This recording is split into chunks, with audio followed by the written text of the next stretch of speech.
How's it going, everybody? Keep your fingers crossed that social media is working with us tonight. It's been going off and on the last couple hours. Um, I came out with a little contingency. Don't know how much that will work. Uh, but in the words of another famous anchor at one time, we'll do it live. We'll do it live. You guys have seen me on with CanCon over there on Badlands. You know, I absolutely love that. So I'm using the mic that we started the AlphaWarrior Show with. So, I've been trying to adjust the audio. It's bouncing around from show to show. So if you guys can give me some 5x5s and the different platforms that you're watching, just so I know you're good. It's not a whole lot I can do to tweak this one. The soundboard was supposed to come in yesterday. Then it got pushed to Thursday, and now it's pushed to Friday afternoon. So it looks like it'll come in this week, but the information is too important. So you guys bear with me the next few days as we use the one we started with. And just so you guys know, I took apart the soundboard. And this little piece right here, I don't know if you guys can see it. That little tiny thing right there. That little thing, there you go. That little thing broke. This is the Achilles heel of the Rodecaster Pro 2. Phenomenal soundboard.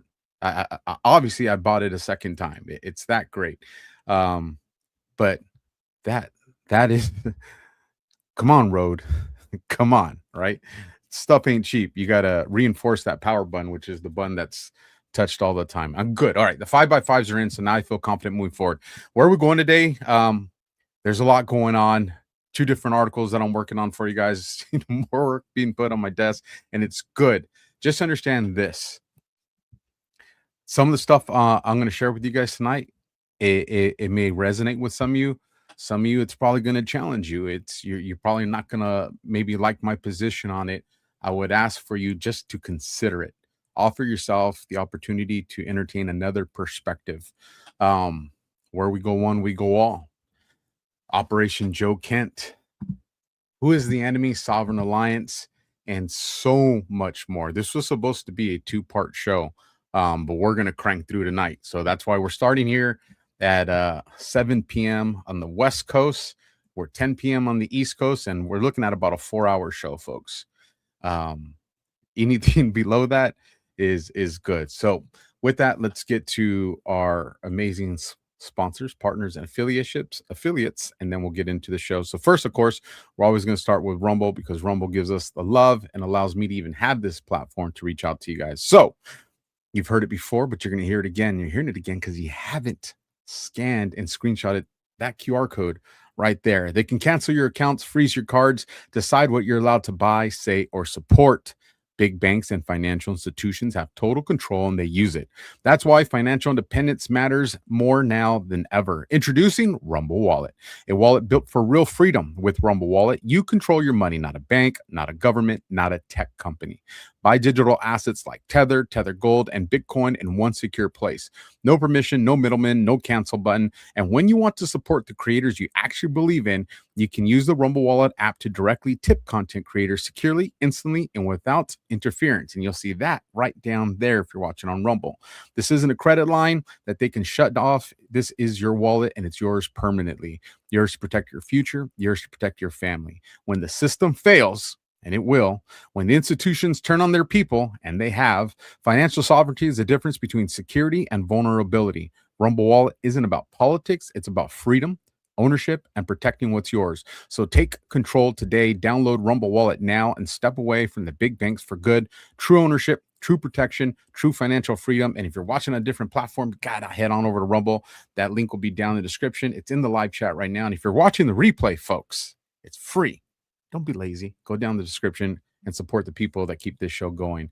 And with that, we're going to move into You Got It Pet Club right there, folks. And when we be back, we'll get to the show. Science proves that a healthy immune system is the body's first defense against the smallest of ailments to the most catastrophic. Coriolus versicolor is the most sought-after, all-natural supplement for both humans and pets to help boost the immune system. There are over 400 studies worldwide on its effectiveness in humans, including Sloan Kettering Cancer Center, MD Anderson Cancer Center, and now from the University of Pennsylvania School of Veterinary Medicine. Together, we can help reverse this terrible tide now plaguing your loved ones and give them the immune-boosting supplements that they need. It's finally here, our second annual mega sale. This sale only comes around once a year, so take advantage of the best offers ever while you can. For example, save 50% on our Giza Dream bed sheets, as low as $29.98. And for the first time ever on TV, My Pillow mattresses and My Pillow mattress toppers, as low as $99.98. And you save 50% on our Lux Pure 6-piece towel sets. Regular $69.98, now only $39.98. And our best-selling standard My Pillows, regular $49.98, on sale for $17.98. Wait on it, mega sale, only $14.98. So go to mypillow.com or call the number on your screen. Use this promo code to take advantage of our second annual mega sale. But wait, there's more. To make the mega sale even more special, when you order right now, your order's going to ship absolutely free.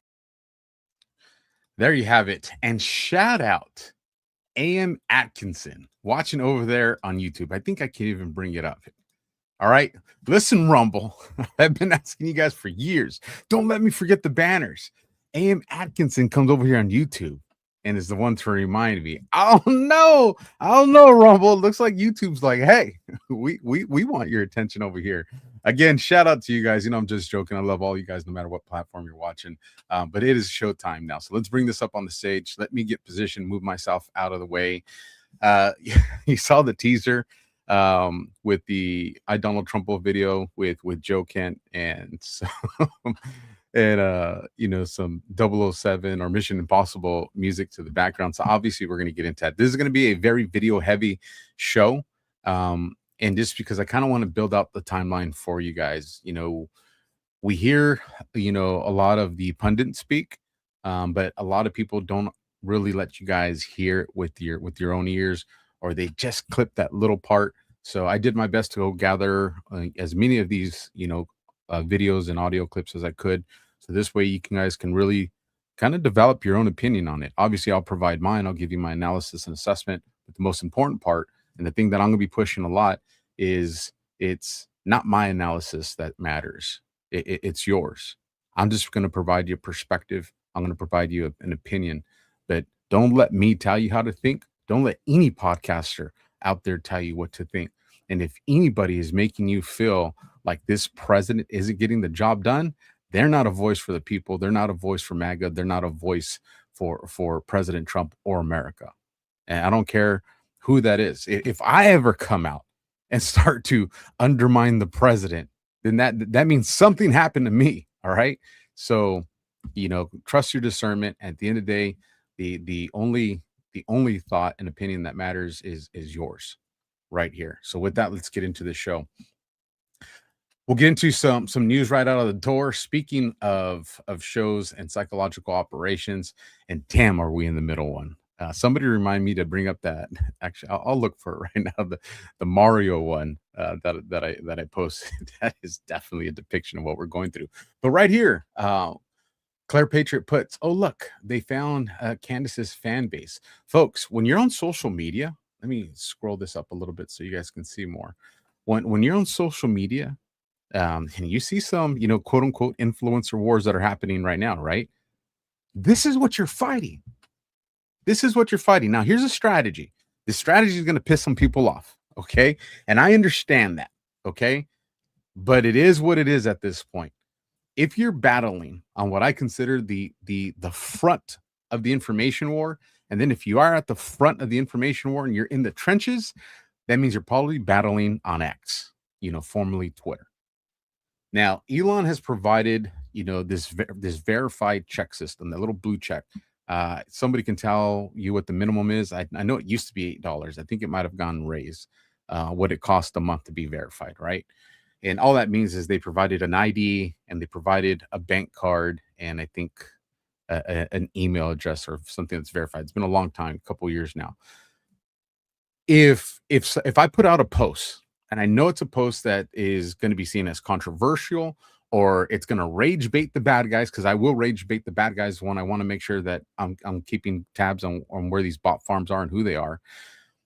One of the things that I have now looked at is I'm going to force the deep state globalists to spend money, which means if somebody negative comes in, and this is a general rule because I will investigate these accounts, and there are people that have new accounts, so a new account may only have 200 or 300 followers.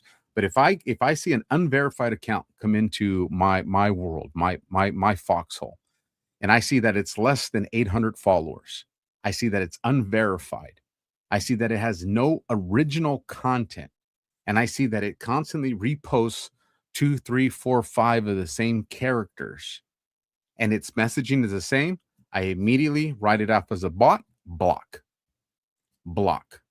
I have probably blocked about 3,000 accounts in the last month. Maybe not that much, but it sure as heck seems like that much, maybe more. And what I've noticed since I started doing this, and this is why I'm offering this to you guys as a tool and a weapon to use for your strategy, is I've noticed that since I've done this, it's more the verified accounts now that come in to try to push a message, and they don't have the bot farm coming with them, because once you block it, you don't have to block it again. And so what I'm doing now is I'm forcing them to either have to spend money to go and get the bot verified accounts, because they do have them, but they cost significantly more money, or they're going to have to use real people to come and do these battles. Now, this is what we want. We want to draw in them using the real people, because if they're using the real people, then those people we're pulling away from their time to go out and push propaganda. We're pulling away from their time to go out and push the other messaging, because they're trying to combat the messaging on your turf. And guess what? You can destroy them. You'll destroy them every single time, because someone who has an honest assessment and analysis and has been keeping track of something will always destroy somebody who's been given a script. And so this has been very successful for me. I haven't talked about this publicly on a large platform yet, like I am right now, because I wanted to be confident in this. But I'm telling you, if you want to beat this that you see on the screen, don't engage with unverified accounts that show all the characteristics of a bot account. Don't do it, because that's what you're battling. And guess what? What I'm telling you we need to do to them, that's in turn what they start doing to you. So we are in narrative wars. We're in information wars. We got to think like that. I'm actually putting another thing together. I got so many projects at one time. God, I need a team. Listen, I'm begging. Like, if some of you guys don't mind working for free and you want to be a part of this fight, I'll give you t-shirts and stuff, right? Just reach out to me. I'm begging. I want to get some sleep. I'm tired. And I'm not playing. Like, really, I'll make real tears come out. Like, y'all let me. I got to sing the little Annie song. The sun will come up tomorrow. Like, I need some help, folks. I need a team. We don't make enough money over here yet to pay you guys, right? So we'll figure something out. But anyways, that's enough on that. Let's keep pushing on. Next, we got the general puts out breaking. Erica Kirk has started sending cease and desist letters to ex-users who accuse her of killing her husband, Charlie Kirk. Oh, that makes me so freaking pumped. We know that one went out to, God, I can't even think of that clown account that we talked about last week. Project Constitution. I think it was that one. I'm pretty sure. The guy that looks like the dog from Spaceballs, the fat bastard on Spaceballs, that guy. Breadmaker 62 says, sorry, Alpha, I already worked 2 jobs. Breadmaker, you and I both know, shout out to Breadmaker, you guys. They did something a while back that timing was critical. I'll tell you guys that much. Breadmaker, you don't ever have to do anything ever again. You just show up and enjoy the show. I'll always be indebted to you, so thank you. But we talked about on the show, she needs to come out and do these cease and desist. Now, one thing that I think encourages, we knew it was always gonna come. It was the timing. Like, why are they? I got energy right now. You guys fired up? I'm fired up. So if you guys are fired up, let me know in the live chat. Like, I'm monitoring all these different chats. I don't know it's because I miss you guys, or I'm just happy that stuff's working right now. But I am fired up right now. So let me know if that energy is coming from you guys. Maybe you guys are the ones fired up, and I'm just feeling it through the camera and the fiber optic cables, right? but we knew that it was going to come. It was just the timing. And you started to see a lot of the accounts, like some good accounts that have been out there, 0 Hour, one of the other guys. Well, a lot of them we'll see, when we go through the show tonight, and I'll make sure to give them, continued shout outs. I like that. Boom, boom, boom. Love that. And they started to come out and say, listen, man, we're fighting for you guys. Like, we're debunking their stories. We're showing the truth. But man, like, we got other stuff, other missions to focus on too. Like, if we're going to be debunking them, and we're going to be showing these people that these are operations at play, you need to come up behind us and start hitting them with these lawsuits, these cease and desist. Message received, folks. What this tells you is, are there formal operations out there? I'm pretty confident there is. But what this tells you is that there's an undisclosed is the wrong term. There's an informal operation that's at play. Guys like 0 Hour, I met him through Pirate Radio, James R. Right, and these other people. None of us have ever gotten together and say, "Hey, let's get together and let's be strategic and come out with this." As much as they accuse us of that, we probably should, but we haven't done that. However, because we all have the same mission, we recognize when there's a buddy that has, the same mindset, the same direction, and they're taking fire from something. So we get in there. We're like, hey, man, I'm with you on this. And boom, boom, boom, boom, boom. But it's never spoken. But it's you recognize these acts, right? And so when TPUSA and Erica Kirk come out, this is them saying, all right, we hear you guys. We hear you guys. And we know we need you guys. And we know you guys are doing a good job. Boom, there comes in like a bunch of Rumble rants. I like that stuff. I will be reading the Rumble rants, and I will be reading the super chats at the end of the show. And while we're at it, folks, listen, because I'm fired up, right? If you want to subscribe, if you want to go that extra mile and subscribe on Rumble, please do it. If you're watching on YouTube, YouTube has now authorized my memberships. There's some cool badges that come along with it. I sent a message out to Rumble. I think it'd be super cool if they did badges for you guys out there as well. But you guys do have them on YouTube. So if you guys want to continue to help me out, I would love that. I would love to have 1,000 subscribers, total. If I was able to get 500 on Rumble and 500 on YouTube, that'd be solid.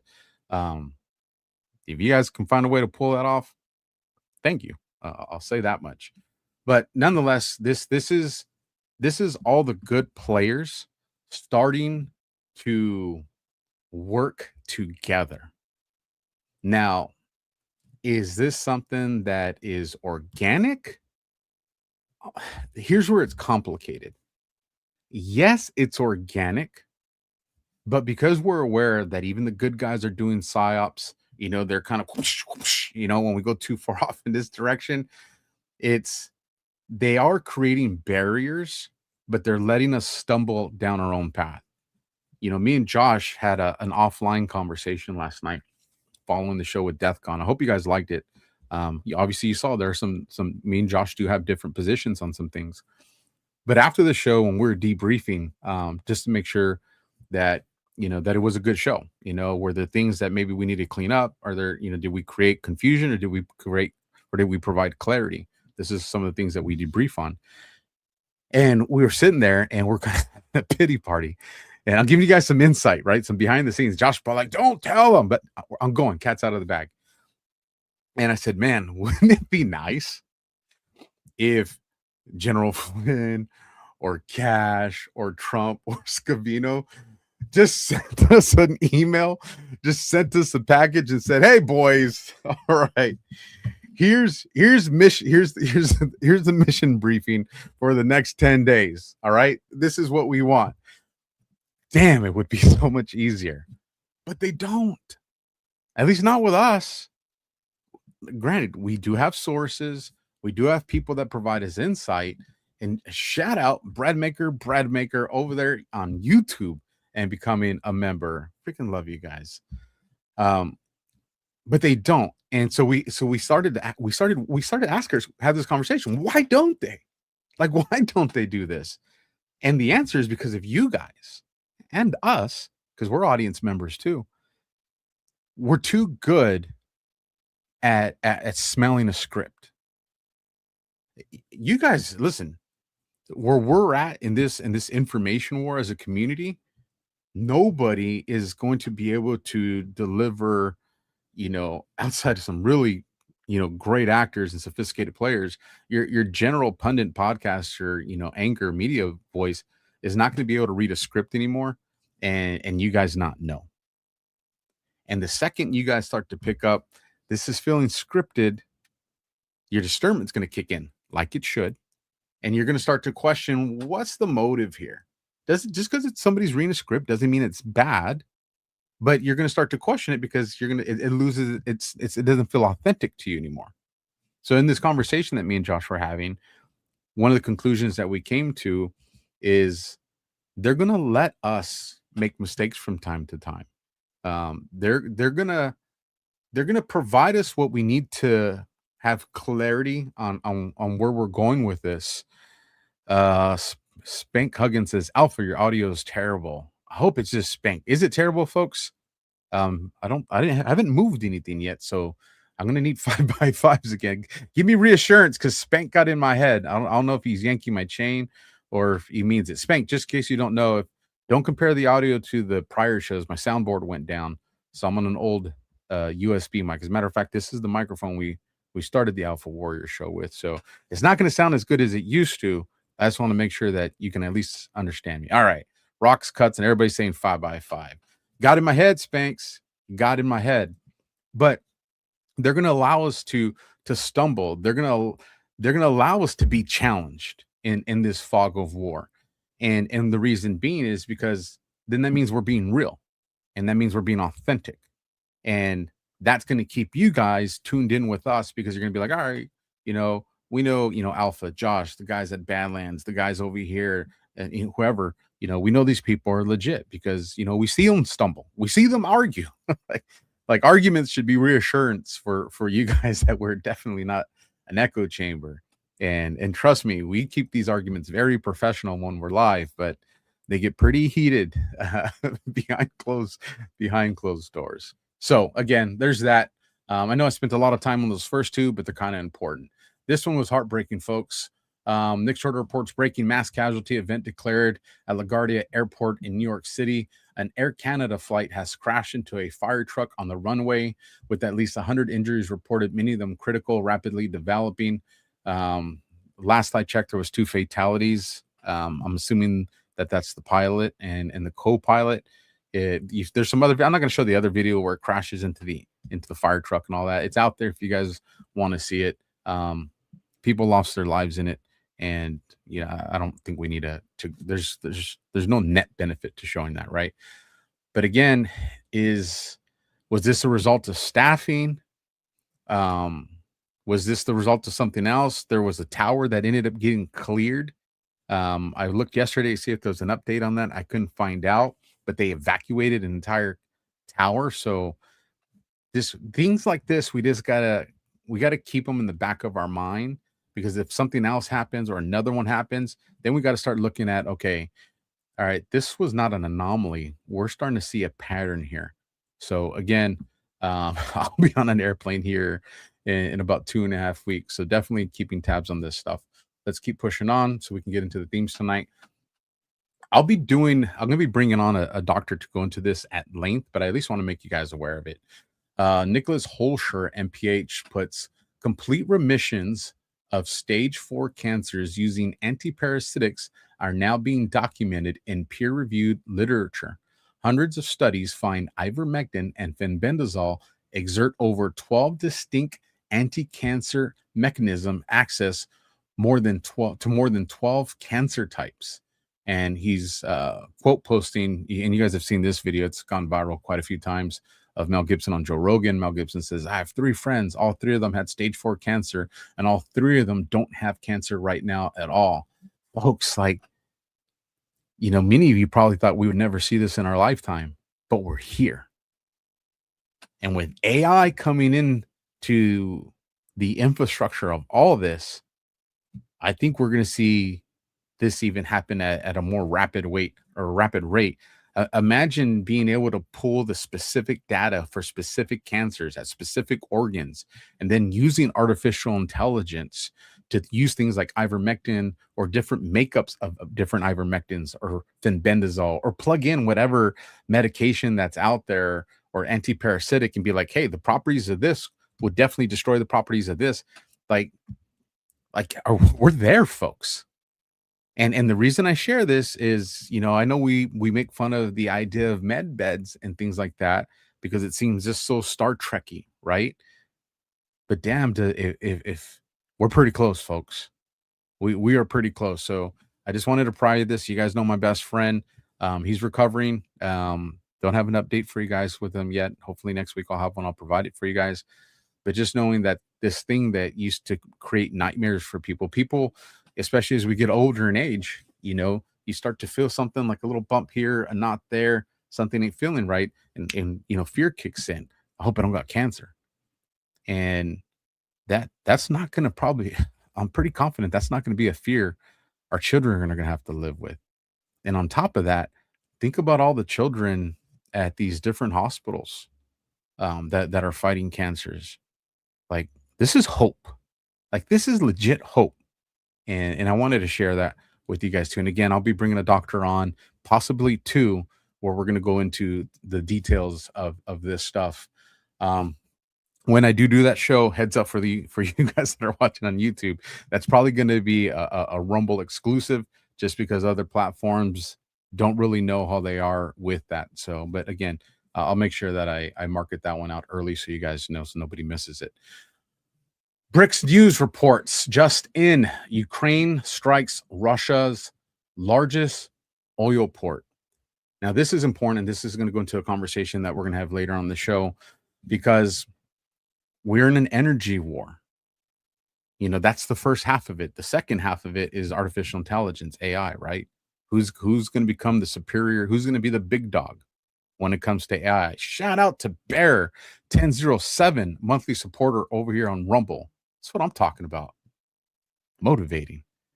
But with this energy war and the stuff that's going on, we're going to start seeing more of this stuff. And again, do natural disasters happen? Yes. Is there equipment that fails? Yes.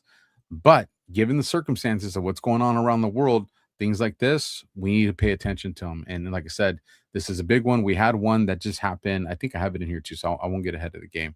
But again, Dr. Lee Merritt is an awesome one, Red Pill Lion. I see that. Then we get this one. Lauren Witz puts, Roseanne Barr claims Trump is actually disrupting the hidden global cabal network tied to British power. Who are behind the big banks and war profiteering? And I have this video for you guys, and I'm going to play it. And then after I play it, I'm going to comment to this. I have a comment after this video. Let's take a watch. I think they would rather resurrect medieval lies than actually know who's in charge of what, because they wouldn't like to know the truth. They absolutely would not like to know the truth. What is the truth? Well, the truth is that the Royal British Empire is behind all of it. Uh-oh. Oh, no. Let's go. Let's do it. Tell me about it. And that is what Trump has, pretty much kicked in the guts of. And that's because of Prince Andrew and Jeffrey Epstein and all the banks of City of London. That's what's really coming down. And, of course, Iran is a great, money laundering center of all of that. And it sells 20% of its gas to China. So Trump has put them all, including Cuba. He's put their whole network that nobody ever talks about because they don't want to know the truth of how it's just British imperialism. Standard Oil is a better word for it than British imperialism. They'll go anywhere for the oil. They'll make up fake states all over the world and then sell weapons to both sides of every skirmish because they make money for their stock markets housed in Basel, Switzerland at the Bank of International Settlements, where they decide and fund every war because they make money on war. They are the military, industrial, pharma, whatever, medical, they are consolidated raw power. And they're royal. And, come on. there's a lot of people, smart people, and people that I'm friends with that will say, well, it's this group. And then there's another group of people that I like and who are smart people that'll say it's this group, the Royals or, the banks in London. And then I don't think any of them are wrong. We're not dealing, with, a one-headed hydra. We're dealing with a multi-headed hydra. And I think, at least for my audience here, I think most of you grasp that, is that when we zoom out, that, yeah, we are dealing with an issue with the Israeli government, Mossad, and its intelligence agency. That is factual. We are dealing with an issue with the Crown, City of London. That is factual. We are dealing with an issue with the Muslim Brotherhood trying to take over our country city by city. Their words, not mine. That's factual. We're dealing with the CCP trying to enslave us by reaching artificial intelligence superiority before we do.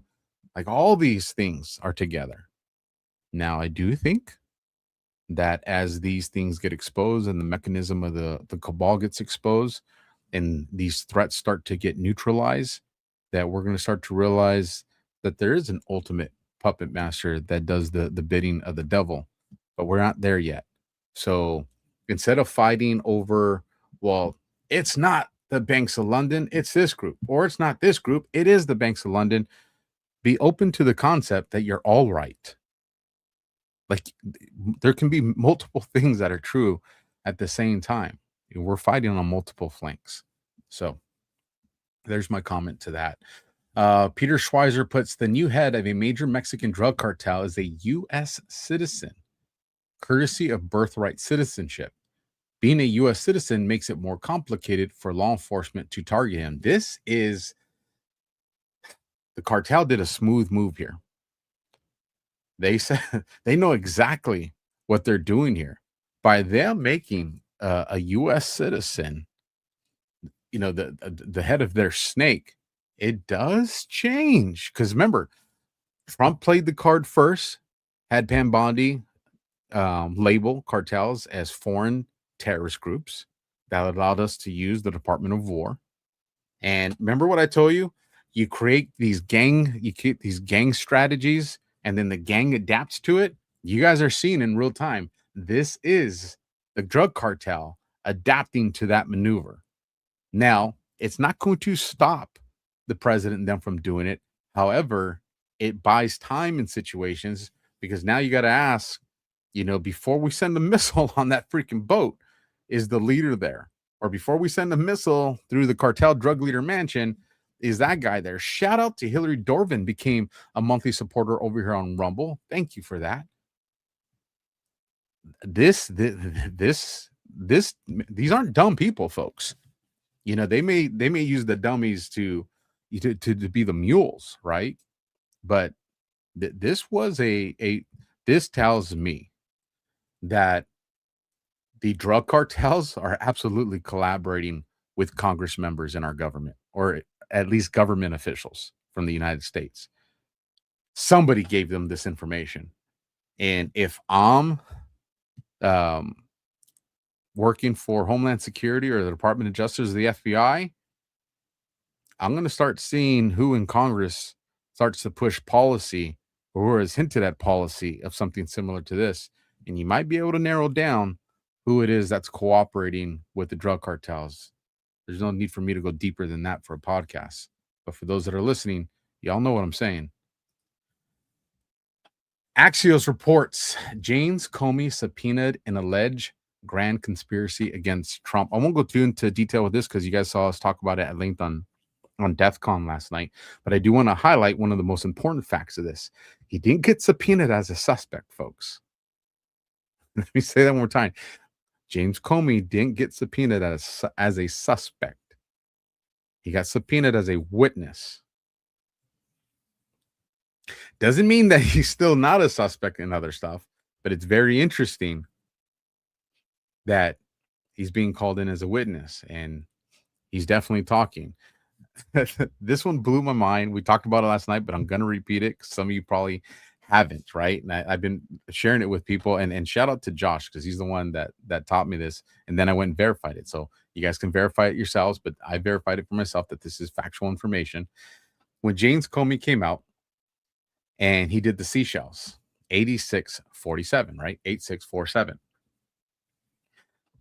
Well, if you go and you look at, and he did that on May 15th of 2025 last year. If you go and you rewind the clock back 8,647 days before May 15th of 2025, it brings you to September 11th of 2001. Shit you not, folks. Yeah. That feeling you're feeling, if the first time you're hearing it, that's what I went through live when Josh dropped that one on me, right? Now, there's more to it. I would say you guys go watch DEF CON. But again, y'all think that was a coincidence? That he did the seashells 8647 and it just happened to be 8,647 days after 9/11? I mean, how many times does something have to happen before it's statistically impossible to be a coincidence, right? So wanted to share that one with you guys.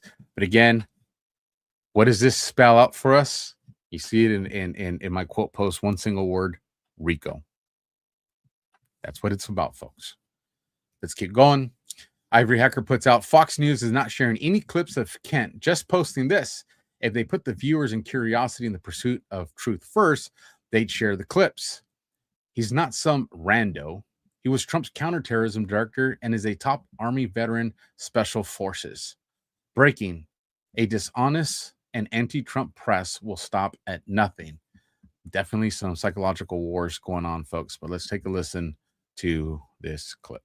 I stand here today speaking to you, the American people, not through filters, not through reporters, not through cable news spin.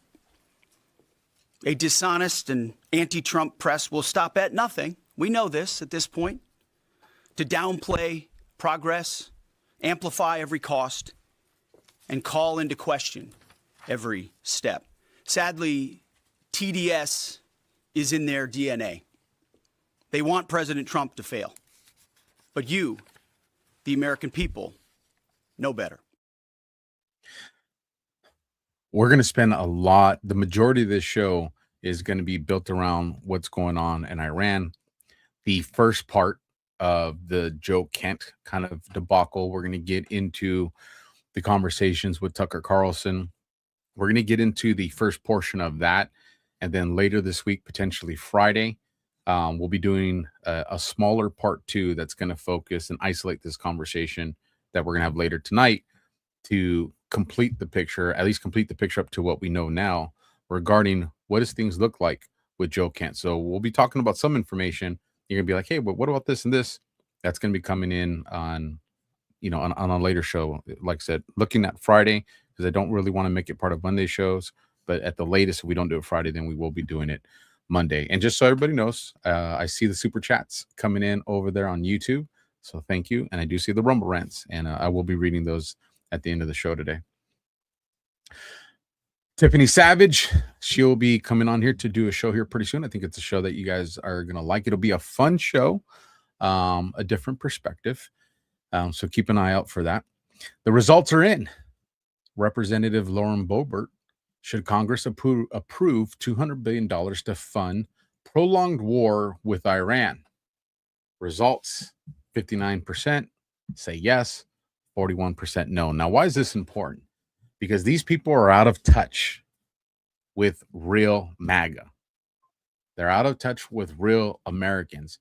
There's a lot of people that are using, and I'm not talking about the higher echelon people. I'm talking about your everyday posters on social media platforms, your everyday alt media, people like me that are out here, doing podcasts. Our movement, we've been infiltrated at this level, by the intelligence apparatus and plus. And there are people out there that will say a partial truth that you agree with, but attach it to something to sell a thought that you don't necessarily agree with. For instance, do any of us want endless wars? I would say that 99.9% of MAGA would be like, no, we're tired of endless wars. We'd be like, yeah, we agree on that. But then if we came out and said, are we anti-war? I would say a lot of people would step back and be like, well, you got to give me more information than that. Like, are you telling me somebody came and attacked us? We're just going to be like, no, we don't believe in that. We're not going to do it. We're like, hell no. Someone threatened us. Yeah, we're going to, as America, we're going to open up a can of whoop ass. Like, that's the way we're going to operate. What Boebert has done here and others have done is what they don't realize is of a large portion, and I'll never say all because there are some people that are against it, but a large portion of MAGA and America First absolutely supports war if it's authentic, if it's real, against a real threat. It's not going to be endless, and it's something that it's not for the military industrial complex. It's not for the bankers. It's not the way they've always lied to us. It's because we're going to go deal with the real threat. And what Boebert saw here, because as I understand it, I believe she deleted it. I could be wrong on that. I know there was somebody who deleted the post. Yeah, I could be confusing Boebert's with someone else. But here's where we're at, folks. More than half said, yeah, hell yeah. Well, I'll spend my tax dollars to make sure the Muslim Brotherhood gets the shit kicked out of them so we don't have to worry about them coming to America. Yeah, I'll use my tax dollars to make sure the CCP doesn't get artificial intelligence superiority over us and the rest of the world. There are things that we do believe need to money should be invested into. Again, separate conversation, but wanted to just put that out there that Massey's poll backfired on him. Boebert's poll backfired on him. But again, they tell you that MAGA is divided and that MAGA is dead and it doesn't exist. And these polls say otherwise. Speaking of polls and sticking with Tiffany, I would like a retraction from yesterday's comment about MAGA from Carrie Prejean. I'll wait. And what are we talking about? We're talking about this. Do I have this one? I do not have this one for you guys, but essentially you see the poll. 89% approve the military action in Iran from the MAGA GOP, 9% disapprove. So again, this kind of reaffirms the conversation we had with the prior post from Tiffany. 0 Hour, mentioned him earlier. Trump is skipping CPAC and watch how many cancel tickets. Wise move by POTUS. Never reward disloyalty. I actually think that this was a pretty smooth move as well. Now, is this a shot at everybody at CPAC? No, there are some good people there. But this is Trump making a statement.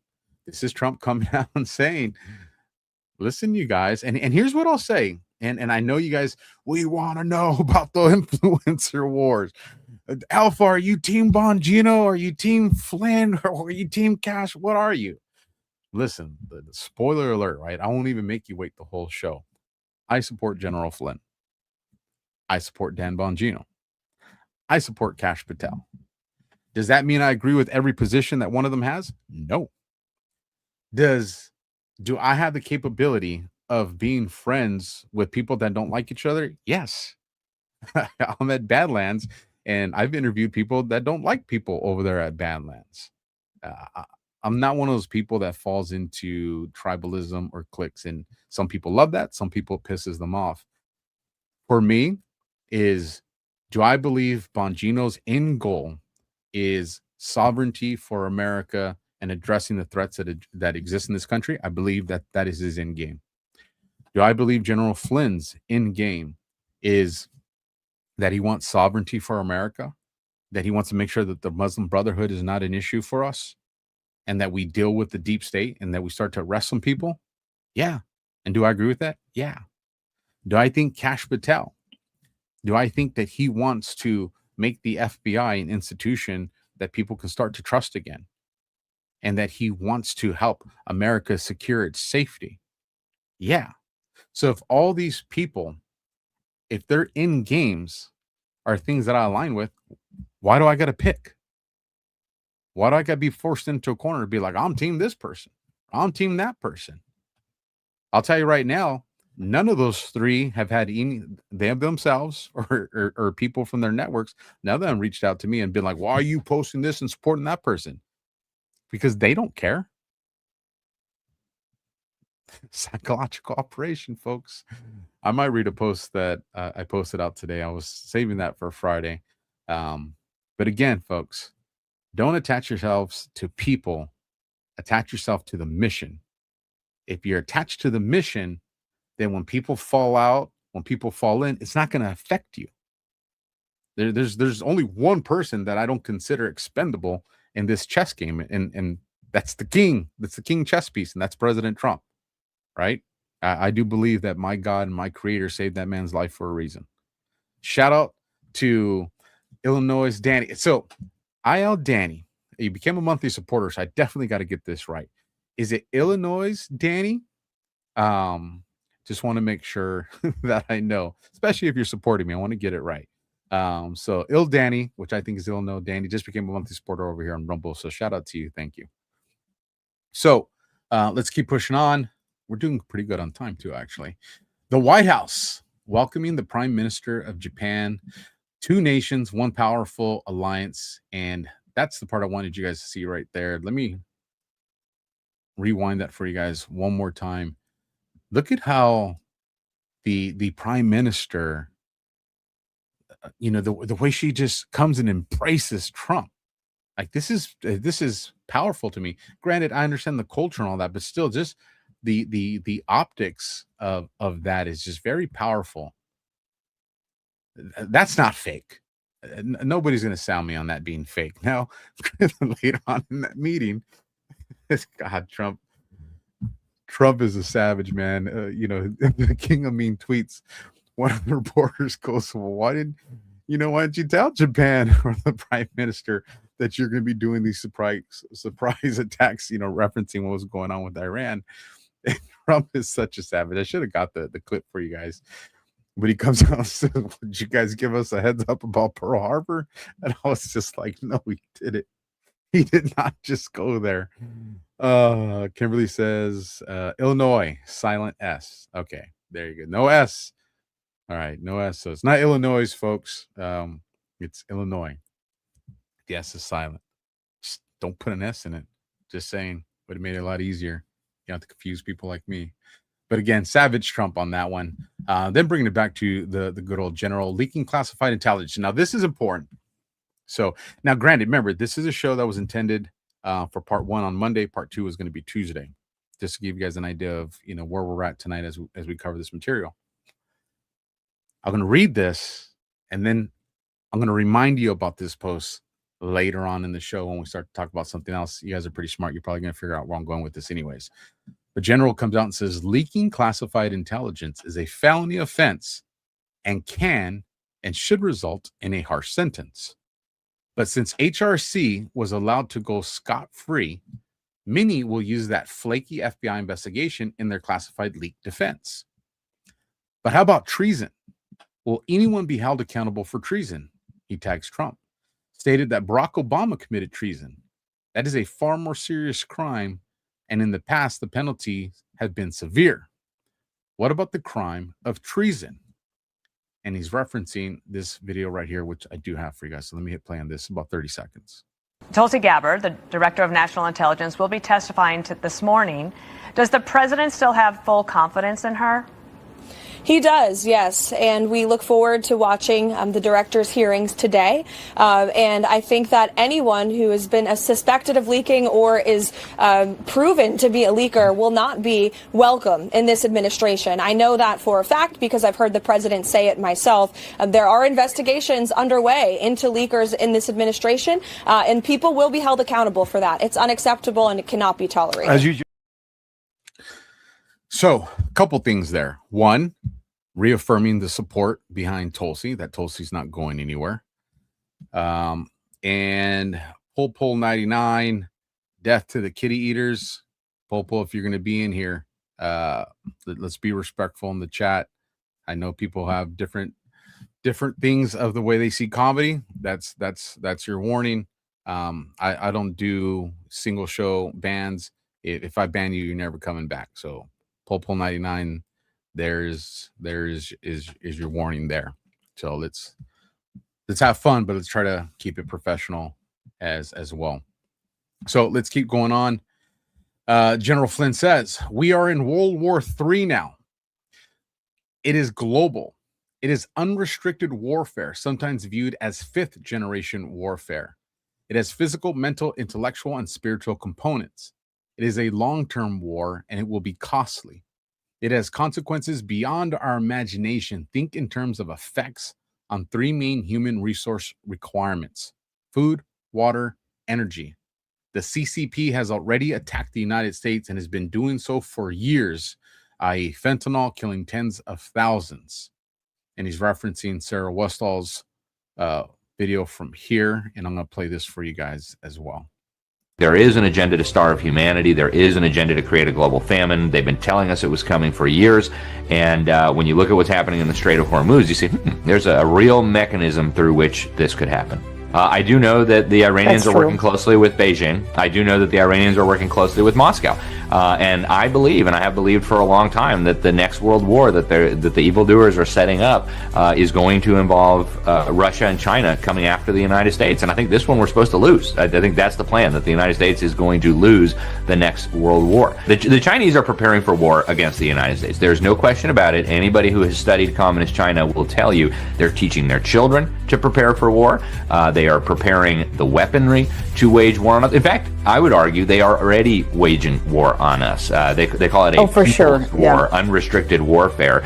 And basically everything short of bombs and bullets, those will come in the next phase. Based on their public statements, it sure seems like they thought this was going to be a cakewalk. It was going to be like Maduro, we're just going to grab the guy and it's all going to be over and everybody's going to say, wow, isn't the U.S. military amazing? But what happened here is clearly not what the American people were told was going to happen. The Strait of Hormuz and the fact that the other countries aren't willing to come in and at least keep that open. Why is the world not willing to help at least keep it open when it can create mass famine and actually harm a lot of people in their own country?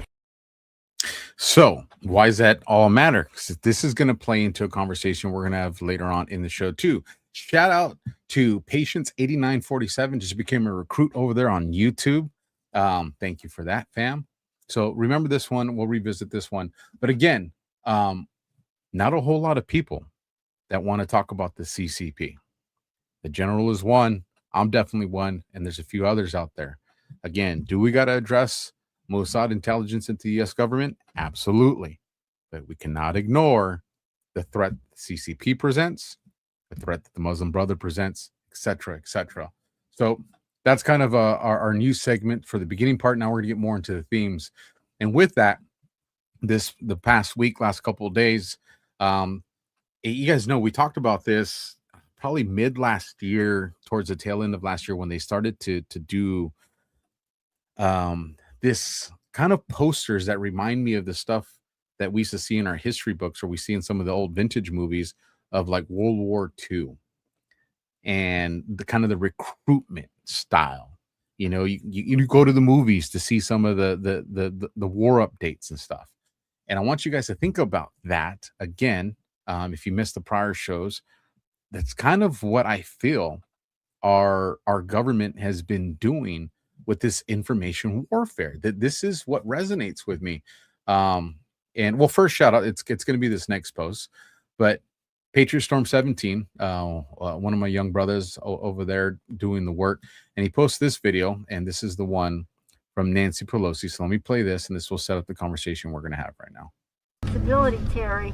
We did not have any accountability for what was going on there, and we should have. This is ridiculous.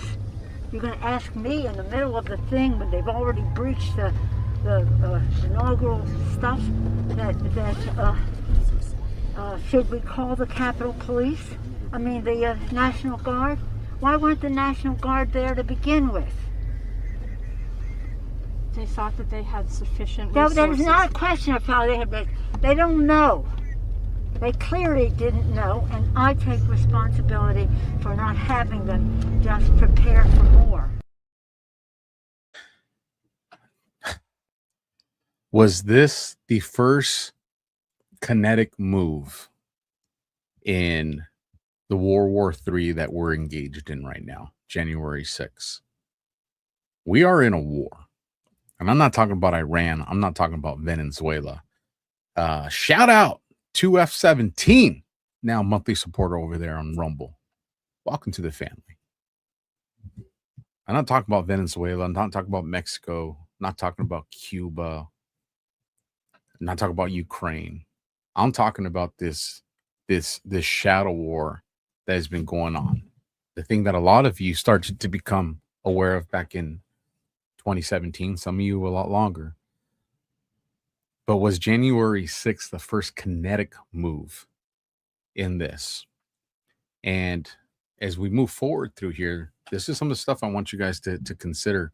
The Department of War puts out, now, like our ancestors before us, we are venturing out to explore a new magnificent frontier, American AI dominance.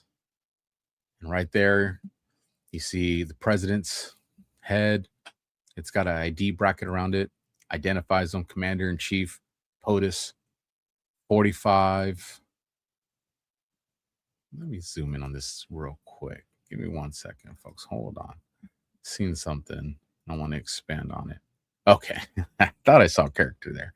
But again, we see here Commander-in-Chief, 45 and 47. I thought they plugged a little 6 in there. I was about to go full-blown conspiracy on y'all. Put in the GOAT, defend the homeland, AI first war department, red carpet for industry, establish deterrence.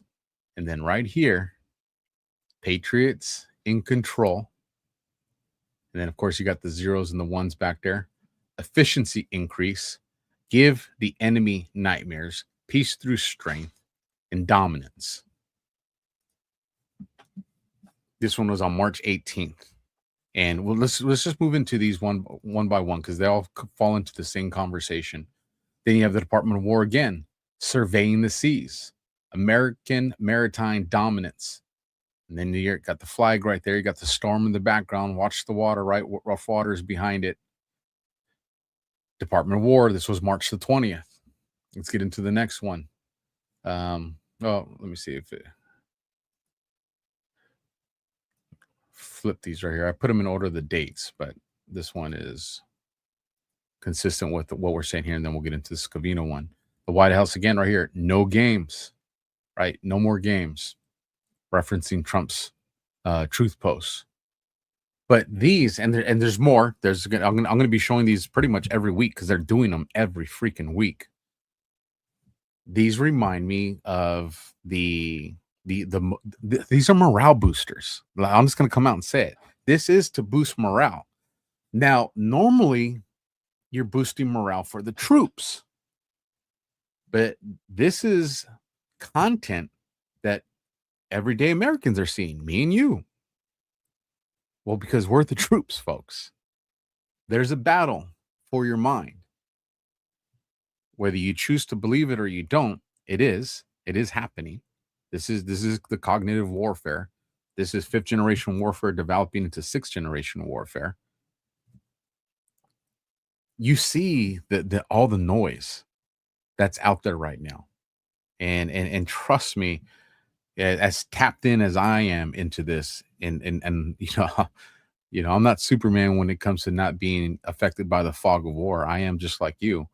And I know with all my experience and subject matter expertise, how difficult it is. I can imagine for people that probably don't have that skill set or experience. And that's why I do spend so much time rambling on about these things. Some of you guys are probably like, just shut up, Alpha, and get on to the next one. I just want to make sure that I'm not talking to talk, but that what I'm saying is resonating with you guys to understand, because that's what needs to happen, right? It's one of the many things that needs to happen. We can't just talk about this stuff. We got to, what's the why, right? What's the purpose? What's the motive? What's the ultimate outcome? And hopefully I'm providing clarity for you guys. We get into Dan Scavino. You miss 100% of the shots you don't take. That's some warfare motivation right there, folks. Now, is Scavino talking to Trump? Well, he could just tell him. Could. Is Scavino talking to Trump in a way that he wants all of us to see? That is what I think is going on here.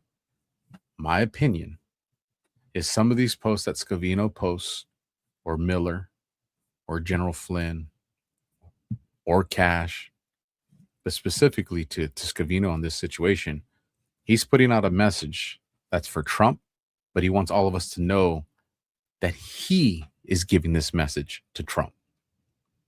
And that's powerful, because if Trump's getting all this information, or people are not giving them information, if there are gatekeepers that are at play, and I believe there are gatekeepers, but I think that there is a team that a lot of people are not even privy to understanding, that's outside the scope of the general general command structure of our government. I'll talk about the operation. You guys know what I'm saying, right? Why dance around it? That Trump knows everything that he needs to know. He's going to do his surface level decisions based on the surface level conversations that certain governments are all handling, but he knows exactly what's going on. He knows who's bad. He knows who's pretending to be good. He knows all that. And so even though he does these surface level things and will let him play out the way he wants, he knows it's going to be this is why we say he's 5, 6, 7 moves ahead, because he's still dealing with the operational white hats that are giving him what he needs. Let's just be honest. It's why they haven't got him. There's absolute proof to support that theory, right? I mean, he's hinted at it himself. So let's keep going. The White House, peace through strength, Donald Trump. Peace through strength, to put it mildly. This was on March 22nd. And of course, we've seen all the attacks that have been happening. We've seen, and we're going to get into it, like I said, when we get into the more Iran-focused part of the show. And then Ed Martin. Just in case you guys weren't paying attention, Ed wanted to make sure we absolutely saw this post from Scavino, and this was on March 18th. And Scavino says, never forget who was there for you when no one else was. Now, that is powerful, because this post... Sorry, I had to get a drink, folks. My mouth was getting dry. This post preceded the current big name influencer war that we see unfolding on social media right now. So was this Scavino giving us a heads up that this was coming down the pipeline? Or was this Scavino giving us direction on how to interpret what was coming down the pipeline? Never forget who was there for you when no one else was. There's a video, we showed it on DEF CON. I've seen some people posting it on the different social media platforms out there. I think, did you guys forget how much time and how many times General Flynn and Cash hung out together? Do you guys forget about the Reawaken America conference? I haven't. Do you guys forget Cash having that microphone? And he's like, this guy is essentially a legend. They love each other. You guys forget Cash had the special socks with the skull? You forget the boards? Flynn is safe? Like, did some of you guys forget? Because I feel like some of you got short-term memories. People with relationships and alliances like that don't just fall apart, folks. All right? I'm getting into a conversation that I'm trying to save for later on a different show. But I want to make sure that you guys at least remember that, all right? These guys were foxhole buddies, okay? Think about that as you read what's happening and seeing on social media. Then, speaking of Colonel, some of you showed up. You're like, hey, this is it's Wednesday night. It's Operation Gladio night. Shout out JJF95726 over there on Rumble, became a monthly supporter. Yes, it's Operation Gladio night, but this show was very important. We could have lost too much to do it later. And so I reached out to Colonel this morning and said, hey, Colonel, do you mind if we would just push Operation Gladio back one more week just to make sure I get this Just Alpha conversation in tonight? And she was like, yeah, that's absolutely. So we will. Operation Gladio didn't go nowhere. I just needed a favor from the colonel to make sure I got this information out to you guys. No, so I know you guys are up to speed on at least some of these things that I consider major points. But she goes here. So what is she talking about first? Is Ken Silva puts extremely unexpected filing just popped up on my RSS feed. A DOJ lawyer has entered an appearance in a 35-year-old case against BCCI, the bank that the CIA used to launder money in the 80s. This is the first filing in the case in over a decade. I have no idea what it means. So let's go to the colonel so we can get an idea of what's going on here. Holy moly, this is very interesting. March 13th, 2026, in the United States District Court of the District of Columbia regarding the long-standing case, United States versus the Bank of Credit and Commerce International, BCCI, case number 191 CR 00355, for those that are listening and not watching. The entry identifies that a Department of Justice attorney, specifically from the criminal division, has formally entered an appearance in the multi-decade litigation. While the court docket has been dormant for many years, this is potentially extremely important due to the historic role BCCI played as a primary vehicle for the CIA money laundering, clandestine funding of intelligence operations, and its deep entanglement with global elites throughout the 1980s, including Epstein. BCCI was dismantled in the early 1990s after it was exposed as a CIA global criminal enterprise involved in drug trafficking, support for terrorist organizations, and the facilitation of illegal arms deals. The fact that the DOJ is revisiting a 35-year-old case at this juncture suggests a potential move towards unsealing records or addressing lingering administrative issues related to the massive forfeiture proceedings that followed the bank's collapse. I'm going to offer a little bit more after this. Given the historical documentation of the CIA's use of BCCI for black budget operations, a filing often serves as a signal that the internal government records are being audited or prepared for disclosure, or that there's a specific legal loose end that needs to be tied up to prevent the release of sensitive documentation during potential Freedom of Information Act FOIA litigation. Are we about to expose the CIA? I'm going to offer a little bit more. I agree with the colonel here. RICO. Here's the deal that's big. For those of you that have been following my content, for quite some time, you know that when we're talking RICO, I told you, the same way we would do these injunction cases, and RICO follows the same thing. You don't just say, oh, we know this happened 20 years ago, so we're going to go back to that, investigate it. You can't, right? Outside of things that fall within certain statute of limitations types of things, right? But when you're developing a criminal enterprise, you don't just get to say, hey, subject A, we know subject A was around there 20 years ago too. No, you have to be able to lily pad jump. And what I mean by that, and I don't know what the specifics on the federal law is, but like for us, and it might have changed, I've been out of the game for about 7 years now, but you had to go back, if my crime occurred today and I wanted to establish this ongoing criminal enterprise, right, this gang, then I got to be able to go and show, hey, a crime that falls within the 33 crimes, right? Murder, homicide, human trafficking, et cetera, this same gang was a part of that 3 years ago. And then once I go on some, now I'm 3 years ago today, or in that, within that time frame, and I want to go farther back. Well, now that I'm there, I get to jump. I can lily pad jump another 3 years. So, and as long as these are cases where I show that the predicates are made, I can continue to do this. Folks, they just went 35 years back. You know how much shit the deep state has done in the last 35 years? If there's a troll in the chat, let me know, you guys. A couple of you have reached out to be mods, and it's been busy, so forgive me for not getting back to you guys. I will.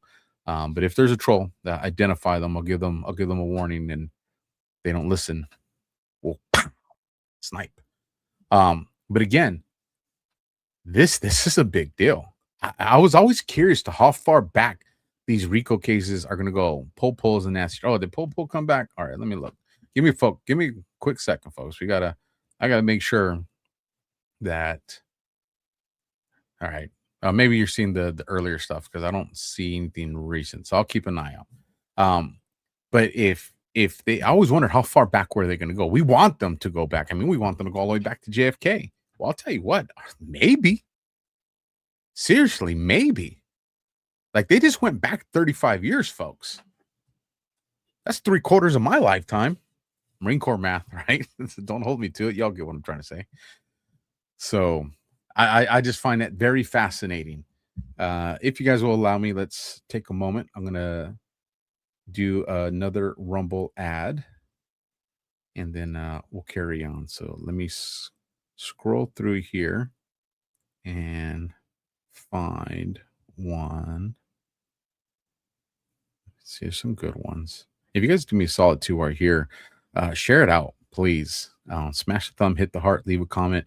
I appreciate you guys putting this stuff up on the leaderboard week after week. I really do appreciate that. So I was looking for this one because I really like this one, and it's free. So anytime I can give you guys something that's free, that's a solid one. If you're not watching on Rumble, you're not going to see that QR code that's right there. So make sure you get over here later so you can screenshot it or get the link down in the description. All right, parents, real talk. For a second, America is about to hit a huge milestone. We're coming up on America's 250th birthday. 250 years of freedom, grit, sacrifice, and the greatest experiment in self-government the world has ever seen. This is the perfect moment to help your kids understand why this country matters, not just fireworks and hot dogs, but the story behind it all. There's a free guide called The Kid's Guide to America's 250th Birthday, and it's honestly a great way to introduce kids to how America began, who the founding fathers were, what they risked, and why the ideas they fought for still matter today. The guide sends kids back to the moment when brave men signed the Declaration of Independence, knowing full well that they were risking their lives for freedom. It breaks it all down in a way kids can actually understand and enjoy without watering it down or turning it into boring schoolwork. If you care about raising kids who know where this country came from and why it's worth preserving, this is something you'll want to grab. And the best part, it's completely free with this special offer. And before you panic, you say, there it is. The special offer is this. All you need to do is pay $2 for the shipping and postage.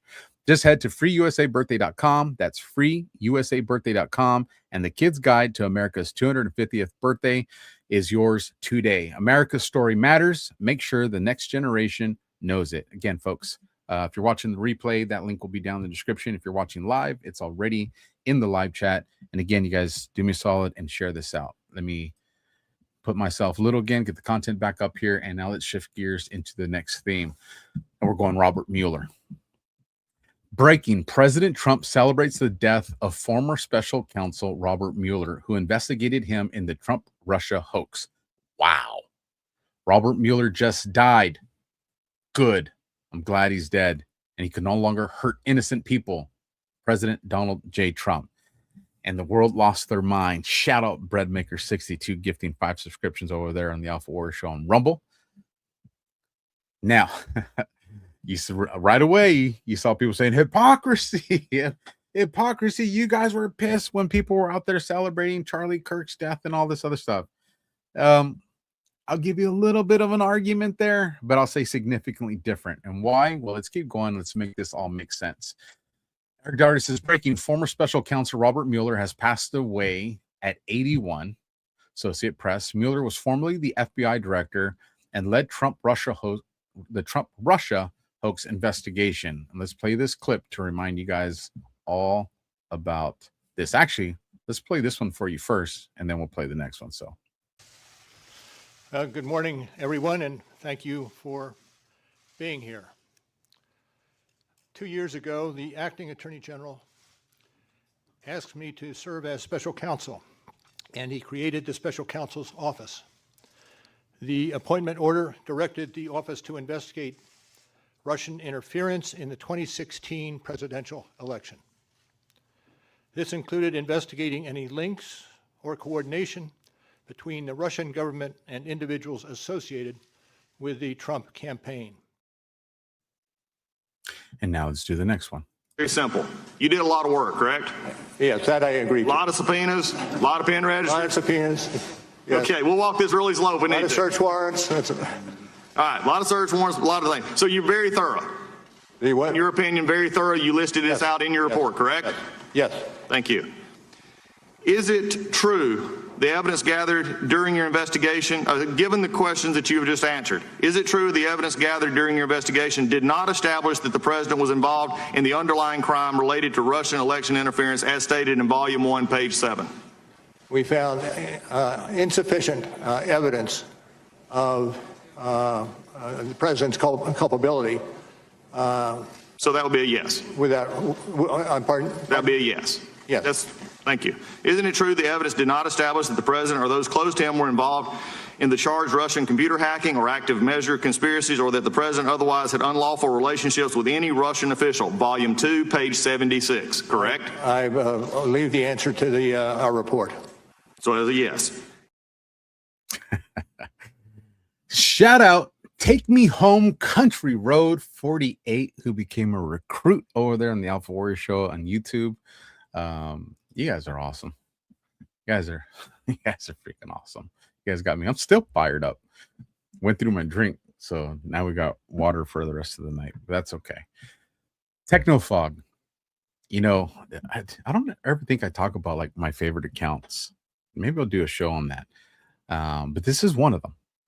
And I just really like this account. I'll leave it at that for now.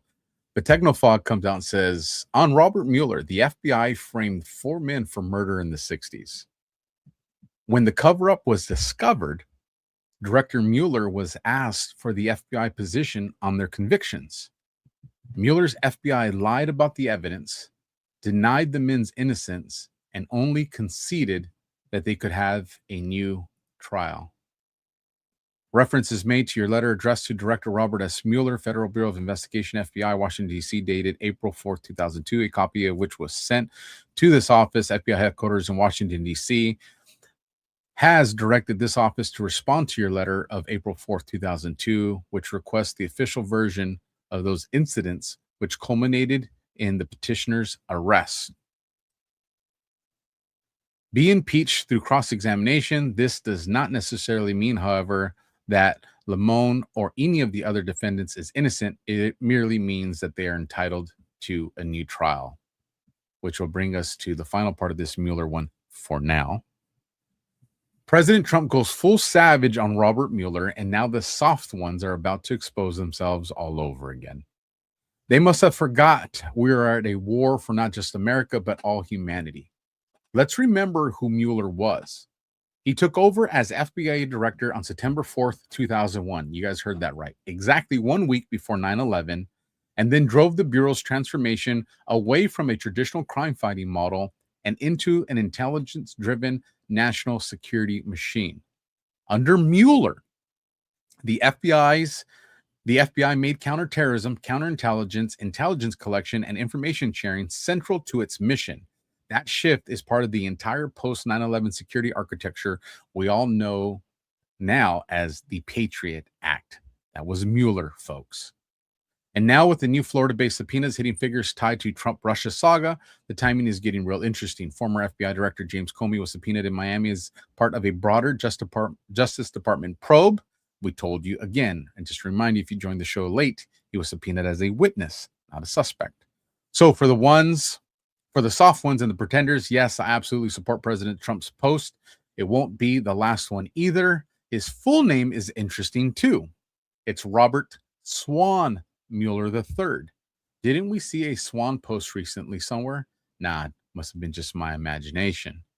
The same imagination that knows about post 3132 dated March 20th, 2019 that identifies both Mueller and Comey. Connection?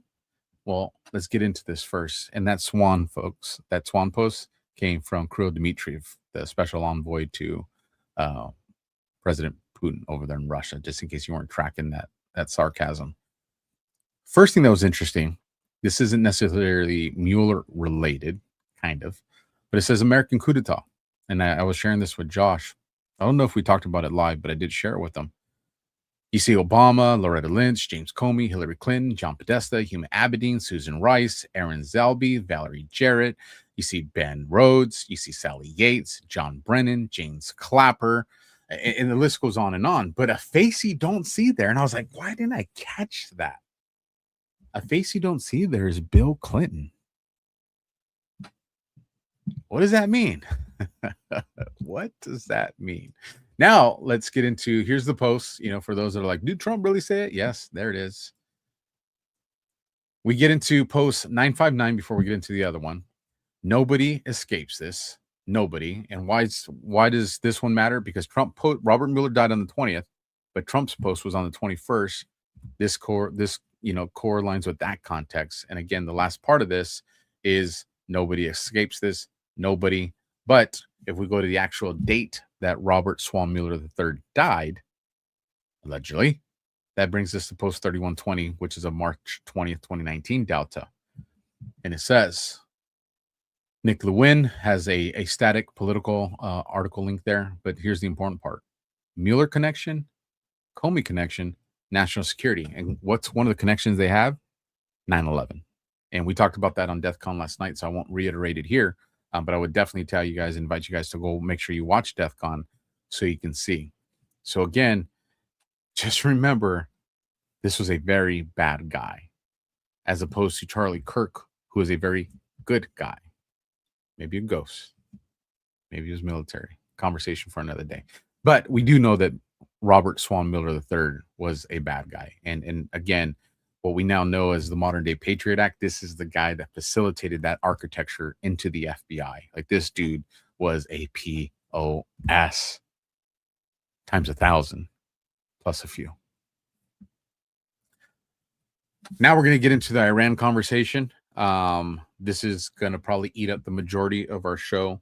I'll try to keep my commentary to a minimum since we do have a lot of videos to get through. But again, do me a favor, folks. We have over 2,000 people watching on Rumble. We have almost 1,000 people watching on YouTube and about another 1,200 watching on the other platforms. There's a big audience out tonight. If you can all just take a few seconds and just share it on, wherever you're watching, whether you're on a device, your phone, your computer. Let's continue to grow this. And now let's move into this. Donald Trump said, who did this? So let's start off this heavy conversation that's going to have a lot of controversy. Some of you are going to like me. Some of you can get mad at me. Just stick around to the end. I'm sure I'll find a happy medium ground for us. So let's start it off with a little humor. We have breaking news for you this evening. It appears that Ayatollah Mustafa Khamenei, Iran's new supreme leader, is gay. This comes after his internet search history was leaked to the press, which shows he was Googling things like how to come out of the closet in Iran without being thrown off a roof, or how to watch Brokeback Mountain in Iran without getting caught by my father's Iranian Revolutionary Guard, or even things like, is that cute American gay guy Pete Buttigieg single? Anyway, oil prices...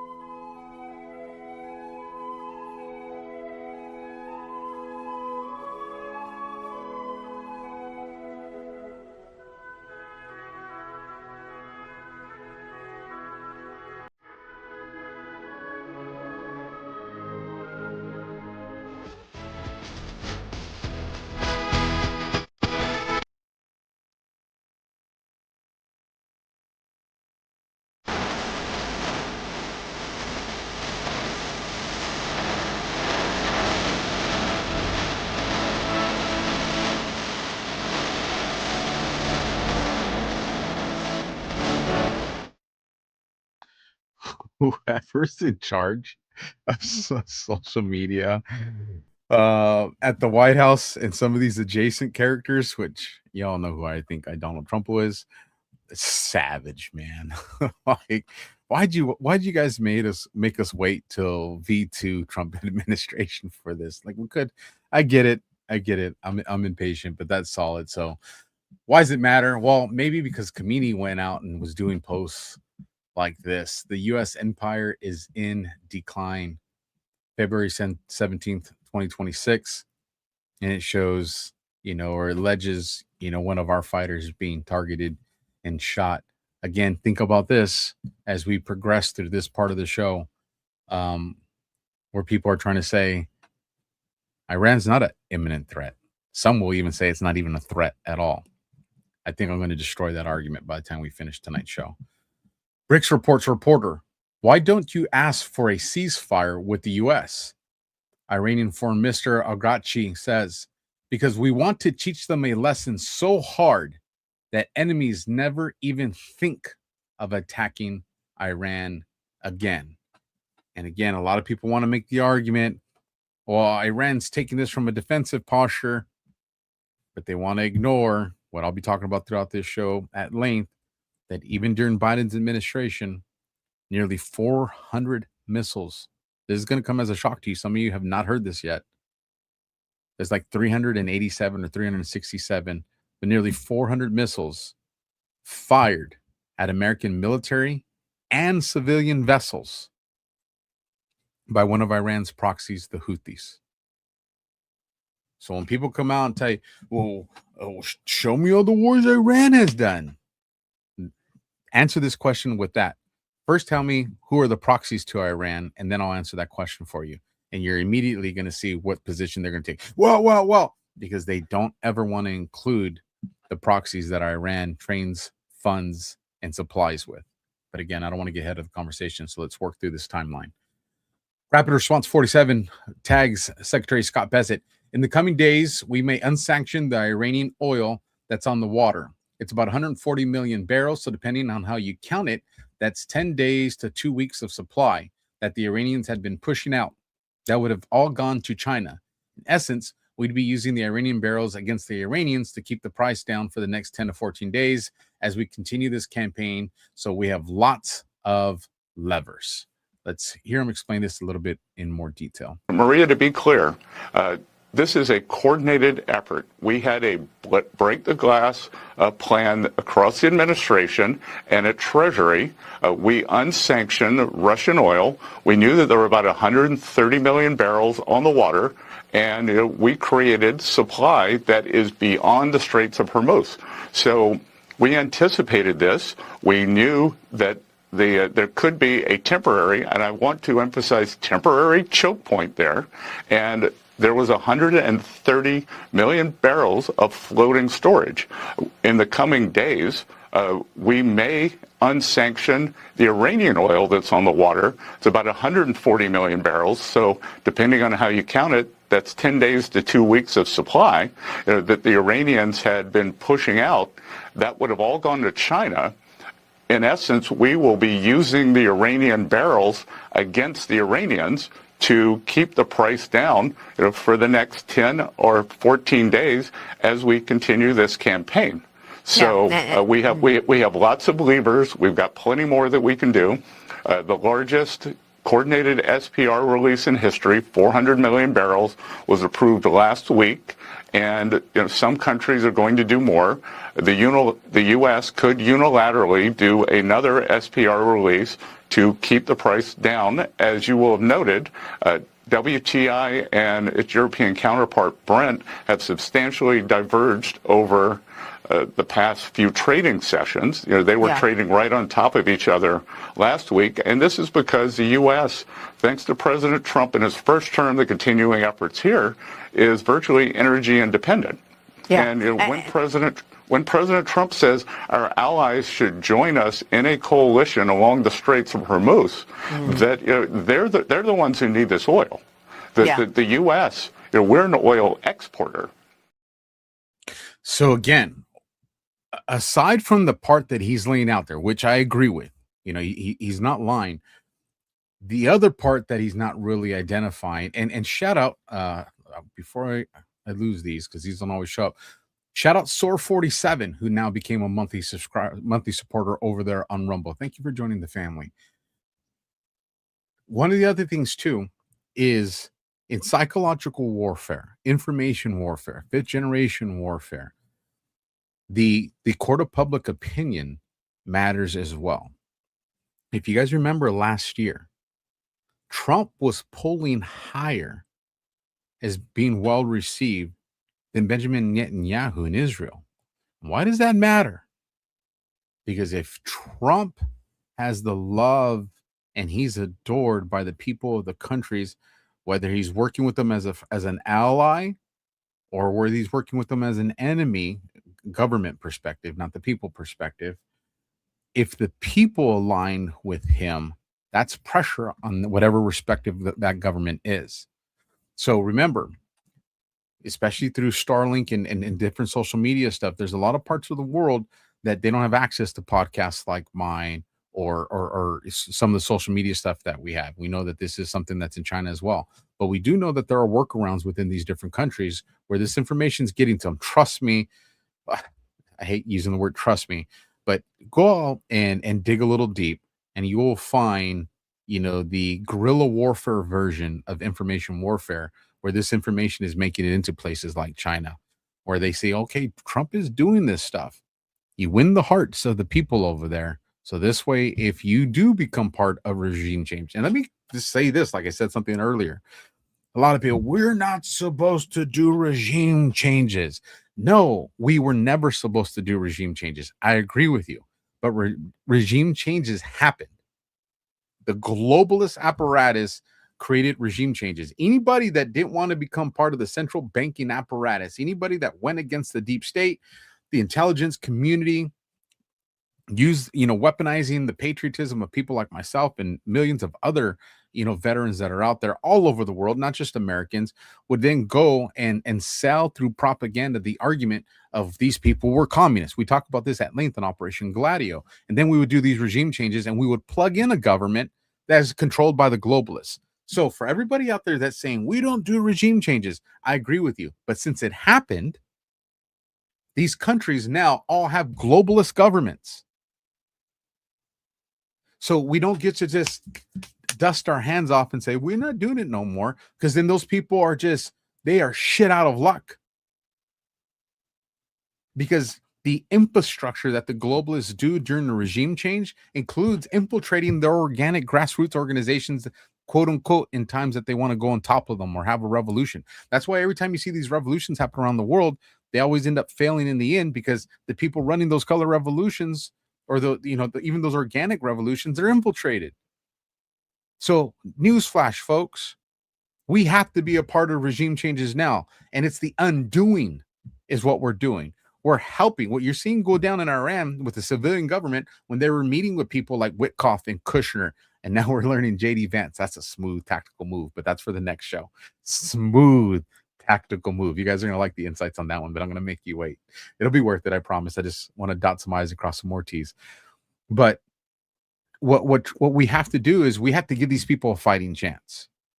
And when you had the civilian government meeting with Witkoff and Kushner, and like I said, now Vance, they're letting them know, look, we're not about this life, bro.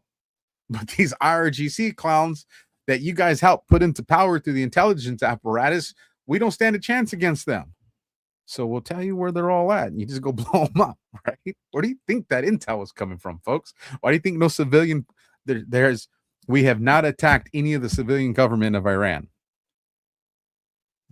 Y'all think that that's just, not strategic, not planned? Alan's like, Meanie Alpha, tell us about JD. Gotta wait, Alan. But again, we have to be a part of these things. So again, not to go too far from this conversation, Trump is winning the hearts and minds of patriots all around the world so that they can start to doubt the governments that they have, so they can get to where a lot of Americans have been, where we're like, you say you're about us, but why are you making things more hard for us? Like the same stuff that we're saying about like our Democratic Party or our rhinos, when Trump wins these people's hearts, they start to have that conversation with themselves about their respective governments. I should have probably led with that. That's a more clean way of presenting that thought. So let's keep pushing on. Treasury Scott Bezet puts out in his, there's no video, so I'll read this one. Iran is the head of the snake for global terrorism. And through President Trump, Operation Epic Fury, we are winning this critical fight at an even faster pace than anticipated. In response to Iran's terrorist attacks against global energy infrastructure, the Trump administration will continue to deploy America's economic and military might to maximize the flow of energy to the world, strengthen global supply, and seek to ensure market stability. Now, I'm going to pause here because I want to highlight a sentence here. Faster pace than anticipated. And I just want to offer something to consider here.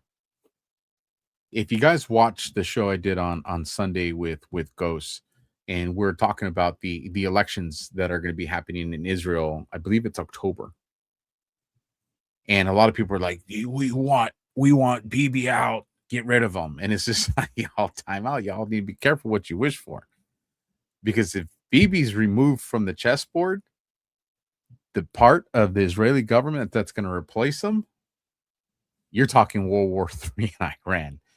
They have no hesitation. But like I said, go watch that show so you can really get the skinny of it and the details. But essentially, this apparatus, this other part of the Israeli government that has, not wanted Bibi in power, they say, hey, okay, since we're going to war with Iran, with America, as long as you do that, all right, we support you. We got your back, Now, granted, when elections come, they're probably going to remove him and put one of them in power. But for now, it's like, all right, we're not going to provide resistance because you're doing the dirty part that we want. You're at least getting it started, initiated. What does that have to do with this part? Faster paced than anticipated. I believe when we go back to the 12-day combat operations, the 12-day war, it's my speculation that when Trump and the Secretary of War and General Kane and all them were talking with the IDF and with Netanyahu, that they said, hey, this is the time frame that we expect for this operation. When we do this operation, China's going to come in. They'll either extract their uranium or bring it back at some point. We'll monitor and we'll get to see the other facilities that we haven't been able to identify just yet. But overall, this is the window that we're looking for, a 1-year window, an 18-month window, whatever the case may be. None of them believed that this was going to be done in 12 days, including us, because we talked about it. So then what does that do? Well, then Bibi gets to go back to his government. He gets to go back to the Knesset and tell them, yeah, we're looking, our conversations with America. Some of you guys are privy to those conversations. We're looking at about a 1-year window, 18-month window, which these guys are like, oh, yeah, this is great. This is going to fall right into the plan that we have when we get to the Israeli elections. Now, what does this mean? Trump didn't start a war, folks. Trump's controlling the outcome of this war. Trump knew the intentions of the globalist deep state. And what Trump is doing is he's controlling the outcome. He's removing the boogeyman under his terms. And in the process of doing this, people, especially Christian Zionists, are starting to see things that just aren't going to resonate with them. Well, Trump is doing this. This is good. Why do you want to keep doing more war? It's the virtual discombobulator of narrative warfare. Like that's what we're seeing happening right now. So the faster pace than anticipated, faster pace than that they talked about. But I personally believe they absolutely knew the pace that they wanted to go at. And that's why these things have been happening the way they're happening at the speed that they've been happening. Which brings us to BRICS News puts just in. Saudi Arabia says it's coordinating with Gulf nations to confront Iranian threats. I'm just going to say, who told you guys? Who told you guys? And I even told Ghost this one, and it looked like he had some hesitation to trust me on this one. But we told you guys on Operation Overwatch and The Guardian that me and Josh do on Thursday nights at 11 p.m. Eastern. I hope you guys watch that. You guys will love it here on my channel or his. We told you guys this on DEFCON. We told you guys this on Q After Hours, both those shows on Badlands Media. We said we always knew that this was coming because Trump was positioning the chessboard, doing these military packages with some of these countries in the Middle East, right? Having these relationships, bringing on Qatar, the president, vice president onto Air Force One for the first time. And I forget what they said the time frame was. He was building these relationships. Why? And here's the thing. The opposing side knew it too. Whether you believe it's opposing as kayfabe or you believe it's a legit opposing side, you had people that were getting ready to start seeing the narrative. Trump's going to withdraw from this, and you're still going to hear it. Trust me. Trump's going to withdraw from this, and the Middle Eastern countries are going to come in. It's because Trump lost, and now the Middle Eastern countries are going to have to go and clean up Trump's mess. That's the narrative they're going to try to sell. But what we really see here is Trump is making the region police itself. And he's doing it in a way where it maintains stabilization. He does it in a way where people see it as, if we don't do this, this is mutual destruction. We're going to get into that with the post that we continue on. Eric Dowd reports, boom, Saudi Arabia foreign minister just called out Iran for not even serving the interests of Islam. This is in English, so let me play this for you guys.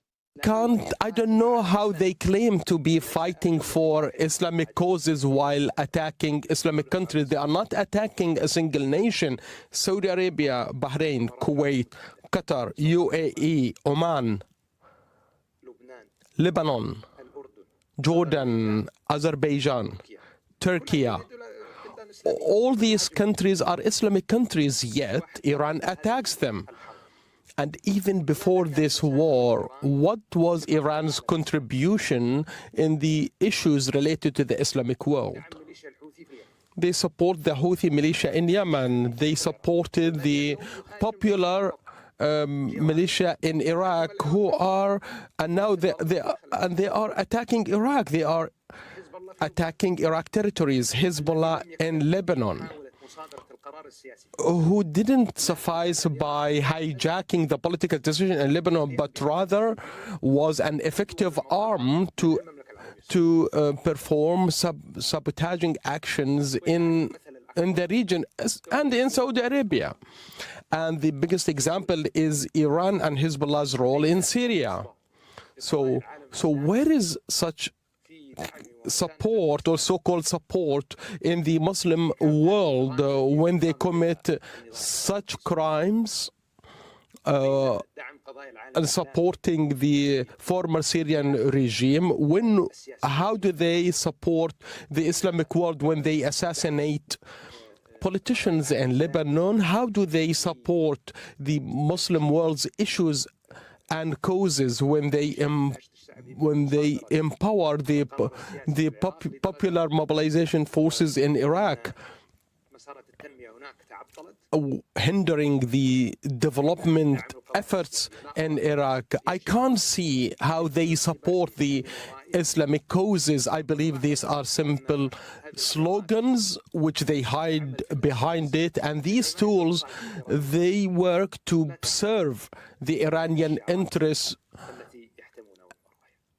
rather than the slogans they claim. So one of the things to consider here, and I like that Eric captured it, even before this war, what was Iran's contribution to the Islamic world? I would go a step further and say, in the absence of that contribution, what was its effect on the Islamic world? And I think that's an easier statement to actually articulate than what was their contribution. Attacking their neighbors was a huge mistake, and they are flocking to take the side of President Trump by design. Listen, folks, Trump and his administration didn't start all this planning and concept in January of 2025. This goes all the way back to the first administration. I would argue that the overall concept of this operation has been in play through the White Hats, through the Q operation, whatever the heck you want to call it. There's been an operation. This probably goes all the way back to JFK. They just, they didn't anticipate everything that they wanted. I think that's what resulted in the loss of life from President JFK. They were never going to make that mistake again. So they made sure this one was done to perfection. And they've adjusted this operation given the changes of our world and relationships, etc. But this stuff has been planned for a long time. That concept alone should make you take pause to be like, well, if they were planning it for a long time, how do you know who's going to be your ambassador for this? How do you know who's going to facilitate this conversation? There's only one way. When you're not talking just an operation that's for a national impact, you're talking about a global operation. That means it's also a sovereign alliance. That's the only way you accomplish this, folks. Just food for thought, conversation for another day, as many are. And then we'll finish this part, and then we'll get into the next part of the Iran phase, where we start to bring in Operation Joe Kent. The White House says rapidly putting Iran out of business. President Donald Trump posts on Truth. Remember, for all those absolute fools out there, Iran is considered by everyone to be the #1 state sponsor of terror. We are rapidly putting them out of business. And as you can see there, just dropping lead. I want to enlist. I want to re-enlist so bad. That's from March 18th, 1.2 million views. But here's the part just to capture this, and then we'll shift gears here into the second phase of this. I know people want to come out and say, yeah, but who funds Iran? And yes, you're right. We got to have that conversation. Okay. All right. But you don't get to the center of a Tootsie Pop, right? Right. You don't get to that part without licking around the edges, right? How many licks does it take to get to the center of a Tootsie Pop? I think I said that right. Probably butchered it. My bad. You don't get to the center of exposing the mechanism of the global elite, the deep state, the cabal, without peeling it layer by layer so everybody's tracking, so everybody sees how this works. When Trump says Iran's the #1 state sponsor of terror, people are like, yeah, this is true. And we start looking at the research. All right, boom, there's that first layer of the onion. And then that's when our job comes in and says, yeah, but some of this funding was coming in through USAID and these NGOs. We're like, whoa, okay, let's look into this. We start pulling that layer of the onion. We're like, oh, okay, there we are. And then we say, well, who's the one sending the money to USAID and the NGOs? And we start looking at these politicians and our governments and other governments. We're like, oh man, we're starting to see some corruption here. And every time we do that, it takes us to the next level. All right. Not to be graphic, but a lot of adults are watching this. A lot of you want to get straight to the climax and you want to skip foreplay. All right. That ain't the way Trump operates. Okay. Trump still has us out to dinner right now. Okay. We all know where this is going, but we're still out to dinner. Enjoy the fucking salad. All right. So with that, let's get into Operation Joe Kent. Let me bring up his letter so I can read it for you guys right here. Enjoy the salad. That shit was funny. I was trying to, I gotta laugh. I make myself laugh sometimes too. Listen, if y'all ain't gonna laugh, I'm gonna laugh. Someone's gonna laugh at that. I think that was good. Someone clip it. Right. Director of National Intelligence, National Counterterrorism. Let's be professional, right? This is important. President Trump, after much reflection, I have decided to resign my position as the Director of National Counterterrorism Center effective today. I cannot in good conscience support the ongoing war in Iran. Iran posed no imminent threat to our nation, and it is clear that we started this war due to pressure from Israel and its powerful American lobby. I support the values and the foreign policies that you have campaigned on in 2016, 2020, 2024, which you enacted in your first term until June of 2025. You understood that the wars in the Middle East were a trap that robbed America of the precious lives of our patriots and depleted the wealth and prosperity of our nation. In your first administration, you understood better than any modern president how to decisively apply military power without getting us drawn into never-ending wars. You demonstrated this by killing Qasem Soleimani and by defeating ISIS. Reminder, it was General Kane that did that. Early in this administration, high-ranking Israeli officials and influential members of American media deployed a misinformation campaign that wholly undermined your America First platform and sowed pro-war sentiments to encourage a war with Iran. I'm going to comment on this. This echo chamber was used to deceive you into believing that Iran posed an imminent threat to the United States and that you should strike now. There was a clear path to a swift victory. This was a lie and is the same tactic that the Israelis used to draw us into the disastrous Iraq war that cost our nation the lives of thousands of our best men and women. We cannot make this mistake again. As a veteran who deployed to combat 11 times and as a Gold Star husband who lost my beloved wife Shannon in a war manufactured by Israel, I cannot support sending the next generation off to fight and die in a war that serves no benefit to the American people nor justifies the cost of American lives. I pray that you will reflect upon what we are doing in Iran and who we are doing it for. The time for bold action is now. You can reverse course and chart a new path for our nation, or you can allow us to slip further toward a decline in chaos. You hold the cards. It was an honor to serve in your administration and to serve our great nation. Joseph Kent, Director, National Counterterrorism Center. Now, the part I want to comment on over here is something that he's acknowledging. Here we go. It's in this paragraph, right? Can't highlight it because it's a screenshot. He goes, early in this administration, high-ranking Israeli officials and influential, here's the part, influential members of American media deployed misinformation campaign that wholly undermined your America First platform. Pause. He has it to support his argument. But this is an argument that I have been making since probably the beginning of this podcast. I'll talk about my entire show, not tonight's show. He's acknowledging that media can deploy misinformation which will affect the actual presidential administration. This is an important statement. Why? It shows understanding. Now, I'm going to be doing another show. I'm going to see if Josh is going to join me. This is going to be an extra show. It'll probably be Friday, early Saturday, maybe a third show on Sunday. But it's going to go through the Mark Levin Commerce interview with Joe Kent. It's a short one. It's less than 40 minutes. But in that show, he makes a statement, and I might as well just get ahead of it because I'm going to read it here from my notes. I'll summarize it because I don't want to take away from that show. But Kent says, and he's talking to, he's addressing Mark Levin. He says, you can lobby him being the president, by using the power of your show.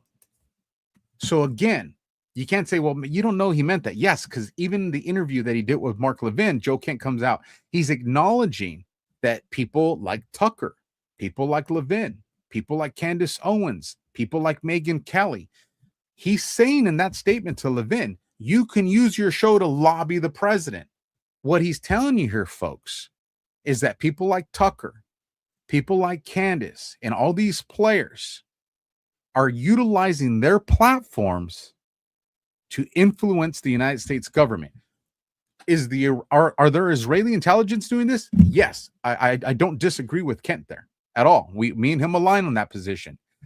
The part that he's saying is that it's a side of the American media. What I'm trying to say is all sides of the American media are doing this. He's acknowledging it.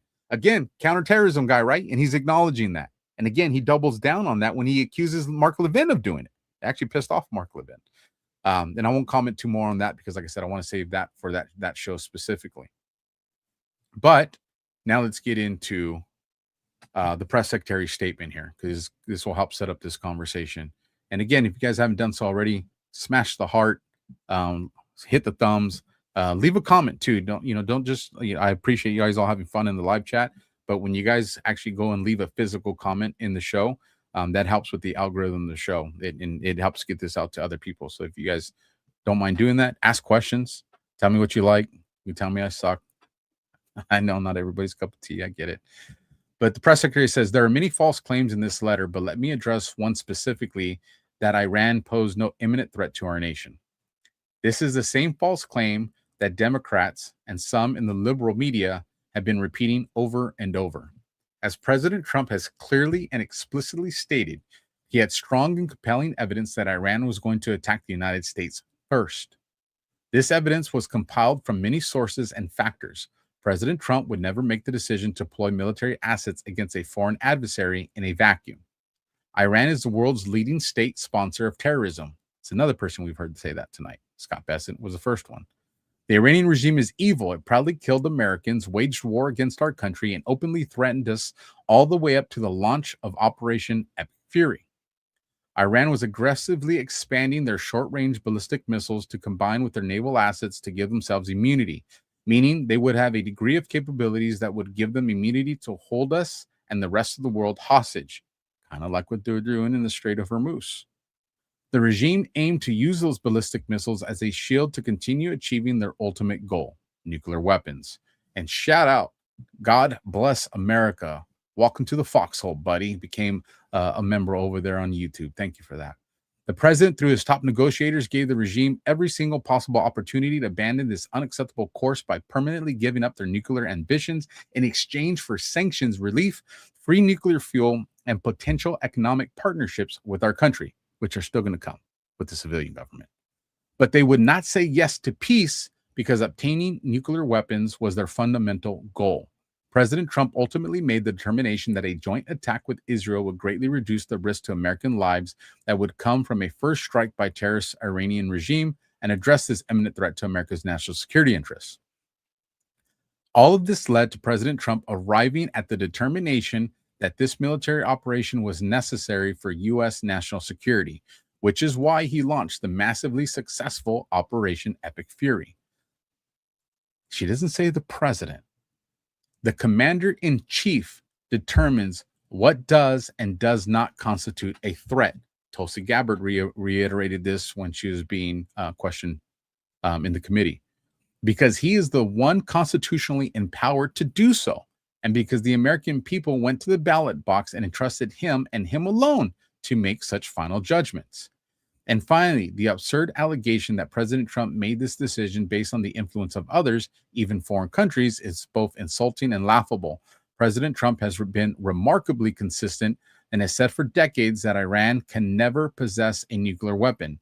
As someone who actually witnesses President Trump's decision-making process on a daily basis, I can attest to the fact that he is always looking to do what is in the best interest of the United States of America, period, America first.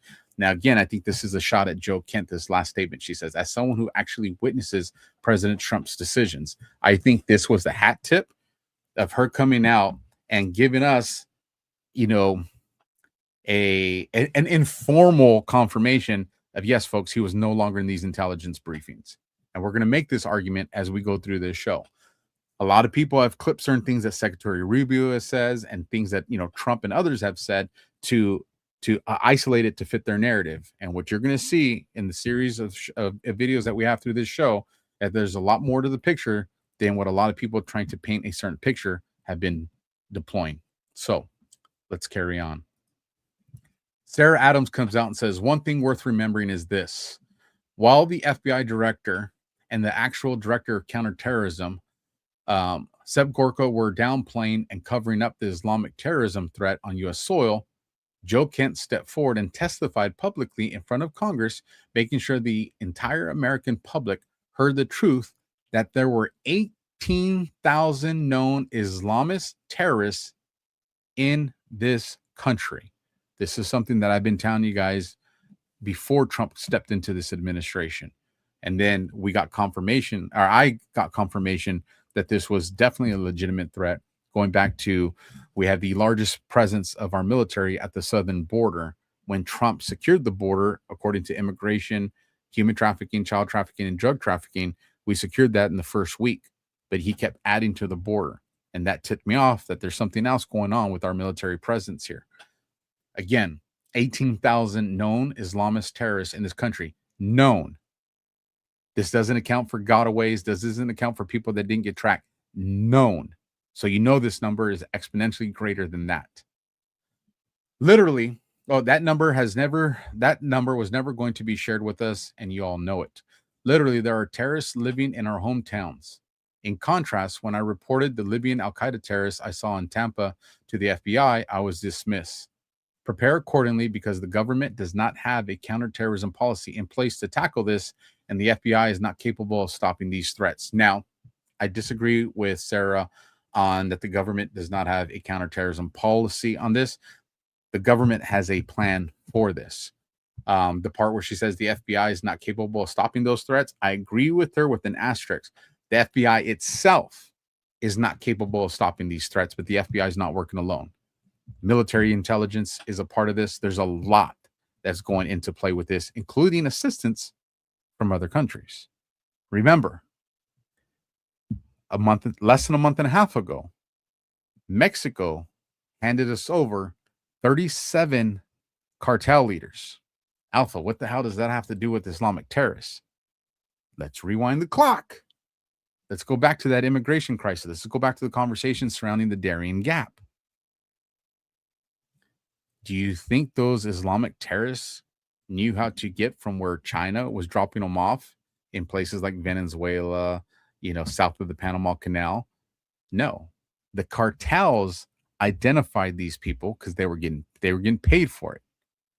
The cartels know exactly what terrorist leaders, terrorist units, and what missions, in a limited scope, what missions they had, because they needed to know at what areas and points of entry to get them into the States. And then, in addition to that, the cartel had to use its cartel assets on the interior of the United States, that once these terrorists got into the interior of our country, so the cartels assisted them through the Darien Gap and other routes to our border. got these terrorists across our border, and then utilized the cartel assets on the interior of the United States to then deploy these people. Again, Mexico, within, I think it was probably a month and a half ago, handed us over 37 cartel leaders. What do you think's happening to those cartel leaders? The FBI, military intelligence, the DOJ is extracting all the intel. Who were they? Where were they? Where'd you take them? Where are they staying? What were your connections? What was the means of communication that they had? What was the equipment that they had with them? They weren't coming over with obviously bioweapons and these things. So where were all that intel is what's being derived. So when you go back to the comment Trump made a few nights ago where he says, we know where they all are, we got eyes on them. That's what we're talking about, folks. So I think Sarah knows that. I just don't know why she didn't incorporate that into her posts. I can't predict people's intent on that. But actually, let's play this video so you can hear this yourself, and we'll carry on. Share that with you today. We just recently put out a warning of the heightened risk of terrorist attacks posed to the homeland by terrorists pretty much of all stripes, but in particular from ISIS and from Al-Qaeda. NCTC has been crunching the numbers and going through the sheer volume of known and suspected terrorists that are in the country that came in under the Biden administration.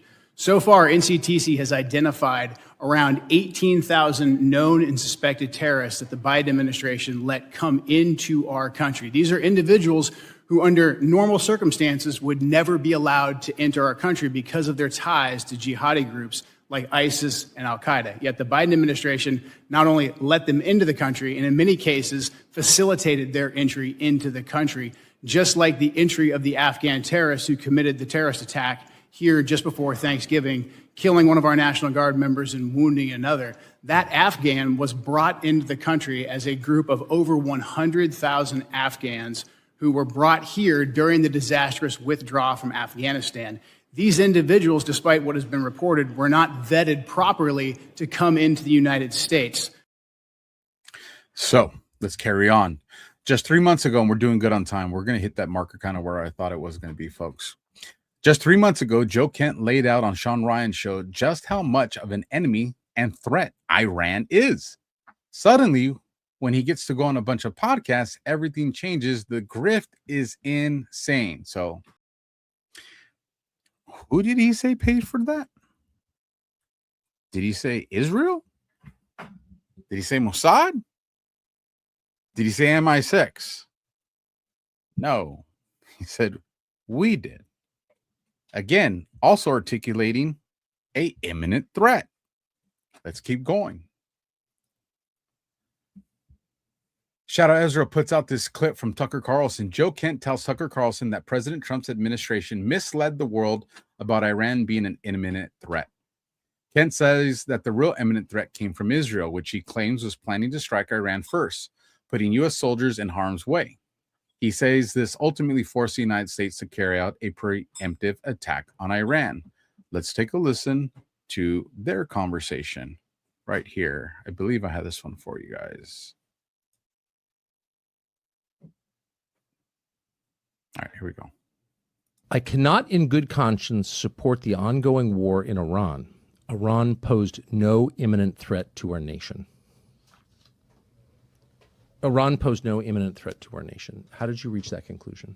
I think this is key. I mean, this would be more challenging to explain had the Secretary of State, the President, and the Speaker of the House not come out and said that we conducted this attack at this time because the Israelis were about to do so. So that takes away the argument that there was an imminent threat, as in Iran was planning to attack us immediately. That just simply did not exist. May I ask you to pause? Sure. And so I've heard people say that, and this just happened, but history has a way of getting rewritten in real time. And then you look back 10 or 15, 20, 25 years later, and no one seems to understand the things that you saw because they've been eliminated. Yeah. So I think it's important to stop and say, here's what we actually know. So I'd like now, if we could, just to play one of the statements that you alluded to, and that's from Marco Rubio, the Secretary of State. And this was shortly after this war commenced. And he was explaining as is his habit, in a thoughtful, precise way, why. Here's Secretary of State Marco Rubio. And so the president made the very wise decision. We knew that there was going to be an Israeli action. We knew that that would precipitate an attack against American forces. And we knew that if we didn't preemptively go after them before they launched those attacks, we would suffer higher casualties and perhaps even higher those killed. And then we would all be here answering questions about why we knew that and didn't act. Okay, so that is his almost contemporaneous explanation, and it's not offhand. He reasons it out. He explains there's a logic chain there, and he says, we knew not that Iran was going to attack. He did not say that. Right. He said we knew that Israel was going to attack Iran, and in retaliation for those attacks by Israel against Iran, Iran might attack American forces. So the imminent threat that the Secretary of State is describing is not from Iran, it's from Israel.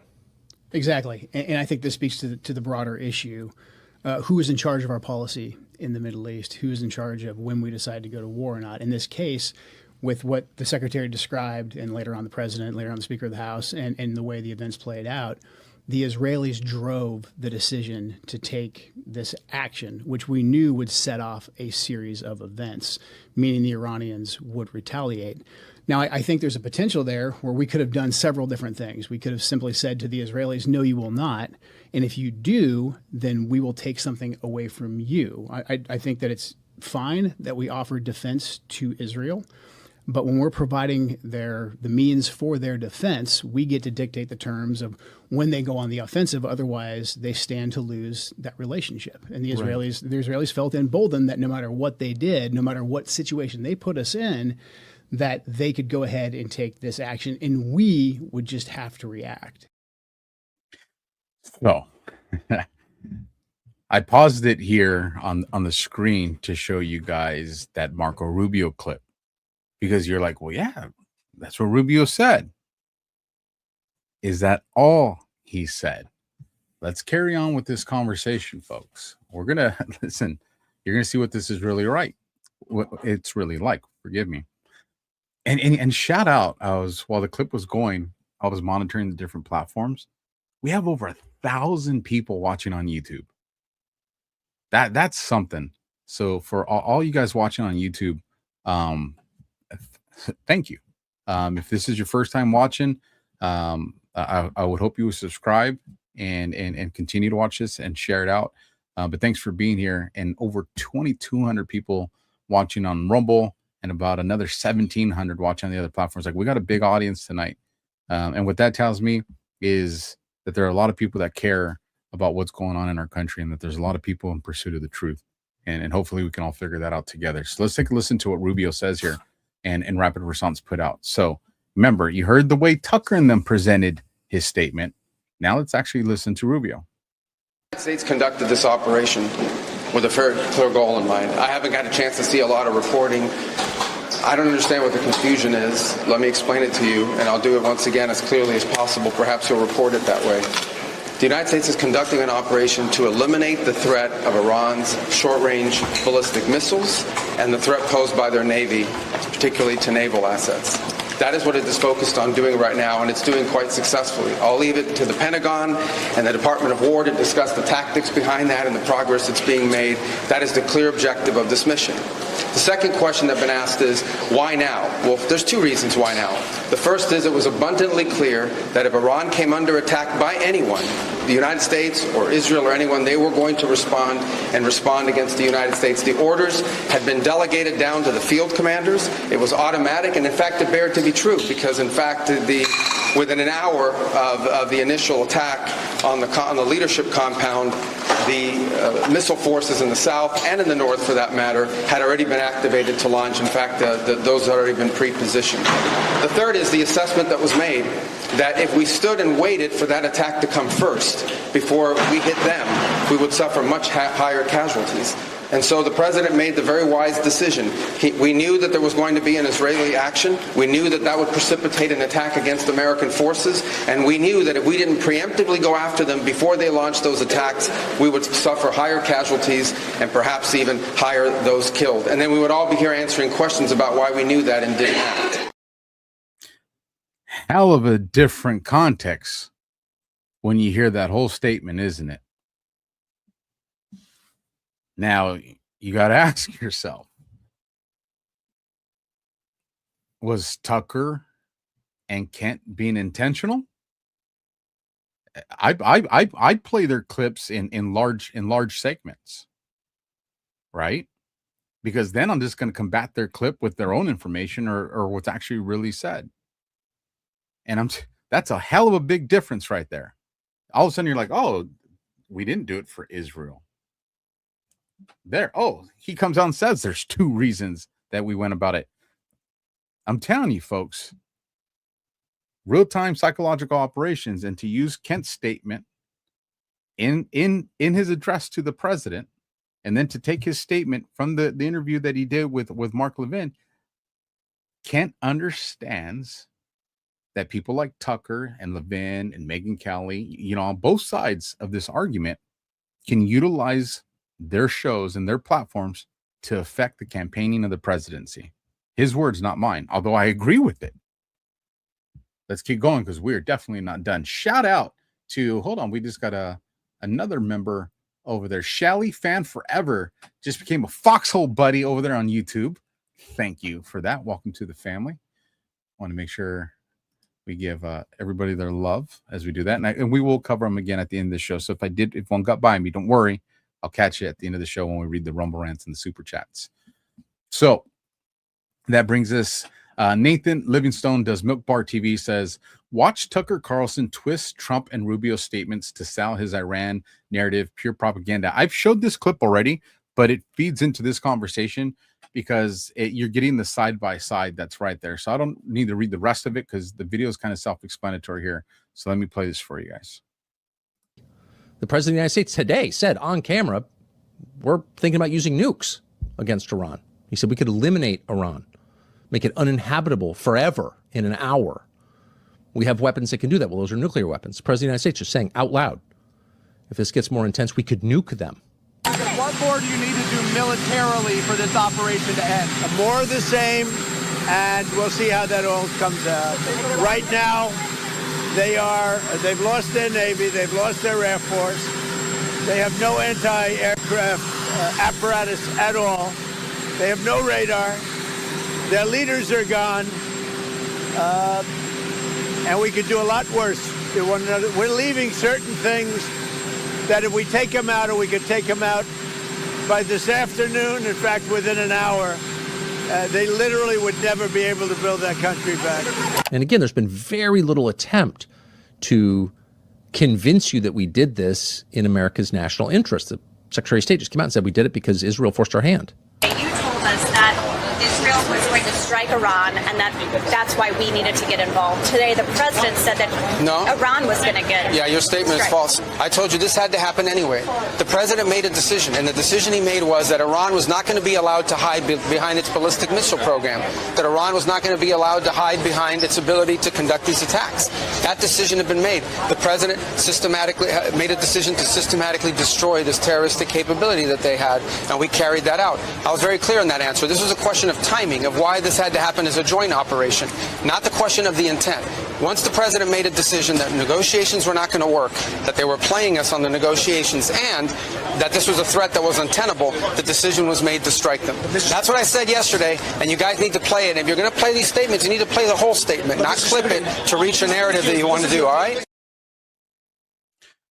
So hold on. I don't have a moderator over there on YouTube yet, so I got to do this myself, but I see someone over there that is harassing everybody.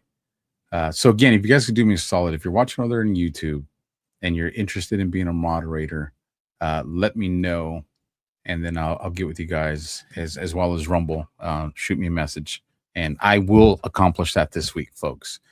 These audiences are getting big now, and I understand that because of that, we're going to get people that come in that just want to disrupt it and not allow you guys to focus in on the show. So work with me here since we don't have any moderators yet. I do try to give people chances. I don't mind opposing views. I don't mind people that want to criticize. I don't even mind if you want to come in here and say, I completely disagree with you. Just don't disrespect other people in the chat. Don't go and use vulgarities and things like that at people. Make your point, be respectful. Like I said, I'm never going to ban people in the chat if they say, I think you're completely wrong. I don't support this. I think this is bogus. I'm not. Don't spam the chat, but you're not going to get banned.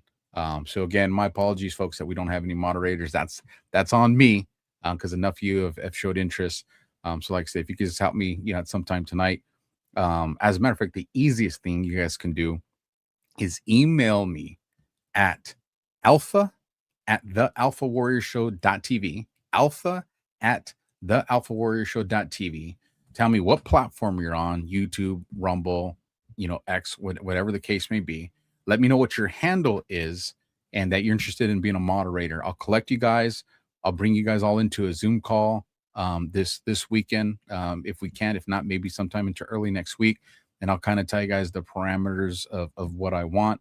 And we'll go from there. So again, that email is alpha@thealphawarriorshow.tv. But for now, you got to kind of roll with these punches. And if I see them, I'll snipe them. But I do want to make sure we give people warnings. I know some of them stir up your emotions. That's okay too sometimes. But let's just keep going. Again, open source intel puts out Tucker claims that when President Trump, this one pisses me off a lot. Tucker claims that when President Trump demands unconditional surrender, it means the U.S. troops get to, you see the word, Iranian women, and suggest that it requires the U.S. to use nuclear weapons. This guy is seriously losing it. I'm just going to let you guys hear it with your own ears. Some graphic language here, so there's the disclaimer. Unconditional surrender means foreign troops get to rape your wife and daughter if they want. And everyone knows that. And that has been, if there's one consistent lesson of history, it means unconditional surrender means foreign troops get to rape your wife and daughter. Everyone can feel that. That's like the most atavistic instinct there is. And so to avoid that, people will do anything. And so that's why it requires that level of force to get a population subdued to the point of unconditional surrender. That's why. And so in this case, of course, we don't have the ground force necessary. I don't think Americans would voluntarily participate in it. I just don't think we can do that. It would require weapons of mass destruction. It would require presumably nuclear weapons in order to do that. And let's not lie to ourselves. We're moving toward that. So, one, he is lying. And let's address this with factual information. One, when he's talking about Trump telling the Iran IRGC that, no, it'll be an unconditional surrender. The foreign troops that he's referring to is the United States military. He's literally saying that this is what our military would go and do to the Iranian women and children. An American pundit, an American podcaster, one that presented himself as conservative, MAGA, America First, supporter of Trump, pro-military, is saying that if Iran was to do unconditional surrender to us, that history has shown our troops aren't other countries. Now, granted, there are crimes that happen, and when that happens, our judicial system in the military goes after these people. But he's sitting there literally saying that Iran knows that this is what our troops are going to do to them. Second, he says, and this goes back to even a statement, Joe Kent made in the earlier thing, they're still doing the draft. And what is Tucker Carlson saying? We don't have the troops. Yeah, I don't think they're going to do this. Let me back this up for you guys. As of a month and a half ago, the Army had already met its recruiting numbers 4 months early. We have the highest recruiting in our military right now than we've had in decades. Our military actually is in a position to be picky on who they're bringing in. They had to lax a lot of these laws, and I think it was on purpose through DEI and some other stuff. All that stuff. Well, one, Hegseth, Secretary of War, is doing a good job of removing all that waste from the military. They got some people that just have no business being in our military. But the Army hit its numbers 4 months early, and this clown, because that's what he's acting like right now, whether you guys like him or not, that is a false statement, saying that there are not troops.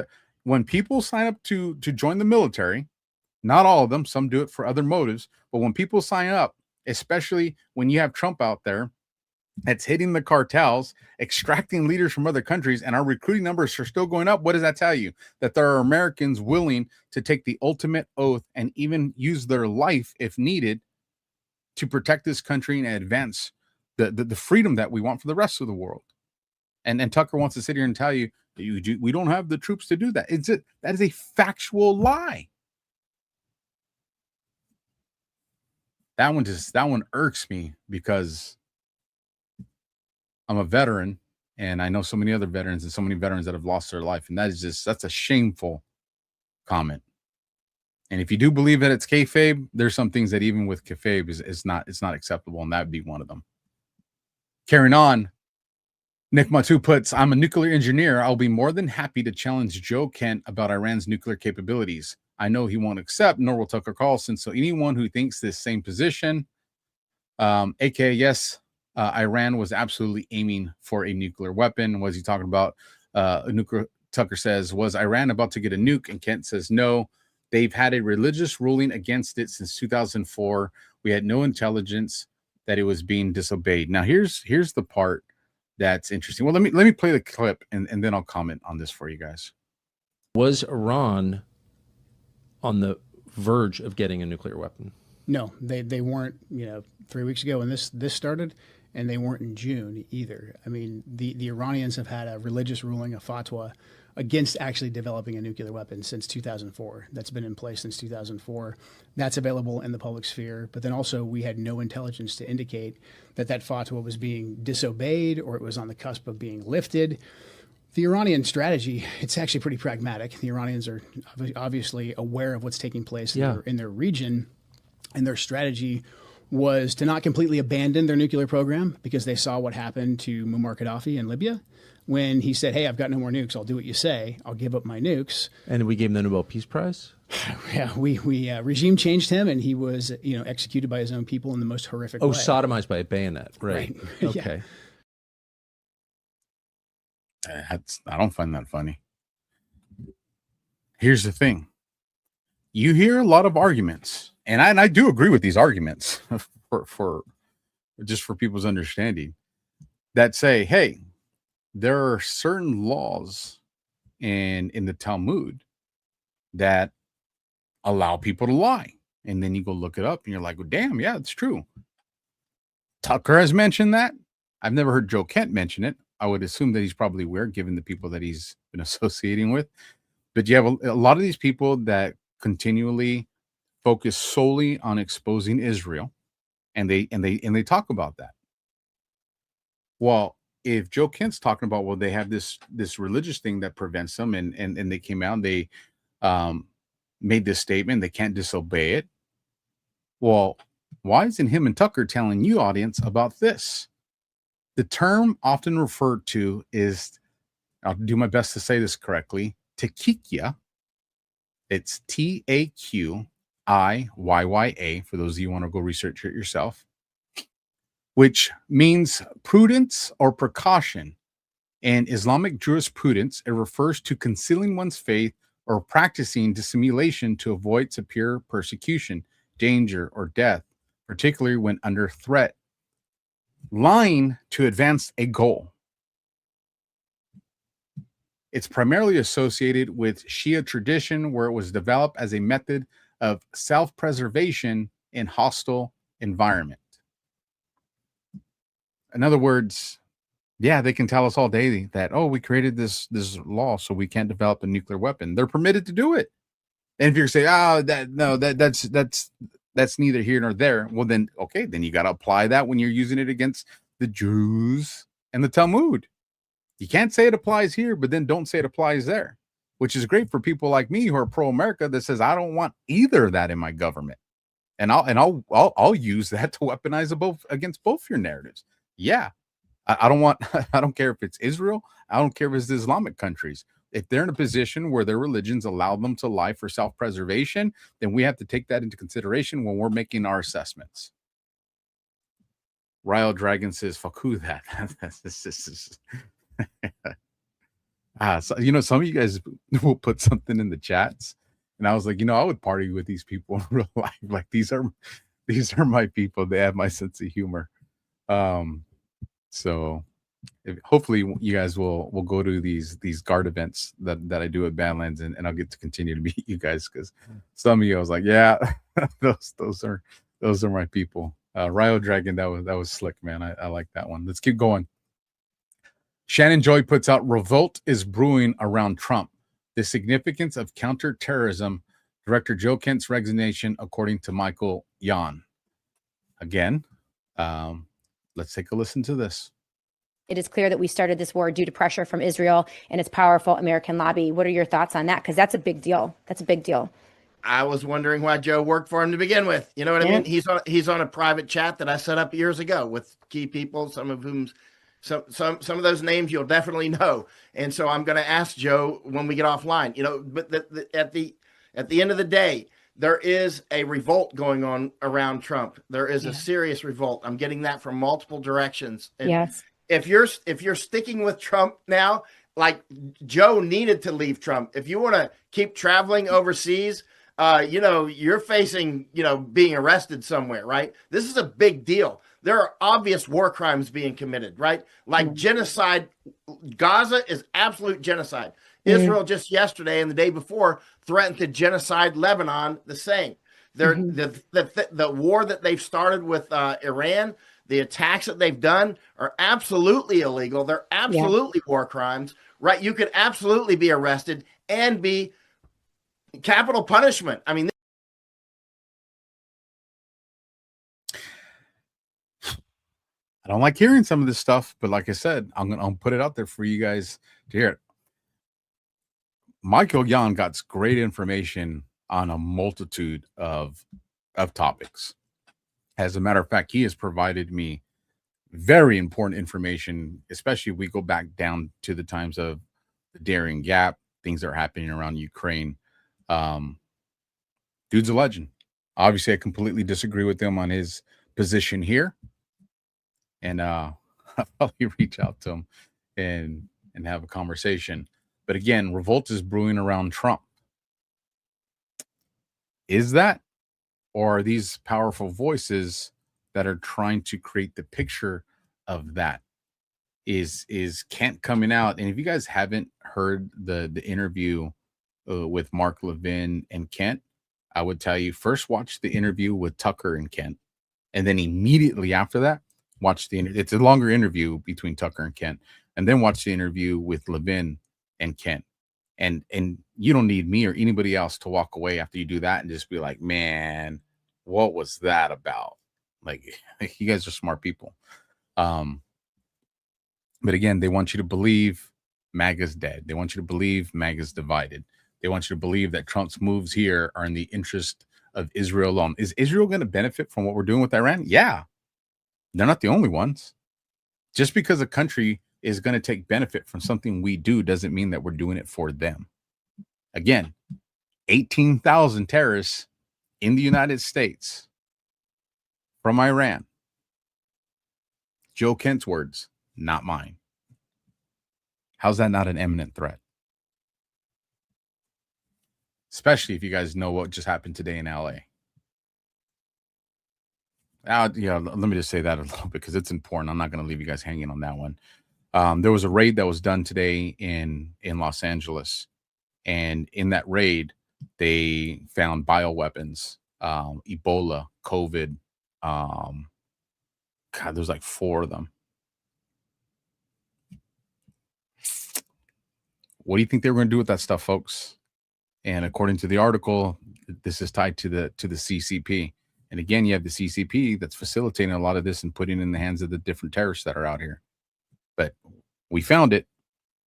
And so I'm going to see if I can reach out to one of my peeps out in LA to see if I can get a little bit more insight on that. But that's the surface level of that. That's in our country right now with a minimum of 18,000 terrorists, according to Joe Kent, who says Iran's not an imminent threat to us. Let's continue. Joe Kent, this comes from January 7th of 2020.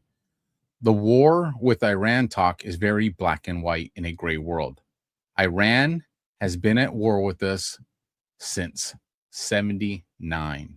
The killing of Qasem Soleimani is the first decisive act we have taken against Iranian terrorists since the 80s. So hold on. wait. You guys have been hearing what he's been saying in these interviews. I've been playing them for you. Trump started a war. We started the war for Israel. Tucker Carlson, Joe Kent. But we look right here at Joe Kent's own words, and he says Iran started this war. And that this is back all the way to 79. So was Joe Kent lying then, or is he lying now? I mean, you guys decide. I'm just putting the information in front of you, which a lot of people won't do. The Great Upset Substack puts out George Webb, investigative journalist. Let me play this one, and then we'll talk. Okay, hello everybody. George Webb, Joe Kent. Hold on to your hats.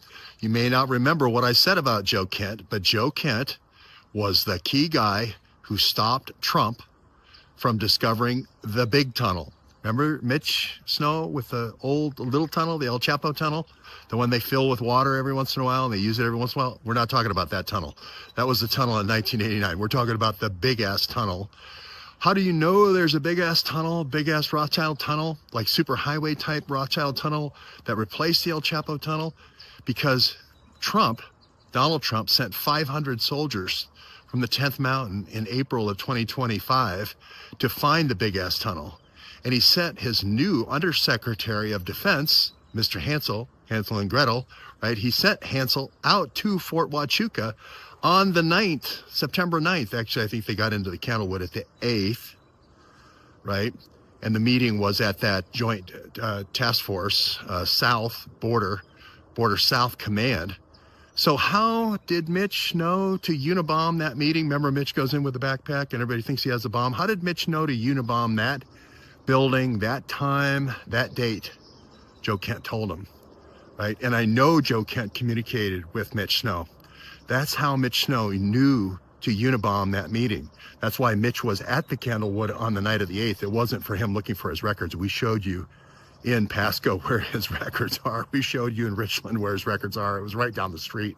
He didn't need to go there. He went to unibomb the meeting. Why did he go to unibomb the meeting?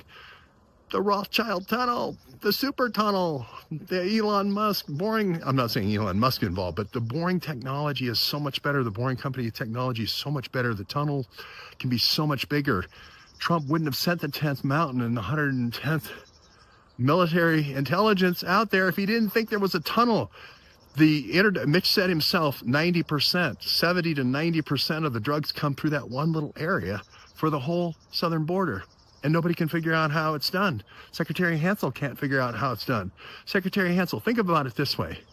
Why is somebody unibombing your meeting when you go out to find the tunnel?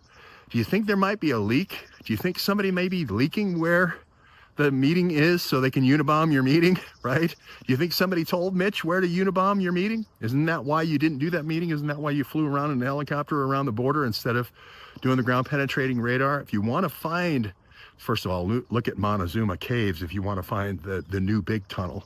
But anyway, Secretary Hansel, think about it. Joe Kent is your leak. Joe Kent is the one that's been undermining Trump all along the way. Trump needs to open an investigation into this.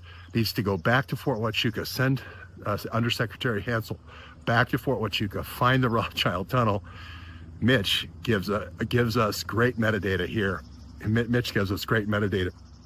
The fact that Joe Kent is leaving, wow, a leaker, you're getting rid of a big leak. Think if you're on a big Navy ship and there's a huge hole in the boat and you're leaking. If you got rid of a big leak, it's not a bad thing. It's a good thing. It's a good thing to get rid of Joe Kent. So if you're not familiar with Mitch Snow, we're going to be bringing him into the conversation here in a little bit. He's the one that was working with Candace. He's the one that's talking about Fort Huachuca. He was the one that said, "Oh, I saw Erica Kirk there and Colvert or a series of people." I don't remember that. I know Erica Kirk was one, and he named some other people. And people right now, well, one is you guys, those of you who've been, loyal to the AlphaWarrior Show, you've been watching me. Who told you there was going to be leak operations before all this shit happened? I just want to say, it's just just want to say for the hate, because listen, we know there's some haters that watch the show, right? I was right again. You were wrong. Just shout out, right?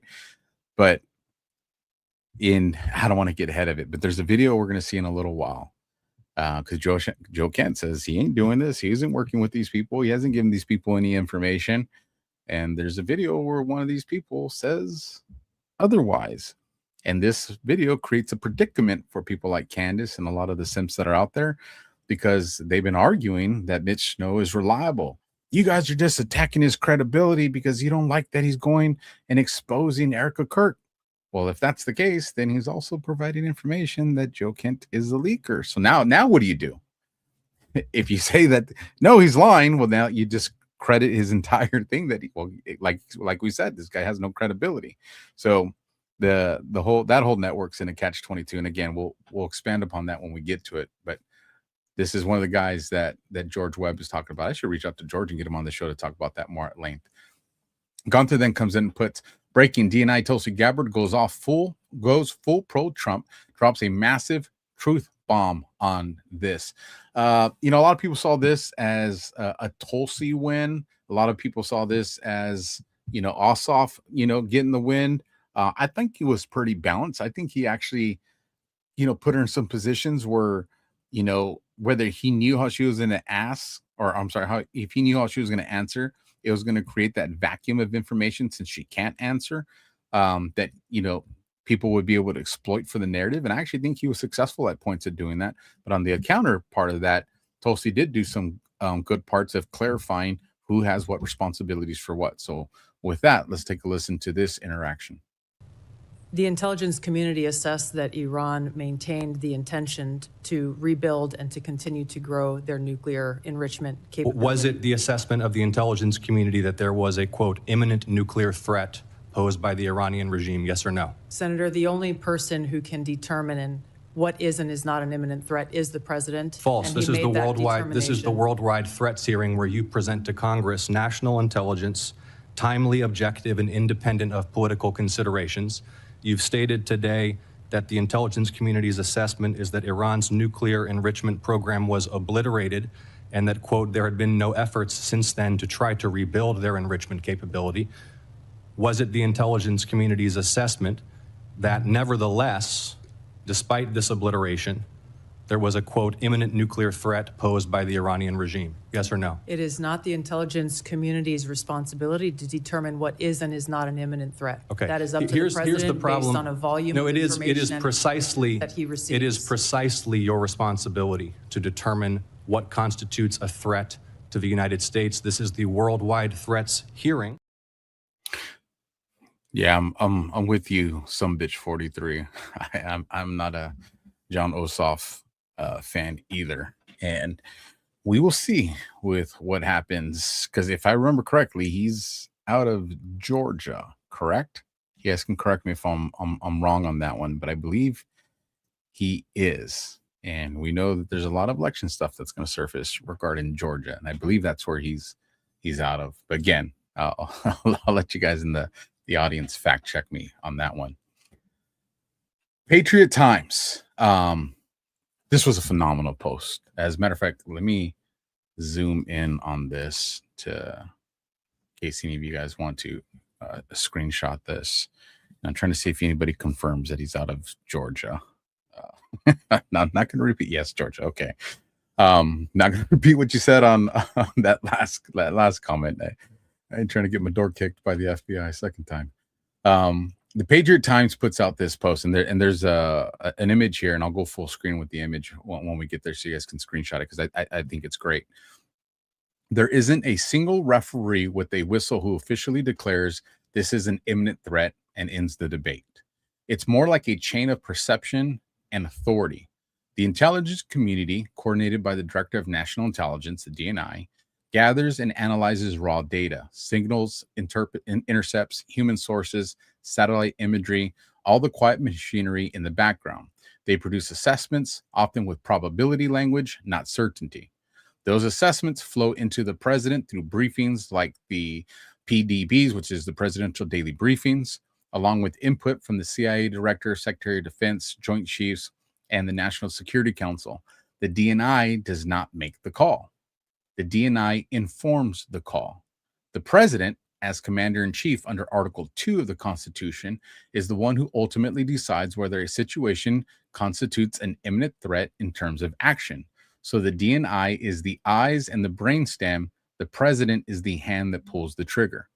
As for documents, there's no single statute that cleanly says the DNI defines eminence. Instead, the framework is scattered across law and policy.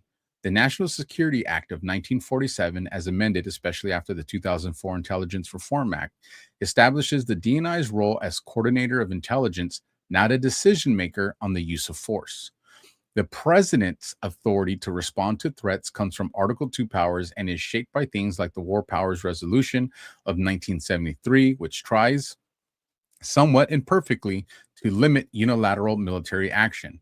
When you hear the term imminent threat, it often shows up in legal justifications written by executive branch like the Office of Legal Counsel memos or Department of Justice white papers, especially in contexts like counterterrorism.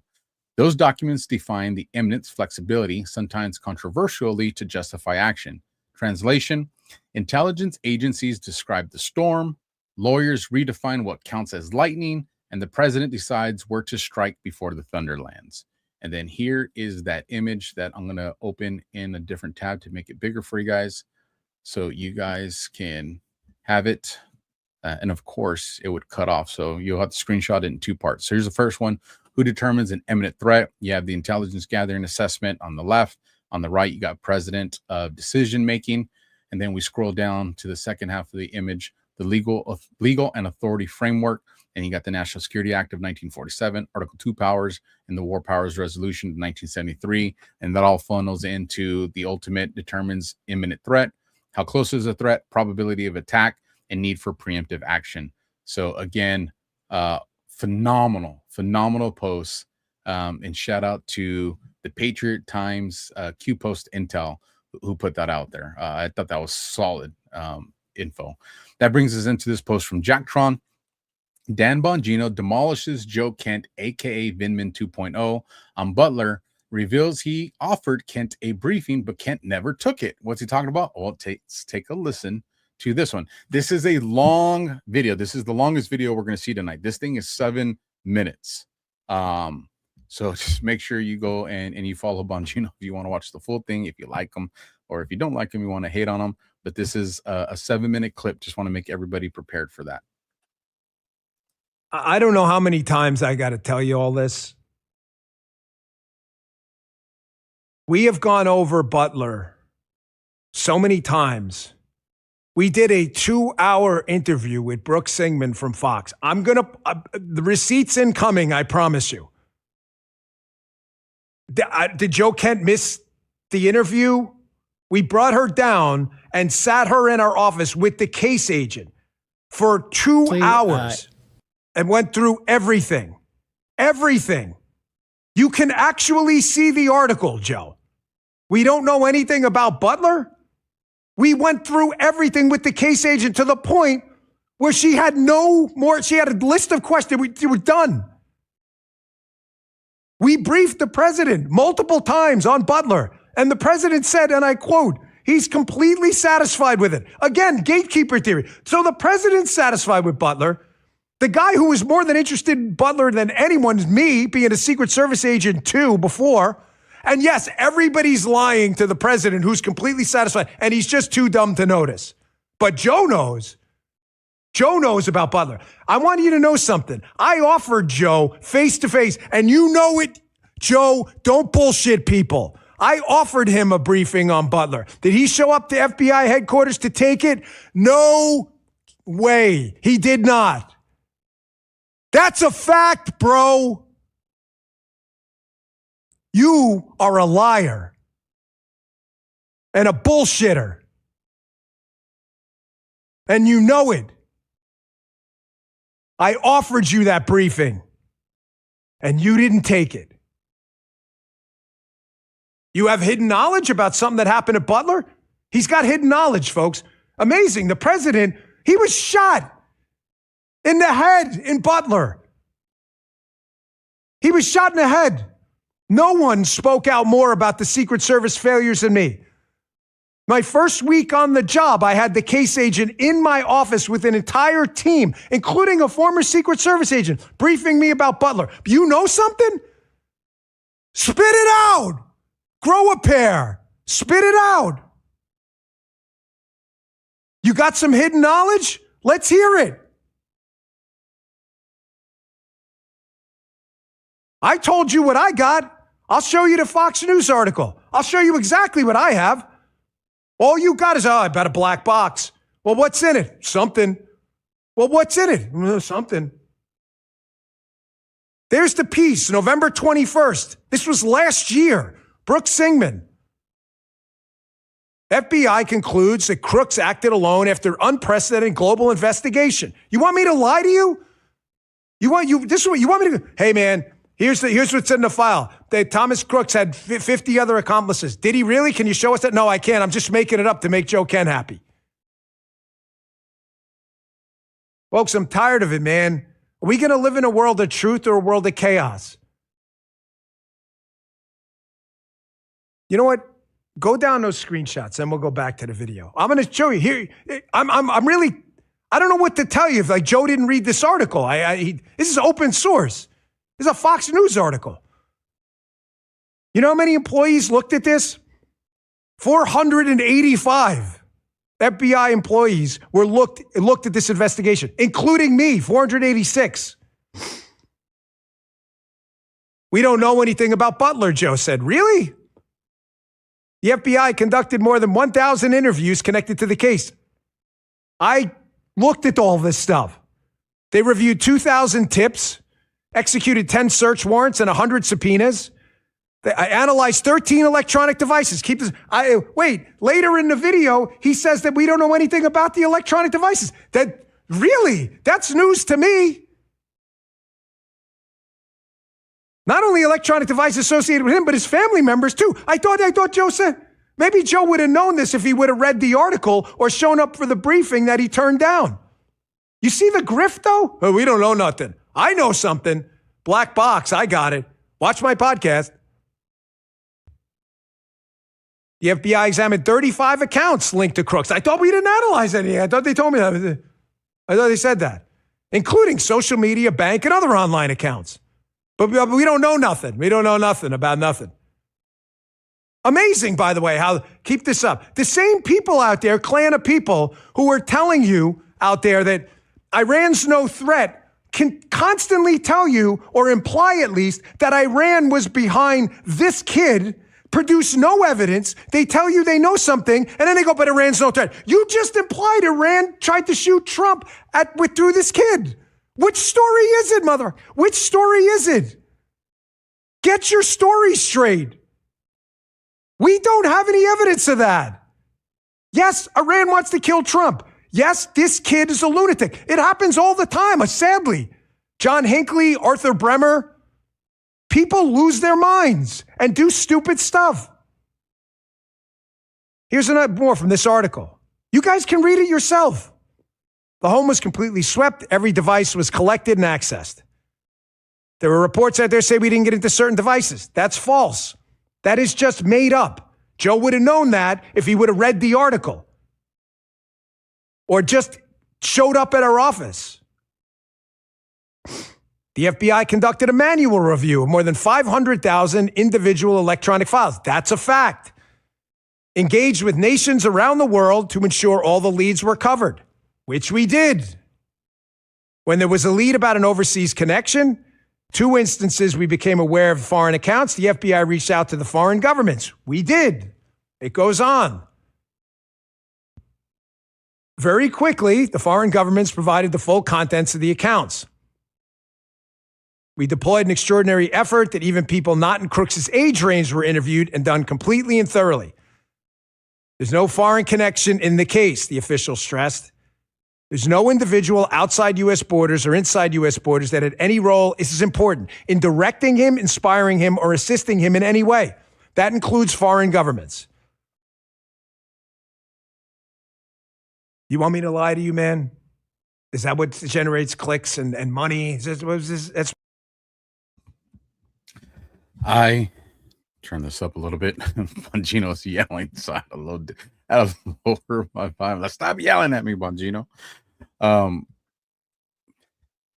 Listen, whether you're pro Bongino or you're not, you know, the information speaks for itself, right?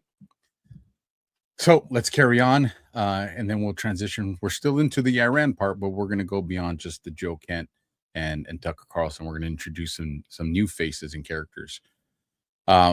Chris Loesch puts out, Joe Kent was wrong about the Iranian capabilities as a threat. Color me shocked. He's talking about OSINT's technicals posts, and you know, we've heard these conversations, the missiles that were fired, you know, reaching out to, you know, Diego Garcia.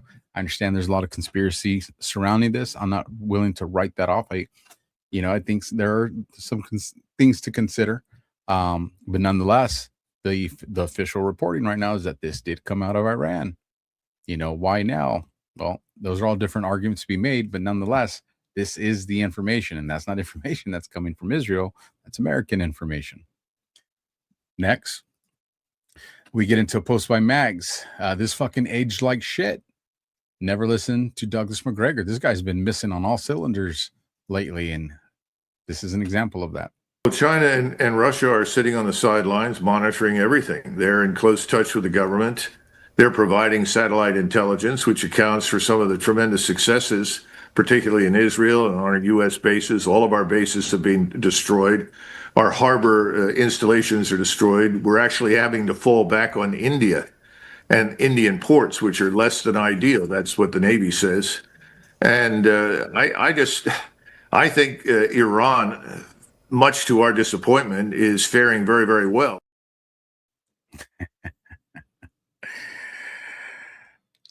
Psychological operations, folks. Are these good guys playing a role, or are these guys that were just never good and bad guys they infiltrated? Don't beat your head over trying to figure that part out. Look at the information that they're putting in front of you. That's what you got to judge. And obviously, what Douglas McGregor is putting out right there's a bunch of shit. And there's an overwhelming amount of evidence that supports that. Even the Iranian government is acknowledging it. So you can't say, well, that's just, you know, you got a pro-America position. No, Iran's acknowledging that all these facilities and shit that they have is getting hit. Other surrounding nations are acknowledging it. I share it with you guys so you know who's saying what. So when they go and make other statements, you can judge it as it will. We will do the last ad here on Rumble. Let me go full screen with me and pay a bill real quick, folks, if you don't mind. And we're going to go with, we actually haven't done this one in a good minute, and I'm drinking some coffee right now because coffee is delicious. We're going to go with 1775 coffee. You'll see that link right there. Oh, no, right there on Rumble. So you can take a screenshot of that QR code, or the link will be in the chat now, or it'll be in the description if you want to come here later, if you're watching the replay and you're not enjoying the show live with us tonight. But 1775 coffee. If you still haven't tried it, now's your shot. The 1775 starter kit just dropped, only 1,000 units. You're getting the bold dark roast that hits hard, the smooth medium roast, and the Vitality mushroom coffee for clean energy and laser focus, no crash. All single origin, small batch, toxin free, and mold free. Plus, you're also getting a gold spoon clip, because freedom isn't scooped with plastic. A frother strong enough to stir up your coffee and your mother-in-law's opinions, and a black 1775 tumbler. $170 worth of coffee and gear, yours for $99. This is for the ones who have been watching 1775 blow up on Rumble, wondering if it's actually worth it. Spoiler, it is. So go to 1775coffee.com/studio and grab your starter kit before they're gone. That's 1775coffee.com/studio and grab your starter kit. Bold beans, clean fuel, and a morning routine that stands for something just like Rumble does. And so let's put me back in my position over here. Let's continue on with the show. And I do have a treat for you guys at the end. So 2 videos. One you guys have seen. It's a song that I wrote. It's obviously not being sung by me because I can't sing. But a lot of you guys have liked it. It's still untitled.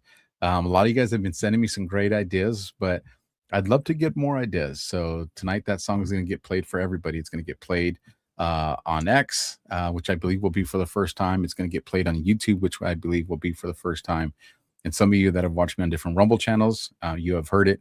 But I'd like for you guys to come up with the title.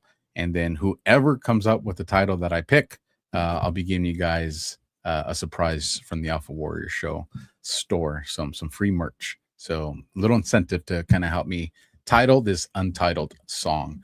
So now we get into some different characters. Melissa Tate puts out, turncoat podcaster gets schooled by ex-CIA about the real after trying to push the it's the Jews conspiracy theory in regards to the attack on Iran. So let's take a listen to this clip between Sean and Sarah. Do you think we should have bombed Iran back in, when was that? When was that? It was in the summer. We were in Dubai. We were flying home and we could see the... 100%. So the thing is, and Iran knew this anyway, we were always going to bomb Iran when we found out they hit a certain level of enrichment or they could get close to putting... How did we find that out? So... Because here's what's interesting to me, and I can't tell you who told me this, not on air. Not one of our intelligence agencies fucking said that they were enriching uranium. It was Mossad that came along and told us that. Well, the first thing is you have to remember, Mossad has way better access in Iran than we do. Just to be honest, I have some better accesses in Iran than the U.S. government does. So we have to be really honest about that. The U.S. does have bad access in Iran, so they've always had to rely on other people. So that's no conspiracy. Think about it. That's Iran's greatest enemy. They have the best access here, just like we had the best access in Afghanistan when we were fighting the Taliban there, right? Because that was our enemy. So you have to view it in that lens, okay? So that's not a conspiracy. Okay, but remember early on in Afghanistan when we would go into these villages and we would just take somebody's word for it? Oh, no, they're the bad guys, not realizing that these two groups have been battling each other for 1,000 years. I mean, so, you know what I mean? That's not exactly what's happening in this case. So I will tell you, they were 100% enriching, and the U.S. government also has information that they're enriching. It's not just from Mossad. That's 100% not true. I mean, I even had access to a guy who had a family member in the program. The program is real. The program is much farther along than our government was aware.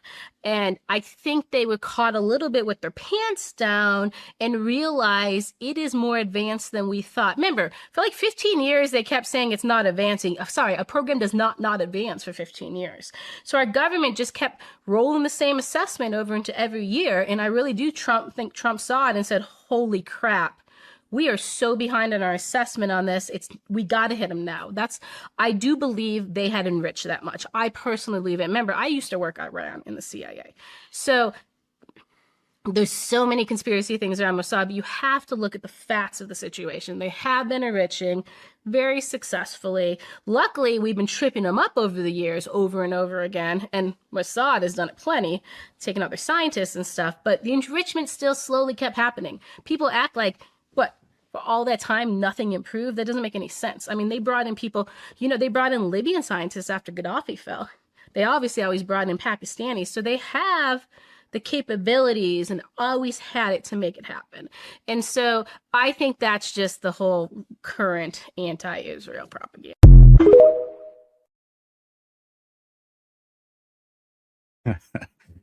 That's an interesting watching guy CIA have a conversation with female CIA, both former. Man, I would love to get Sarah on this show.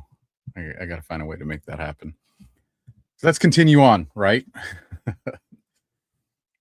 InfoWars, Rex Jones. I'm telling you, the weaponization of this narrative to come after Trump is in full swing. I think some of these people are actors. I think some of them absolutely believe in what they're saying. And this psychological operation is drawing these guys out from the woodwork. They think that it's safe to come out and deploy these attacks against Trump now because they think it's trending. Here it is. This is what my directions were, that when it started to trend, it started to go wild. Boom, that's my green light to jump on the carousel and get this thing spinning faster. What they don't realize, a lot of people, even in my audience, don't realize is when I told you earlier what was Trump doing with the war in Iran. There was always going to be a war in Iran. Trump is controlling the outcome, and he's doing it on his timeline. Well, if there's an information war that's going on, you don't think Trump would do the same thing? Deploy it early so he controls the outcome, so it's done on his timeline. Trump is making these people preemptively deploy their narratives because they think that's the window, and they don't have the court of public opinion behind them, and they're being set up for failure, and they're getting exposed. And here's an example of that. I know a lot of people in the audience aren't going to like me for saying this, and you know, it is what it is. I've only supported Trump, or did support Trump, for a decade straight. I supported him before my dad did. People will tell me that I'm not MAGA, that I don't know what I'm talking about, that I'm a doomer. But I'll tell you this. Donald Trump betrayed this country. And anyone who tells you the opposite is either ignorant, misinformed, or malevolent. They're trying to fool you, deceive you into doing something that they want. It's not good. It's very bad, and it's going to get a lot worse. Donald Trump did not understand what he got us into when he started this conflict. He truly believed, because Bibi Netanyahu told him, that we could do this and effect regime change quickly. Well, people told me that I was a fool the first day when I discounted it, when I covered it live at 3 in the morning. They told me it would be quick and easy, that it wasn't a war, the 1973 War Powers Act, all of that. Well, tick-tock, tick-tock, tick-tock. What's going on? The peace president is about to commit ground troops in the conflict. And people are telling me I was insane when I was saying that a couple years ago. That's about to be a fact of reality. But I'm going to get into all sorts of crazy clips and videos of people shilling and selling this war. People are saying it's good because you can bet on it. People are saying it's good because they can somehow cut waste, fraud, and abuse by, instead of giving money to waste and fraud, giving money to military companies, to the defense industrial complex. I mean, it's a wild time to be alive. And I know a lot of people in the audience aren't going to like me for saying this, and you know, it is what it is. I've only supported Trump, or did support Trump, for a decade straight. I supported him before my dad did. People will tell me that I'm not MAGA, that I don't know what I'm talking about, that I'm a doomer. But I'll tell you this. Donald Trump betrayed this country. And anyone who tells you the opposite is either ignorant, misinformed, or malevolent. They're trying to fool you, deceive you into doing something that they want. And what they want is more American death, more American blood and treasure being spilled in the Middle East for another country, so that we can rise a new empire on the ashes of our old one. Thank you for your support at thealexstore.com. So first of all, who's he listening to that says that the benefit to this war is for the reasons he articulated? I've never said those reasons. I haven't heard any other people that have knowledge of what's going on make those reasons. We have brought up what he didn't bring up: 18,000 terrorists in this country from Iran. I have brought up that almost 400 missiles from Iran's proxies were fired at military and civilian vessels under Biden's administration in here. We can go on to the attacks of Iran. We can go into the proxies that we have in Lebanon. We can go into the proxies of Hamas. Like, we can go on and on and on and on and on and never have to make the argument he's making. And if we're eliminating the power structure that finances, trains, and supplies these proxies, how is that not good for America? Especially, again, if you're late to the show, I'd say watch the beginning so you get up to speed on it, especially when, according to Joe Kent, not Alpha and not Trump, according to Joe Kent, there's 18,000 Iranian terrorists in this country. That guy is the one that's ill-informed. And I saw a bunch of people saying that it is Alexis Jones' son. Okay, I wasn't sure if it was his son, his nephew, or a family member, but if it is, I guess the apple doesn't fall far from the tree, right? Let's keep going so we can get this done here in the next hour. Dan Scavino, what's he responding to? Let's scroll. Elon Musk says, so many phonies, so few who are the real deal. That was on March 20th. And Scavino comes out and says, so many. 100. Fact. Remember, Elon brought everybody out. Trump's in the Epstein files. Me, Josh, and a few others said this ain't going to go the way people think. Elon and Trump really ain't fighting. And now you got Elon coming out, calling out the phonies. And of course, Scavino's got his back on that one. Bad Hombre says, this is interesting. He's talking about a post from Joe Kent. Joe Kent tags real Donald Trump. We should not sit and wait for the next attack. Wipe Iran's ballistic capability out and get our troops out of Iraq. They are only targets now. Joe Kent said that? He did. But he's not saying that now. I know. But all the influencers I like Tucker and JP and all them, they're who told you guys? Listen, if you're new, you guys get a pass, right? If you're new to the show, if you've only been here, this is your first show or a few other ones, I'll give you guys a pass. But if you've been watching this show for the last couple of years, especially the last year and a half, who told you guys, hey, there's going to be a strategic division that's deployed in tiers in MAGA? And as we get closer to important dates like elections, the people that deploy and flip on MAGA and Trump are going to be bigger and bigger and bigger voices. Who told you guys that? I did. So none of you guys should be in shock to what's going on, because I told you guys that this was going to play out exactly how it's playing out. I don't got a crystal ball, right? If I did, I'd be playing the lotto. Y'all wouldn't see me here. I'd have a mansion on some beach and I'd have my own island, right? Far away from the crazy Epstein one, right? But again, this is where we're at. This was always strategic. As a matter of fact, there's a certain general and a certain board that even told you infiltration, not invasion. So let's keep pushing on so we get through this show. Gino Balon says, Joe Kent just said Trump went to Mar-a-Lago while people were left in the dark in D.C. dealing with the war in Iran. I hope this scum piece of shit spends the rest of his life in prison. Absolute scum. What is she talking about? Let me hit play. It's been reported out there. I'm curious for what you heard about the way that went down, many of those critical meetings in the Situation Room. Yeah, I think the imagery that's been publicly released is very telling, where you had one small group that was down in Mar-a-Lago that night, and then you had the rest up at the Situation Room at the time. Look, in the lead up to the 12-day war, we were having very robust debates that were part of the National Security Council process. The principal small group, we'd have the deputies committee meetings, we'd have very robust debates with all 18 intelligence agencies, with the Joint Chiefs staff, etc. And that played out over the course of about a month in the lead up to the 12-day war, and to include ahead of Midnight Hammer, where a lot of us said, okay, fine, if you bomb these sites, that's all well and good. We take out Iran's ability to enrich. That meets our strategic objective. Problem is, the Israelis are going to come right back to us in a couple months and demand more, because their goal is regime change. Like, they're not beating around the bush about this. And so that was known. And so from my optic in the lead up to this last iteration, that process didn't play out. And people can say, oh, Kent doesn't know because just he wasn't invited. But I can tell you, the robust debate with the deputies committees, the National Security Council, that simply wasn't happening.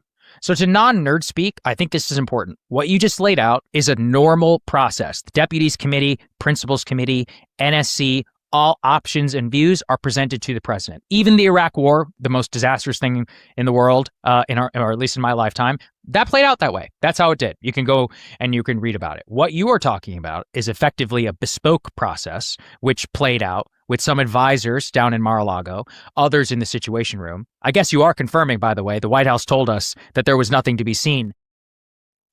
So what Kent and this clown are not telling you is, why is Trump running these operations and doing a lot of stuff out of Mar-a-Lago? Maybe that has to do with the fact that there's been surveillance apparatuses that were left back at the old FBI building, that there's surveillance devices that were left in the White House. There's a reason there was so much construction that's being done in there. Mar-a-Lago's, it's White House Southeast, right? It's the South. They're doing operational security.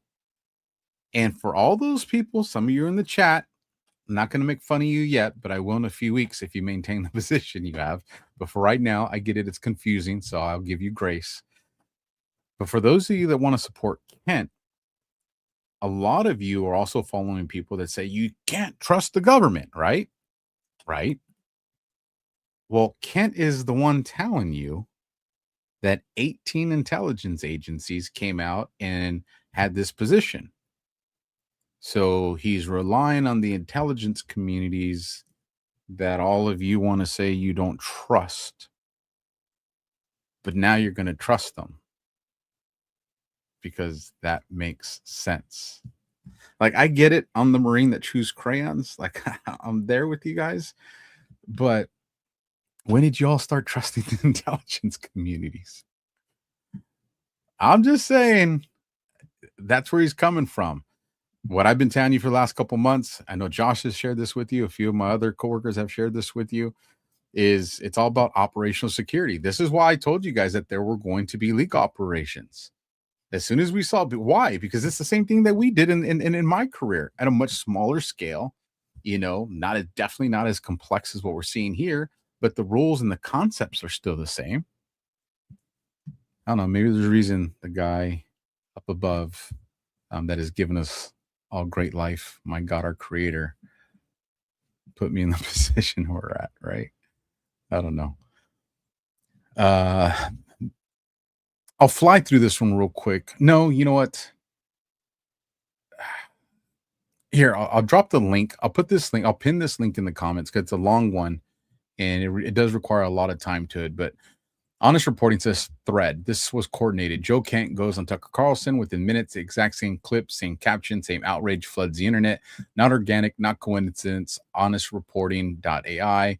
Labs tracked in real time. And when you go through this, he does break down the information. It does do solid stuff there. And it does require, really diving into it. And we're already approaching that 3.5 hour mark. And I want to get us out of here at the time that I said. But like I said, I'll pin this one in the comments. And again, you kind of even saw, whether you like it or you agree with her position. Alexis has came out. I know my brother Josh, I think he was going to share some information tonight. I don't know if he did on his show, so I'm not going to get ahead of it if he didn't. But I would say definitely tune in to, I don't think we're going to talk about it on Overwatch and the Guardian, but I think we'll for sure, if not on Overwatch and the Guardian, we're definitely going to talk about this operation of amplifying narratives on Q After Hours. So it'll either be Thursday or Sunday where we cover that conversation. Oh, tomorrow's night's Thursday. So it'll either be tomorrow night or Thursday when we go into that. But it's kind of this, but people are missing it. And I think me and Josh should just oddly kind of have a good assessment on this. But again, it's a long conversation. I don't want to dive into it right now. Christabel Hafner says, hey, Alpha, we could be witnessing a narrative push by Blumenthal, the boss of Kent's wife, and coordinated or not, the Guardian MI6 in a typical intelligence operation against Trump. The Guardian was very active against Trump's 2 impeachments. Curious timing. And of course, you see the Christopher Steele dossier article here.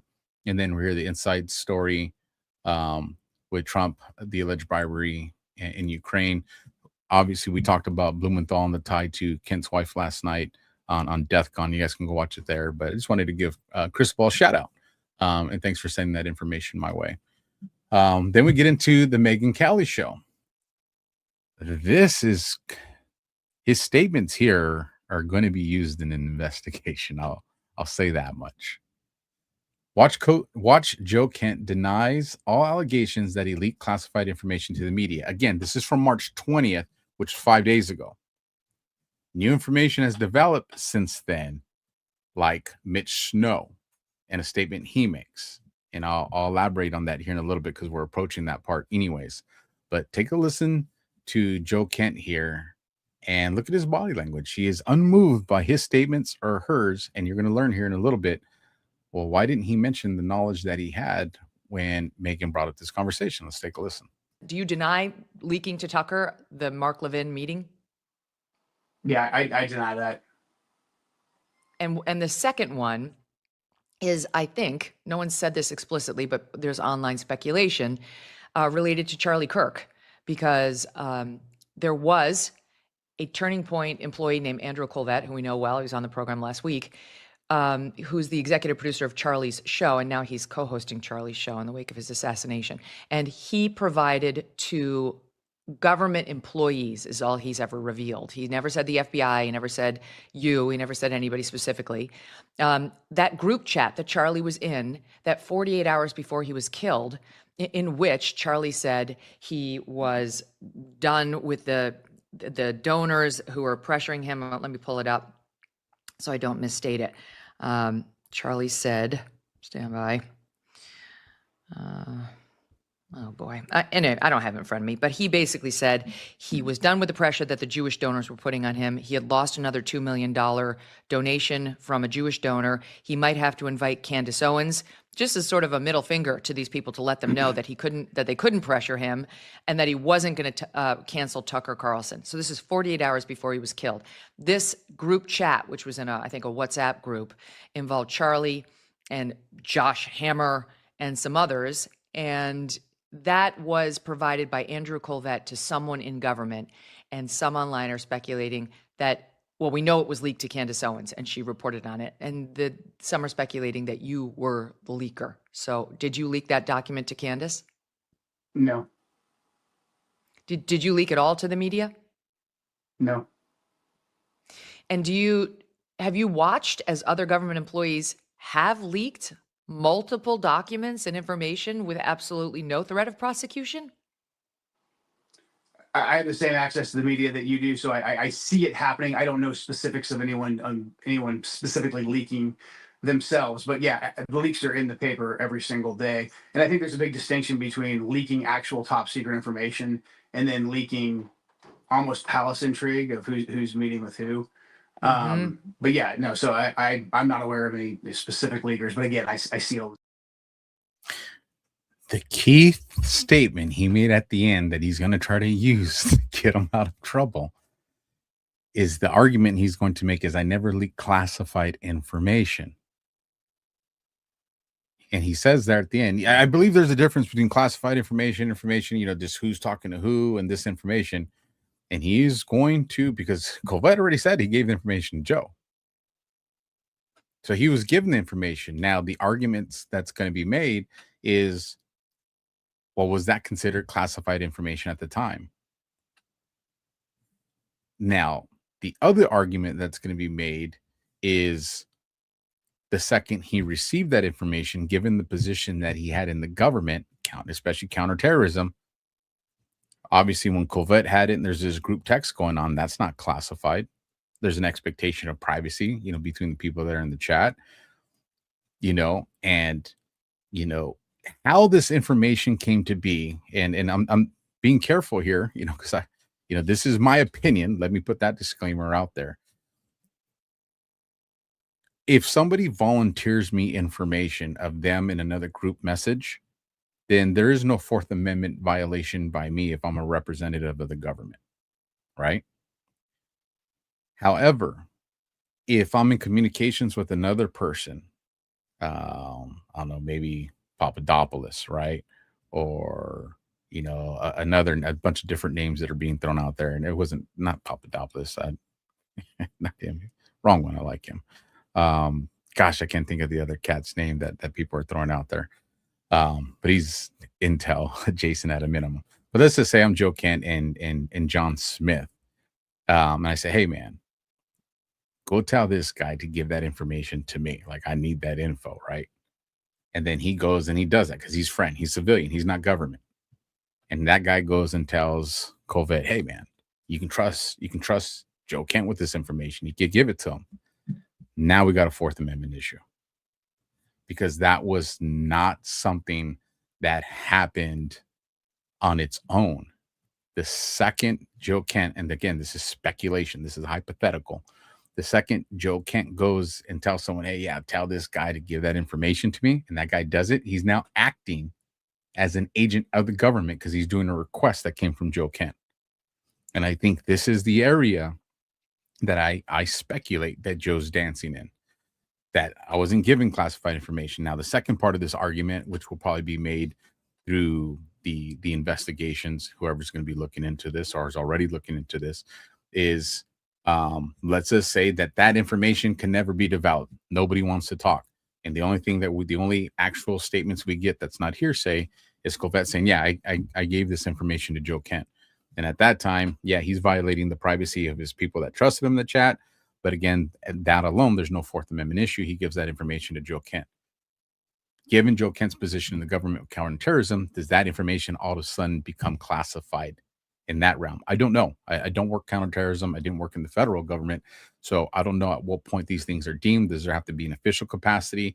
And is there the expectation or a policy that is, yeah, there is a formal process to classify stuff, but given your experience, your authority, you know that would have been there, so you should have treated it as such. I don't know. That's going to be a lot of stuff we'll probably figure out in the next few weeks, I would imagine, or at least get hinted at.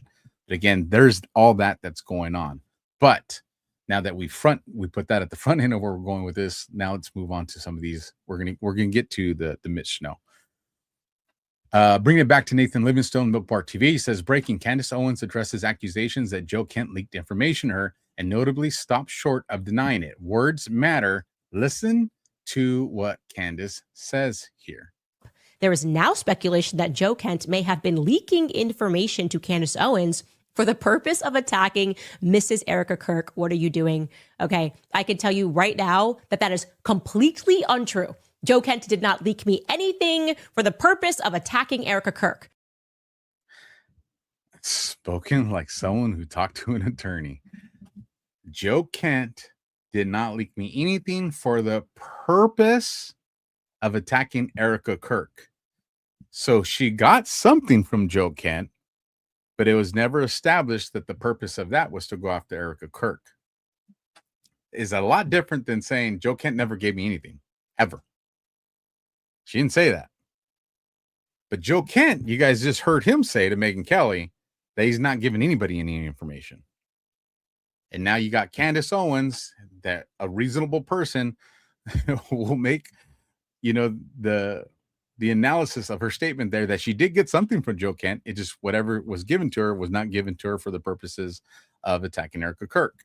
Now let's carry on, because, it's not just about one fact, it's about multiple data points. Watch Candace Owens react to an article criticizing Joe Kent's exclusion from the Charlie Kirk investigation. Who wrote it? Philip Nieto, the journalist that Tucker Carlson broke the story that had been detained at an Israeli airport last month. It's one big club. Let's take a quick listen to this segment now. Trending yesterday, right? This is the headline that came out of the Daily Mail. Kash Patel shuts down Charlie Kirk foreign intelligence probe in an explosive feud with Trump's counter-terror chief. It really makes you wonder what Kash Patel is hiding. There's absolutely no reason for Kash Patel to say, only I'm the person that's supposed to be looking into this. It makes no sense. If he is interested in solving Charlie Kirk's murder, then Kash Patel would be working with everyone across all departments. So there's that. I just want to make sure. It looks like somebody is dropping a spam link. So let me go protect my people on Rumble real quick.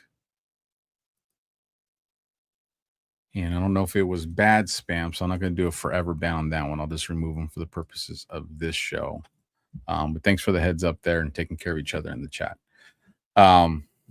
Again, let's keep going on. Y'all, Jacoby puts, breaking, it's increasingly likely that Joe Kent leaked information to Candace Owens. Genuinely treasonous. So let's keep unpacking Pandora's box here and see where this is all taking us. That the way that those screenshots got to Candace is via Joe Kent. You see, this has never been made public before, Aaron. Right now on your show, this is I'm saying this. So let me explain. Andrew Colvett, who's was Charlie's number 2 guy, who now hosts the show. Andrew was in the chat group as well. He was one of the 9 people in the group, and he admitted at first. Be perfectly honest, at first he was denying it. We didn't know how Candace got them, but then he admitted on the air on his show that he had given these text messages and he gave them he said that on the show that he gave them to someone in the government. He told us that he gave them to someone in the government. And of course, the response of the people in the chat group was, you don't have a right to do that. This is a private chat group. There was no warrant. It doesn't work that way. But nevertheless, he did it. So we didn't know how it got to her. And then we started putting pieces together. Because Joe Kent was someone that we knew that there was a relationship there between Charlie and Andrew and Joe. We knew that when Charlie would visit Washington, D.C., he would talk to Joe. And we kind of put two and two together, and eventually, I'll leave out some of the details that I shouldn't say. We kind of verified that the messages had been given by Andrew to Joe Kent, and that Joe Kent had been the one to pass them on to Candace. So was Joe lying on Megyn Kelly, or is Joe playing the word specific game? I didn't do it, but did Joe Kent have somebody give that information to Candace? So put it this way, if Joe Kent came on my podcast, this is the way the series of questions would be asked, and this is probably why he wouldn't come on my podcast. You're invited, Joe. Reach out to me. It would be an honest and fair one. I don't do the I gotchas, but I'll definitely make sure that we extract the information for the audience. But it would be a fair conversation. But the way these questions would be, so you'll even know some of the questions I would ask you is, okay, Joe, we've all seen the claims and the allegations you denied, so let's just make sure we're covering this specifically. Did you in any capacity receive information from Colvette? And did you in any capacity find a way for that information to end up in the possession of Candace Owens, Mitch Snow, or any other podcasters, whether it was you deliberately or whether it was you through proxy of someone else? Or if the answer to all of those is a universal no, did you entrust somebody within the government that had it, and then you know that they went and leaked it? Are you aware of any possible way that Candace or any other podcaster out there obtained information that was only given to you?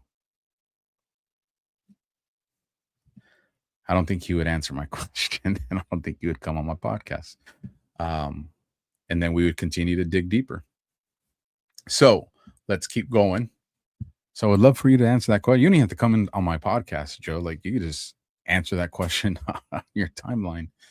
Just be thorough when you answer it, because I'll pick up on the word games. Bringing it back to Milk Bar TV, Candace Owens is now claiming Trump attacked Iran to distract people from not believing Tyler Robinson killed Charlie Kirk. This is getting nasty right here. Let's take a listen. Going to start a war in Iran. People who are asking questions about Charlie Kirk. Nothing we've said makes any sense. And this hypnosis of us having people repeat that it was Tyler Robinson, it doesn't seem to be working. So we're just going to go start another war for Bibi and just murder another generation of Goyim. I say no, Goyim, mark yourselves safe. Again, they want you to hate President Trump. That is a main objective of their operations. As we finish up this segment, we're not done with the Iran, the Kent, and all that stuff, but we're finishing this segment. We're going to move to the next part of it. And we're almost done, folks. We're getting there.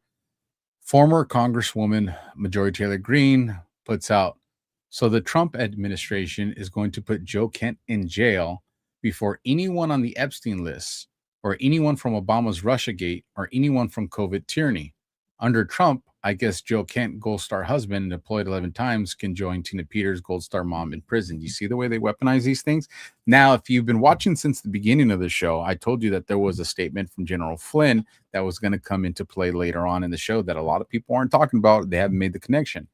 That statement was earlier in the show. General Flynn came and made a statement, has nothing to do with Joe Kent because he didn't identify anybody. But he was referencing people if they leak information, and this goes back to Hillary, HRC, Hillary Rodham Clinton, that's treasonous. It's felony. That it should be investigated that way. That the consequences should. General Flynn made the argument of what should happen to someone for leaking information and used the word treason. Now let's come to this conversation. It looks like people anticipate that this guy's under investigation, and we will find out. But if he is, and he did leak information for the purposes of subverting the president, and according to him, he said it in the Megyn Kelly one, and he said it during the Mark Levin one, is he understands using their platforms, or was it Megyn Kelly or Tucker? But he understands using their platforms can affect the campaigning of the president. So I think you guys catch the point that I'm trying to make and where we're going. So, shifting gears. Aaron Report says, Fox News, when was the last time Joe Kent saw the president? This is a question that a lot of people have been asking. Joe Kent comes out and says, I was not removed. Well, who's telling the truth? Well, let's listen to the press secretary. Caroline, there was news yesterday when Joe Kent, who works for Tulsi Gabbard over at the DNI, a political appointee, said he could no longer stay in his job. He was resigning over the Iran war. So he had objections. When is the last time he saw President Trump?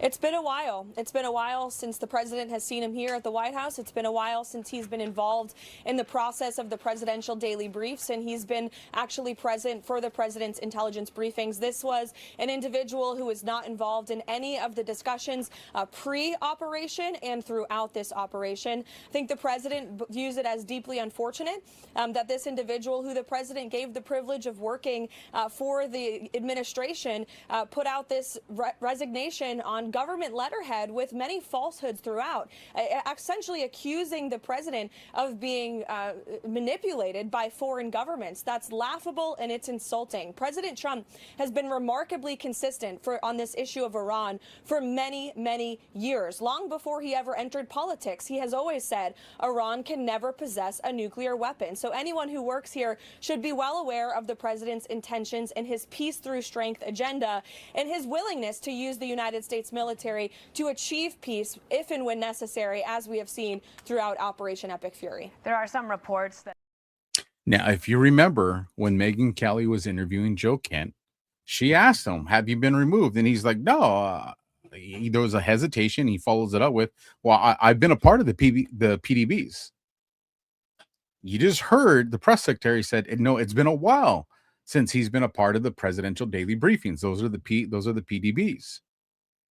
So now you can say it's subjective. What does Carolyn Levitt consider a while? What does Joe Kent consider a while? Well, one thing we can derive from the statement that she made right now is she says he's been out of the loop pre-operation and throughout the operation.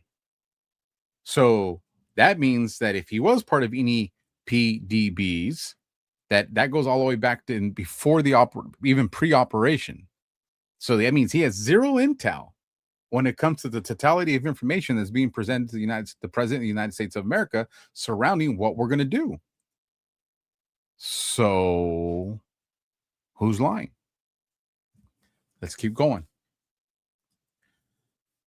Jack the Rippler says, holy shit, is this true? Joe Kent says America's 18 intelligence agency all agreed that Iran has no capacity. We saw this earlier, but I want to highlight this clip, and I want you guys to hear what he says. So let me hit play on this one. So getting the 18 intelligence agencies to agree on anything, it's very challenging. It is a very laborious and it's sometimes a very intense process of coordination and having people argue their cases. When you have the 18 intelligence agencies saying without a doubt that Iran is not working towards a nuclear weapon, and the Defense Intelligence Agency doing battle damage assessment, which is what the DIA really specializes in, is having these military-based assessments, that's what I'm going to go with. Being influenced by the IAEA or by another government, Israel in this case, saying like, oh no, even though you conducted Midnight Hammer and your 18 intelligence agencies say that their nuclear capability is gone, they're still somehow digging out from the rubble, and they're going to be able to assemble 10 bombs in 2 weeks. Again, sorry, I'm going with with what the director of national intelligence said, and she's saying that based on the research and the analysis and the rigorous debate of 18 intelligence agencies.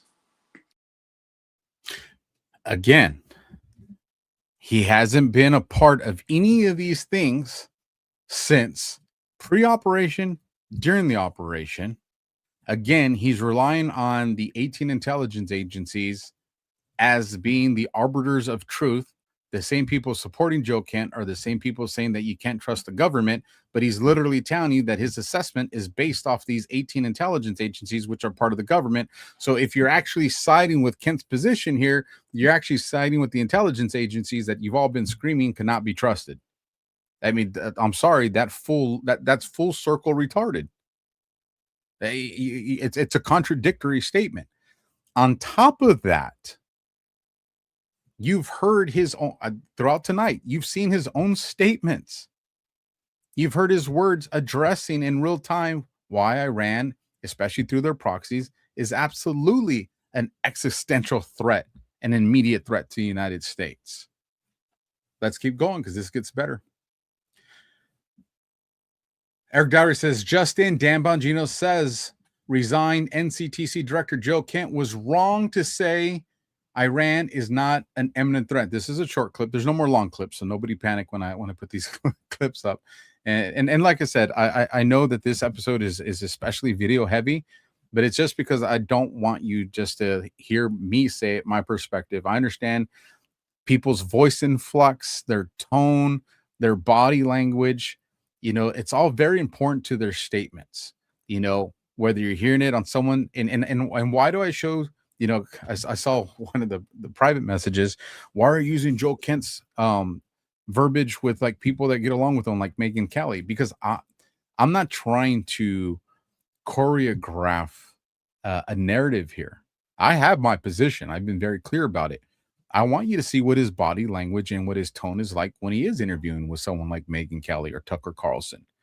That's why I told you guys, go watch those interviews first, then listen to the interview with Mark Levin.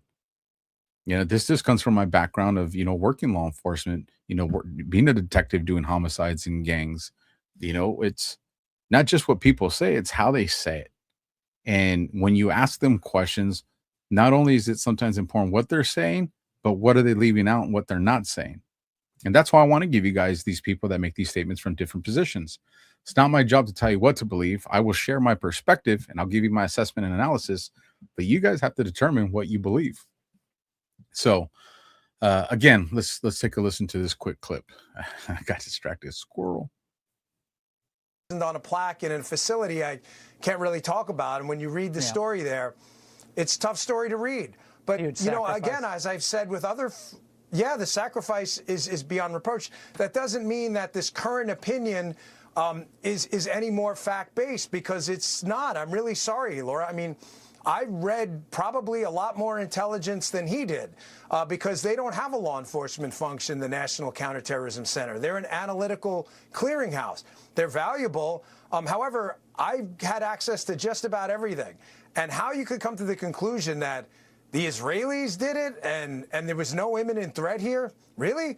What about the anti-ship ballistic missiles, the drone program, 440 kilograms of 60% enriched nuclear material, their constant death to America chance? I mean, you know, that's called evidence. In some limited circles, we call that, you know, a clue. I mean, I don't know at what point you thought this wasn't an imminent threat after you've read a lot of the stuff I read. And by the way, that's just the open source stuff we can talk about on the air. I promise you, the president, I promise you, has a bevy of material that if he could do the Men in Black thing and erase your mind tomorrow, if he told you right now, you would come to the imminent threat conclusion in a snap. Well, a senior U.S.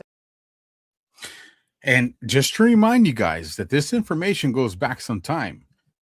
When the president did the State of the Union, one of the things significant, we talked about this on a few shows, something that caught my attention was about, I think it was about 2 hours or an hour and a half before the State of the Union started, Adam Schiff came out of a meeting, with the Gang of Eight. And it was a meeting that was being presented by Secretary Rubio and CIA director. Those were the two main heads that were providing that. And so as soon as Schiff comes out, you know, the reporters are there and they hit him up. And Schiff comes out and he makes a statement. And you remember, Schiff is not going to pass on an opportunity to, you know, hit Trump low, you know, subvert the administration, you know, take advantage of a narrative. He's not. None of the Democrats are. But Schiff came out and he had a look on his face like he saw a ghost. And I said, you know, you got to acknowledge these things. He came out and he gave a very honest congressional statement from a congressman. Like it was what you would expect in like the intent of bipartisan relationships in our government. And the statement he made was, he goes, you know, and they were talking about the information on Iran. He goes, what I saw there is very concerning. And President Trump's going to have to sell this to the American people. His position, his argument. It was something to that. And so obviously there was information that was presented to shift in that intel in that intel hearing regarding Iran that made him literally take it seriously, where he's like, this is bad. I think he even said, like, this is bad. It's very concerning. It was something like that. He definitely, reiterated like the how important this situation was. So it was Kent not aware of this information? No, again, he hasn't been a part of it, according to the press secretary, since pre-operational and operational. But obviously, this is evidence that before these things even kicked off, that the evidence did exist, because you even had a Democrat that was just like, essentially saying, I'm going to be with Trump on this. We're just not going to acknowledge it, but we're not going to get in his way. So now let's get into President Trump and his position on this. It's a good thing he's out. And this is reported from Lindell TV. Your director of national counterterrorism, Joe Kent, he just resigned today. He said he can't support your conflict with Iran. What's your reaction to that? And did you? Well, I read his statement. I always thought he was a nice guy, but I always thought he was weak on security, very weak on security. I didn't know him well, but I thought he seemed like a pretty nice guy. But when I read his statement, I realized that it's a good thing that he's out, because he said that Iran was not a threat. Iran was a threat. Every country realized what a threat Iran was. The question is whether or not they wanted to do something about it. And many people, many of the greatest military scholars are saying for years that President should have taken out Iran because they wanted a nuclear weapon. They were, if we didn't do the attack, or if, I'll go a step further, if I didn't terminate the Iran nuclear deal given to us, one of the worst deals ever made by Barack Hussein Obama. Remember when they sent Boeing 757s over there, loaded with cash, hundreds of millions of dollars? You would have been very happy. This was a wonderful, they sent hundreds of millions. People forget that. Does anybody remember? Right? You remember. Hundreds of millions of dollars in a Boeing 757. I think they had two of them loaded. They took the seats out and they put cash. And it was so much that there wasn't a bank in Virginia, Maryland, or D.C. that had any money left. They stripped them of all their money, put it into place, sent it to Iran, almost as ransom. That's not going to happen with Trump. And nobody ever did anything about it. Nobody ever said anything about it. Can you imagine if I did that? So they've been a threat for a long time. But they've really been a threat. If I didn't terminate Obama's horrible deal that he made, the Iran nuclear deal, you would have had a nuclear war 4 years ago. You would have had nuclear holocaust, and you would have had it again if we didn't bomb the site. So when somebody is working with us that says they didn't think Iran was a threat, we don't want those people, because, and there are some people, I guess I would say that, but they're not smart people or they're not savvy people. Acknowledge the color of the tie, for one. Two, before we get into Joe Kent, are you guys catching what Trump said here? They went and grabbed the money from all these different banks. Why is nobody talking about that? And hold on. First, shout out to Elaine for USA. Alpha, you mean Schumer, not Schiff. Yes, 100% that I was referencing. Schumer was the one that made that statement. Not Schiff. So thank you for catching that, Elaine, so I can keep it accurate on the show. I appreciate that. But when Trump comes out and says they got it from this bank and this bank and this bank, you guys hear what he's saying? They either are or they have investigated this already.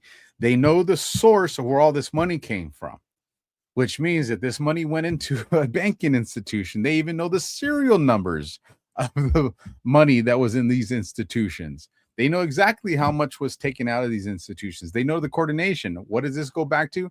What I was talking about earlier in the show. Criminal enterprise, right? I know a lot of people, and we talked about this last year. I'm not going to go into it too much right now. If you guys want, I can reference some posts that I've addressed this at length on. Statute of limitations does not matter when you're establishing a criminal enterprise. And the reason being is one of the things you're going to do in that process, which is known as the continuing conspiracy doctrine or the continuing conspiracy act. which means once you establish a criminal enterprise, and this is through RICO and injunctions and things like that, once you establish a criminal enterprise and you show that these people are a part of that enterprise, and during this window of time that they've been doing these crimes, you know, in the realm that I work with, we used to call them the Dirty 33, right? They've been doing these crimes. Well, that statute of limitations doesn't start to tick until the very last crime. And so if people are still doing ongoing crimes, then that means it doesn't matter if it was a crime of, you know, that had a statute of limitations that told 7-8 years ago. If you're showing that that crime was done as part of this criminal enterprise and that there's still been ongoing crimes since then, statute of limitations hasn't told yet. There's very specific language on how these people have to come out of that. And a lot of that requires implicating yourself, because you would actually have to go to the authorities and be like, hey, just so you know, I'm no longer part of this criminal enterprise, which that never happens. Well, I shouldn't say never, but I can't recall that ever happening, because you would acknowledge that you were part of that criminal enterprise. You acknowledge the time frame that at least when you came out of it, but that's the only way to prevent yourself from being charged with any of the ongoing crimes, which is why nobody ever does that. So again, just putting that out there, they're establishing RICO. Two, what is he saying here? Obviously, he gets his position, you know, calls him weak on security, saying his departures is a good thing. And I think that's kind of obvious given Trump's position on what he's doing. So let's push on and let's try to hurry up and bring this, because we're approaching that 4-hour mark, and I wanted to be done at the 4-hour mark. So we'll fly through this, folks. I promise I'll try to keep my commentary down. Of course, it wouldn't be a show if we didn't get Thomas Massie in here somehow. Ed Gallerand puts, the Marouk family is an anti-American, pro-Palestinian, radical left family of donors who have supported the Squad, Hillary Clinton, and now they are bankrolling Thomas Massie's campaign. What are we talking about here? Let's take a look at this image. The Marouk family has made significant political donations to the far-left Democratic candidates, Ilhan Omar, Rashid Tlaib, Jamal Bowman, Cory Bush, Cornel West, Hillary Clinton, Beto O'Rourke, Ro Khanna, and the DNC. There's the picture that they're highlighting to show the family member. It matters. Everybody, listen. Remember when all you guys, I shouldn't say all you guys remember when everybody would tag me, you know, because, you know, I've been very open about taking on Massie because he's trying to go after my president, and everybody was saying, no AIPAC, which I said, you might want to check some of those shell companies, but let's just concede no AIPAC. I said, okay, but have you looked into the Muslim Brotherhood and the CCP? Maybe I'm just good at guessing, because now we're finally seeing the Marouk family ties that are coming out. Let's keep going. Here's one of my posts. Who am I referencing here? So Ian Carroll comes out. Zach Costello puts, any statement from Erica Kirk or TPSA on what former director of the Counterterrorism Center Joe Kent just told Tucker Carlson about potential foreign involvement in the Charlie Kirk assassination ? Do you think that those closest to Charlie Kirk would blow this up and demand? And so the Ian comes out and says, Erica doesn't seem to care at all who killed her husband. Never has. Look, folks, I get it. Politics are dirty. I understand that. But how can you be someone that claims to now be fighting for the truth on Charlie Kirk's assassination and then come out and make a comment like this? You know, the internet's forever. Like, her kids will grow up. They will read this stuff, unfortunately. And to see people out there saying that my mom didn't care about who killed my dad. Now, again, this comes from Ian Carroll. And you guys know me, I always talk consistency matters. Let's rewind the clock again for a moment and go back to the beginning of 2025. Ian Carroll and Candace Owens, if you guys forgot, I didn't, came out and started to attack RFK. If you remember, they said he's cooked. And the entire same Simp squad then, much smaller than it was now, came out and was like, he's cooked. Oh, they got leverage on him. Our sources are telling us we're going to come out with this. He got caught with having an affair. And guess who? Israel is forcing him to make this decision. We're going to come with the receipts. He's cooked. Well, we're over a year later, never got those receipts, never got the information, and never got any validation to what they were saying. They were going after the man that's trying to like fix the food for our kids and for us. The man that's going after vaccines. The man that's literally trying, Maha, right? And this is who they're going after. There's a history of these people making allegations and being inconsistent, brings us now to the current conversation. So I reminded him, dude, you just accused Erica of being tied to Epstein and of bringing him victims. You got it wrong. Then you try to rewrite your own mistake. I'm referencing Project Constitution. Remember that audio thing that they're all playing for 2 weeks? Oh my God, this sounds like her. This is her, right? Yeah, Project Constitution literally in the post says, this is her. Ian's quote posting that. They have all since, I don't know if Project Constitution's done it, but Ian, all these people have since deleted it. Why aren't they coming out saying, yeah, we got it wrong. We were wrong on this. We jumped the gun on this. We were absolutely wrong. No, they doubled down to things like this. So I respond again, dude, you accused Erica of being tied to Epstein and of bringing him victims. You got it wrong. Then try to rewrite your own mistake. After that, you cried that it was an op against you because real people called you out. You pulled the same stunt with RK Jr. last year. At this point, you guys have struck out on every major call. President Trump is the greatest president in American history, and nothing you do is going to stop that. You guys can keep simping for these people, but they keep getting it wrong, and they're doing it at the cost of the support for your president. And I'm hoping, I'm trying to get you guys to at least recognize that, at least entertain a different perception of this. Ian comes out and says, Joe Kent is an American hero, and the Israel lobby is about to be in full overdrive to destroy him by whatever means necessary.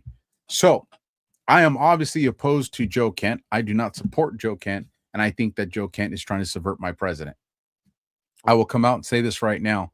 I have zero money being promised to me or given to me in any capacity that comes from the little country that starts with an I. And the second they offered it, I'd probably go public with it or report it. Depends on the significance of it, which I would do first. So no, not everybody that's coming after clowns like this is doing it. And one of the reasons that one of the reasons so many people hate the AlphaWarrior Show podcast is because they'll come out and they'll say, he's a Zionist. And then I say, go look at my content, because what you're going to find in my content is very detailed shows exposing what Israel did in the USS Liberty. You're going to find shows talking about Benjamin Netanyahu and his ties to the Khazarian mafia. You're going to find shows that I do with Ghost Space, the Patrick Henry, who is most definitely not pro-Israel. As a matter of fact, we do that every Sunday. And so it's hard for them to bring these attacks against me, because then I get to show that content and it destroys their narrative. These people want you to believe that anybody that's exposing people like Joe Kent or others are doing it at the behest of Israel, when it couldn't be further from the truth. Are there Zionists out there that are doing it? Yes. But are there other people out there that are just literally fighting for the sovereignty of America like myself? Yes. And they don't want to acknowledge that. They want to gaslight you. Let's keep pushing on. Brian O'Shea says, Joe Kent's wife, Heather Kaiser, wrote for a left-leaning outlet, the Gray Zone News, whose editor reportedly received payments from sanctioned Iranian broadcaster, the Economic Times. I wanted to go over this article, but because we're on a time schedule, I am going to drop this link for you guys in the different chats, so this way you guys can read it, because it does have some pretty interesting information in there. And me and Brian have been doing phone tag, so I'll try to reinitiate that if you're watching Brian, so I can come on his show and I can get him on this show. That's going to be a great conversation, folks. So look out for that one.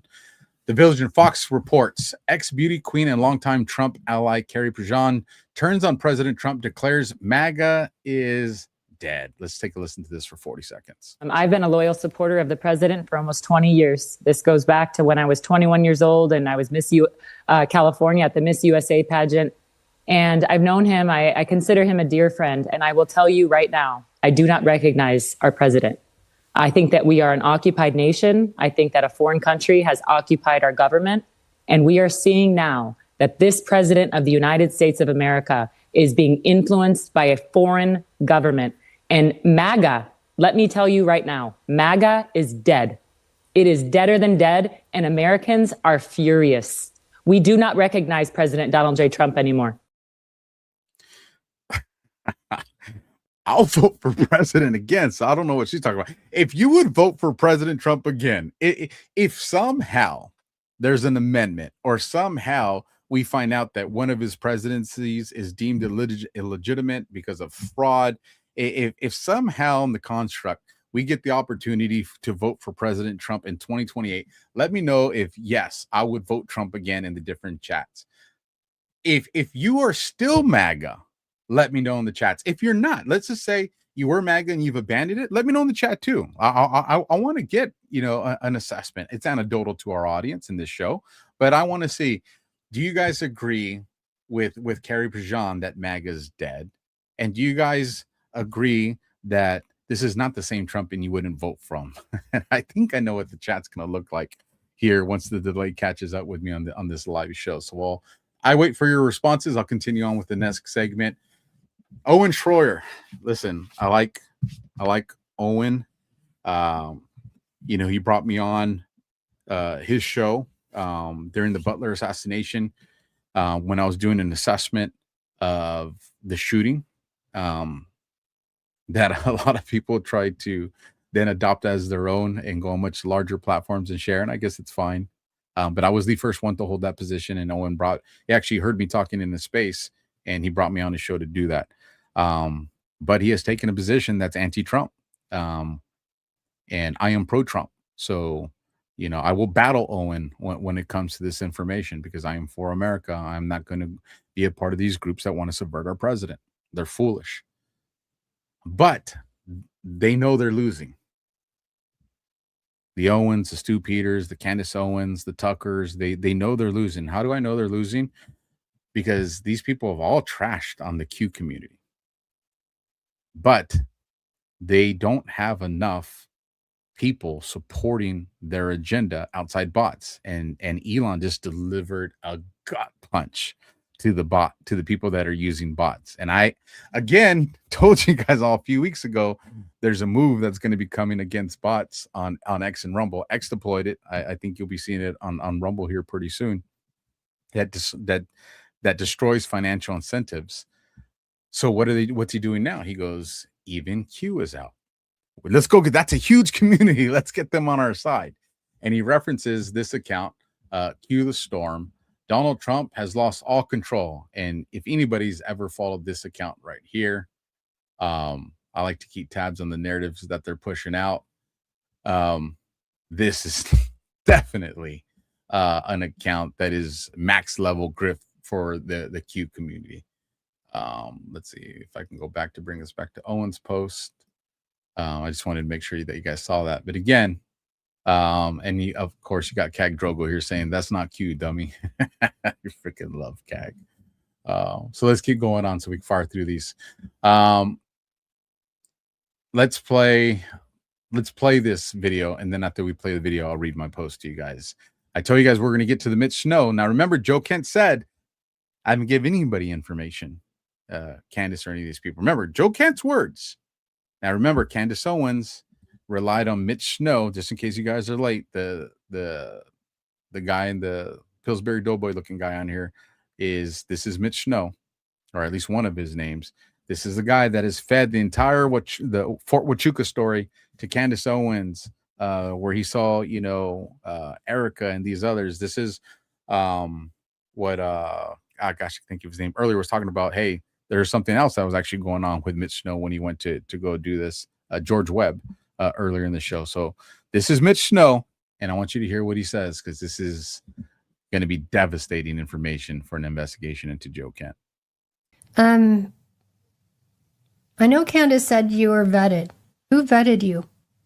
Oh, geez. Yeah. I let that slip once, and maybe I wasn't supposed to, but yeah, it was Joe Kent. She trusted him. We had, what was it, about the 12th of December, babe? About the 10th or 12th. It would have been the 10th. About the 10th of December. Strangely enough, my birthday. Yeah, we had a 15-minute conversation, and then all he had to do was see records. And Yeah, I gave him all the records. I gave him so many records. He said, "Stop. You're done. You're good. You check out, brother. You're go at this station. Move forward. Good luck on Candace." And he'd be able to tell. He'd be able to recognize in a heartbeat if you weren't who you said you were. Correct. So you have these. Well, dear. Okay.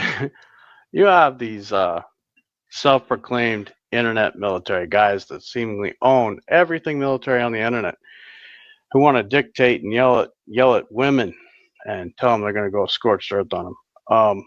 That claim that they are the end all to vetting people. They ain't got no connection to no records. They're not allowed to. Mm-hmm. They're just like you and me. So, yeah, Joe Kent. Yeah, he can take the records, go look it up, dial stuff in. He knows more about my records than I do. He has access to it straight He has up. access, yeah. Who the hell are these yahoos trying to tell us, oh, you got to go through them? No, we don't. You don't own the internet. Have a nice day. So in the process of the in vetting that Joe Kent did to you, did he share any secrets with you? No. Did you guys conspire? No. No. Was that your first time talking to him? Yeah, it's the only time talking to him. If anything, he seemed he's a bit tired. That guy gets up early. Apparently he gets up like at 2:00 in the morning to go work out and whatnot. So no, it was rather he wanted to just get it done and over with. He was doing other things. Check things out. Gave a thumbs up. Have a nice day, Joe. And Candace trusts him. Tucker trusts him. Megan trusts him. Seems like a lot of white hats that are in the know trust him. They trust.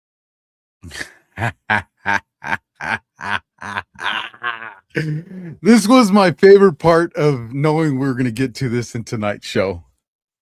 This was. I was. Listen. Every time I get a show ready for you guys, there's always a part of the show where I'm like, I can't fucking wait. I can't wait. And man, it took us 4 hours and 12 minutes to get here, but we're here.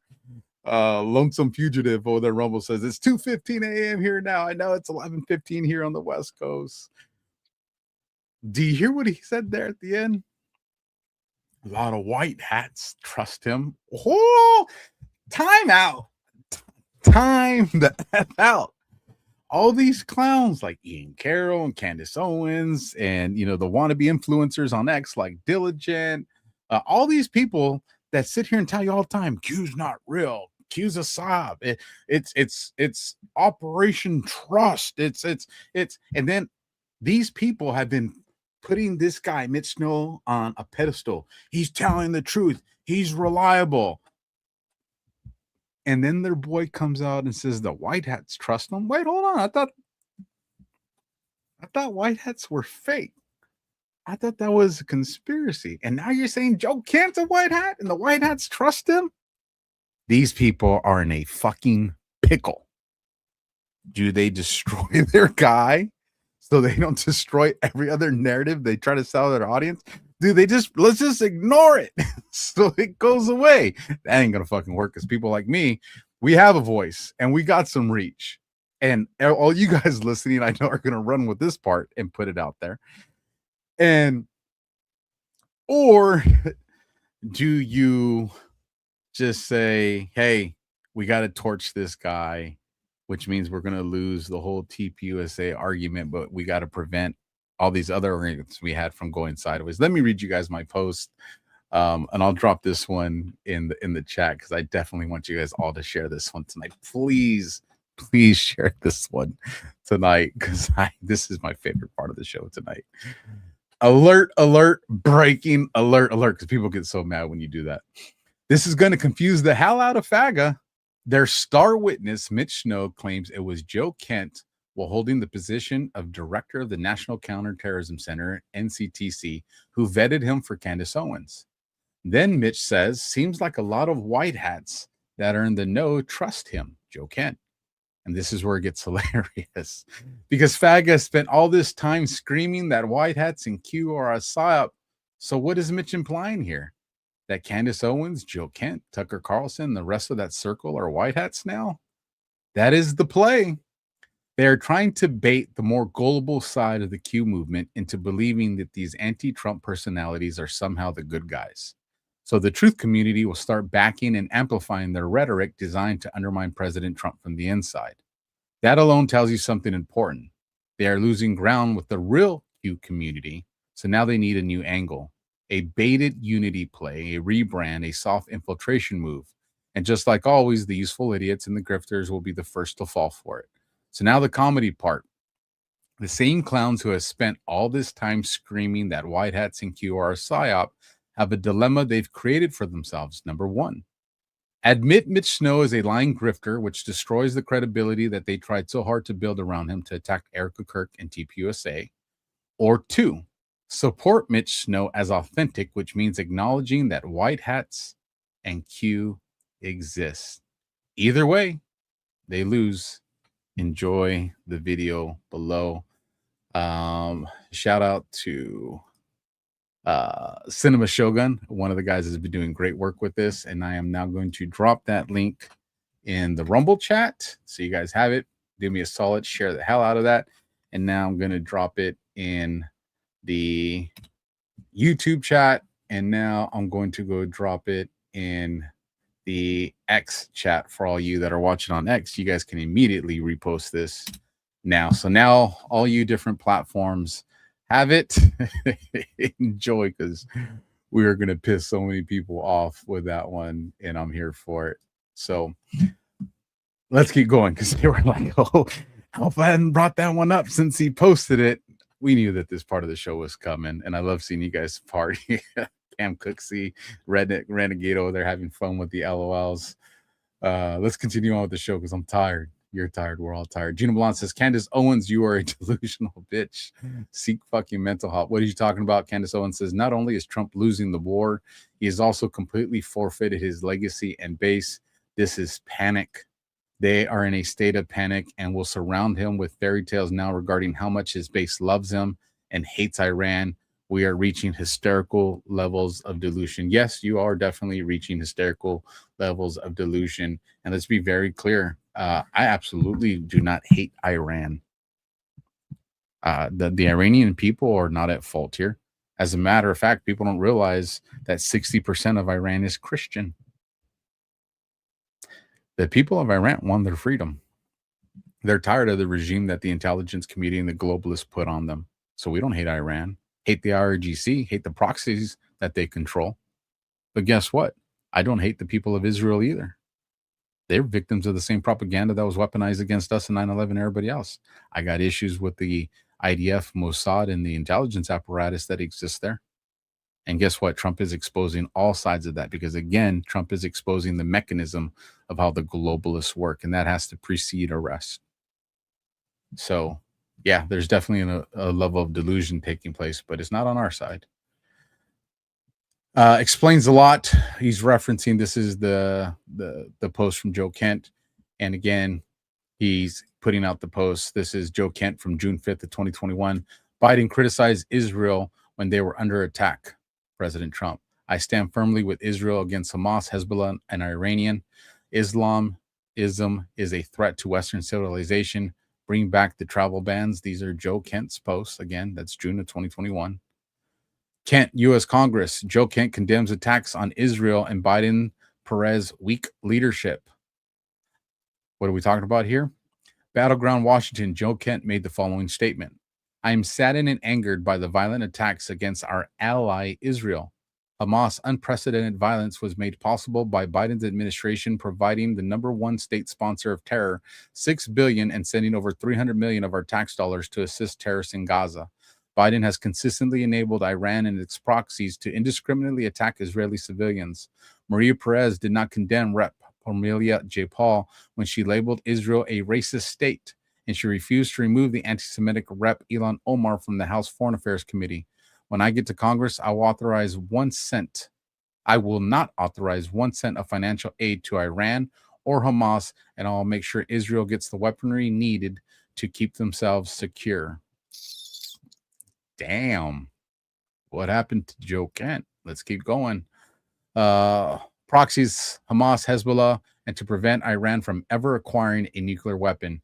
Expanding peace in the Middle East. I will support efforts to recognize and expand the normalization efforts between Israel and the UAE, Bahrain, Morocco, and Sudan to ensure peace and bolster the coalition that stands in opposition to Iran. I also support a sustainable two-state solution between Israel and the Palestinian Authority that is negotiated directly between these parties without undue international influence that pressures Israel to make compromises that are not in its national interests. Fighting anti-Semitism. Anti-Semitism and attempts to weaken the state of Israel have no place in our country. I will oppose any effort to implement BDS policies within the governments at the national, state, or local level, as well as any other efforts to undermine Israel's security within world organizations like the UN and ICC. Further, I will introduce legislation to strip the most vile anti-Semites in Congress from their committee assignments. Now, I ain't saying I agree with this shit. I want to be very clear on that. But again, Joe Kent wrote this stuff. Was he lying then or is he lying now? Kent for America First Congress. I'm not going to read the whole thing. Let me just read this beginning part. Joe Kent's statement on support for Israel and opposition to anti-Semitism. Israel, a mutual beneficial ally and close friend. Joe Kent's words, folks. Who bought him? Who leveraged him? Who threatened him? Or is he playing a role? Brand puts, why is Joe Kent, Tucker Carlson, and Megyn Kelly downplaying the threat of Iran? Let's take a listen to this video. I think you guys find this very interesting. Now it's who do you want to believe? Do you want to believe an Islamic state leader that literally kills their own people, hangs athletes for protesting against their regime? Or are you going to believe our Department of War? That's what it boils down to. On Iran's missile capabilities, they said they weren't building it. Now we know. And what is the danger? Why is the world on notice? Because look, from Rome, Munich, Paris, London, Berlin, Oslo, all now within this radius, these capitals, and many of these capitals in these countries do not have the missile interceptor technology like we have and like Israel has. So should a nuclear-tipped intermediate-range ballistic missile be fired at one of these capitals, it could change the trajectory of humanity as we know it. Operation Epic Fury, February 28th, Iran's Foreign Minister Abbas Araghchi claimed we intentionally kept the range of our missiles below 2,000 kilometers, so we don't have that capability. And we don't want to do that because we do not have hostility against the United States, people, and all Europeans. He said this on February 28th. Keep in mind, today's what? The 23rd? Yep. He said that a month ago. The victim of fake news, unfortunately. We are not developing, long-range missiles, and we have limited the range of our missiles below 2,000 kilometers intentionally. So our missiles is our reliable means of defense, and we have no intention to extend their range. Let's get to the next one. Let's fire through these. Paramount Tactical Gary's been on the show. That was a lot of fun. Let me zoom in on this for a little so you guys don't have to go blind. The Joe Kent Tucker, Candace Megyn Kelly, the new right psyop. Let me break this down. It's obvious once you spot the pattern. The whole thing is being smuggled in by exploiting American war wariness and painting Israel as the root of all our problems. Number one, force MAGA to lose the midterms by stoking division and fracturing conservative Christians, voters, Zionism versus anti-Zionism. Two, completely end the MAGA movement by 2028, paving the way for a full democratic takeover. Three, a new right emerges 2028 to 2032, which is the core platform. Anti-Israel, anti-Jewish, secretly pro-China, pro-Russia, and pro-Islam. Extreme isolationism that lets the above operate with total impunity. Accelerating America's decline as a superpower. It's going to be in-depth. I'll be going in-depth on this live and on his show. Now, we are going to see some alliances and some sovereign alliances, which are going to show what's really going on. So I disagree with Gary on some of that. But I get the perspective that he's coming from. That's not where I operate. But he's definitely right on these positions of their motives and what they're trying to do. I just have a different perspective on what their end game is.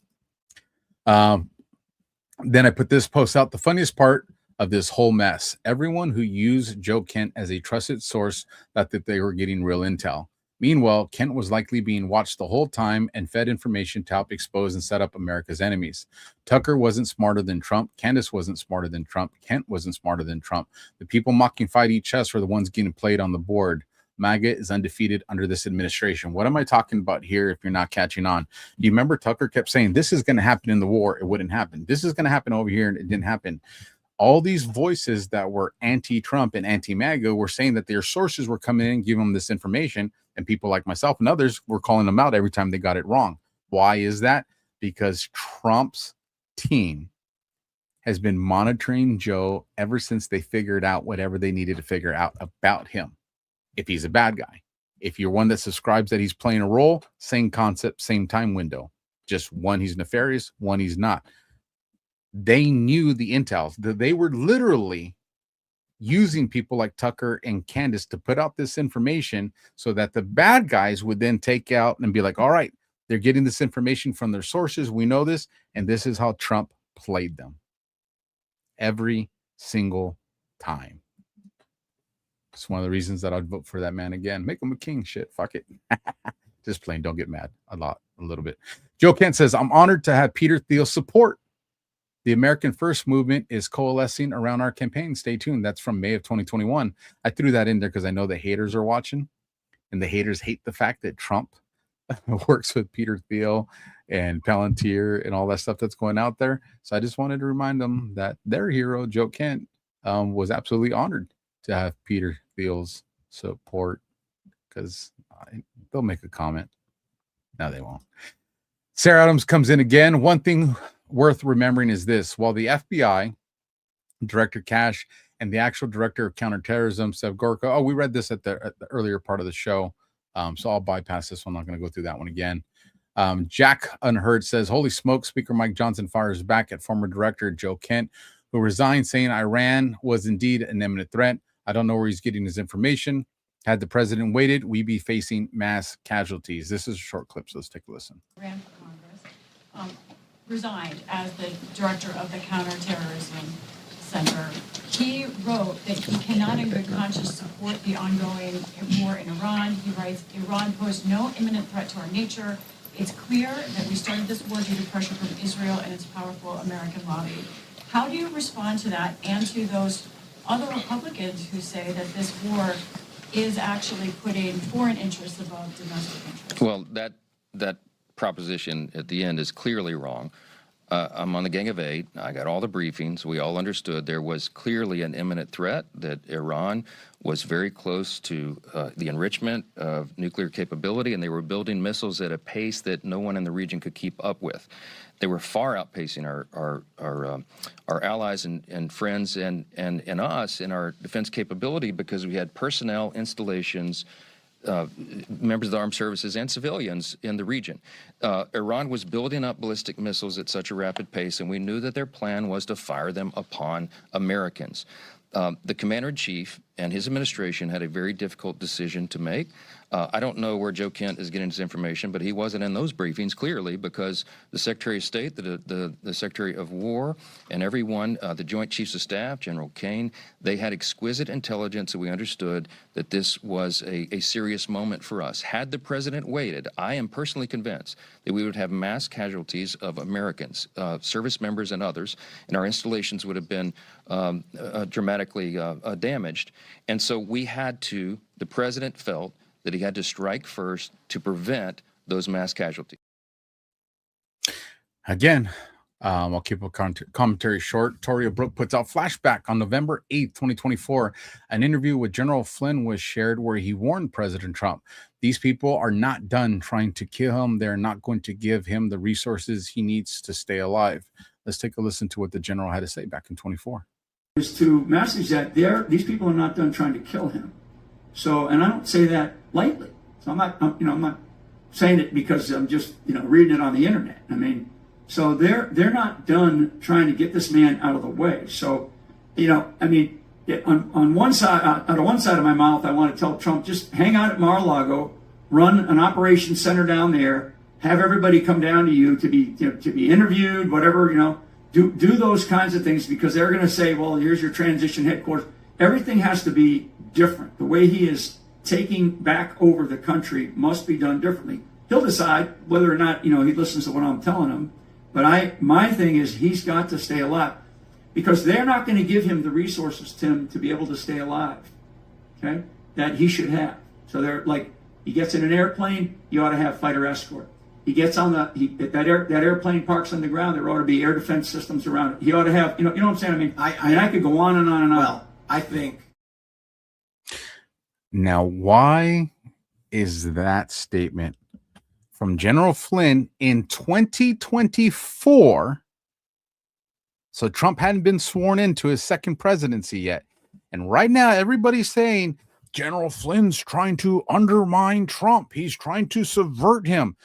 Look at General Flynn hangs out with these people that are applying pressure to President Trump. And there are people that General Flynn reposts and tweets and associates with that, I would say probably don't have I don't want to say a pro-Trump, because some of them still do, but they definitely have an attitude of disappointment in Trump. He does have people like that in his corner. And there's a lot of people that just want to focus on that. But there's a lot of people that he also has in his corner, and that he also retweets their work, and that he helps with things when it comes to coming on our podcast, that are also very supportive of President Trump, like myself, like Josh, like many others. So there's a very unfair assessment that's being made about the general right now, because people only want to isolate it to certain people that fit their narrative. And here's what I'll say to a lot of you. And, and some people have been disappointed with my position, some of the people that I continue to associate with. And I would tell them, don't make it tribal. Don't make it about clicks. Because if that's what you're doing, you don't have an understanding of information warfare, psychological warfare, fifth generation warfare. But here's the important part. Earlier, Kent and Tucker Carlson were showing that they were not happy with the fact that Trump is running operations out of Mar-a-Lago. The 18 intelligence agencies are saying this, and he's leaving people in the dark in D.C. Did you guys catch what General Flynn said in that conversation? General Flynn said that these people are out to get him. And General Flynn said, what? You should run these operations out of Mar-a-Lago. I don't know if he'll listen to me, but this is where he should. And where's President Trump running his operations out of? Mar-a-Lago. So if you guys think that Flynn doesn't know what he's talking about, and he doesn't have the president's ear, then why are we seeing the president since arguably, I would think probably the last time we saw this was JFK, when JFK and his brothers were starting to meet at different homes, and they weren't running it out of the Oval Office. They were doing certain meetings preceding his assassination, of course, outside the scope. And this is what you see Trump doing.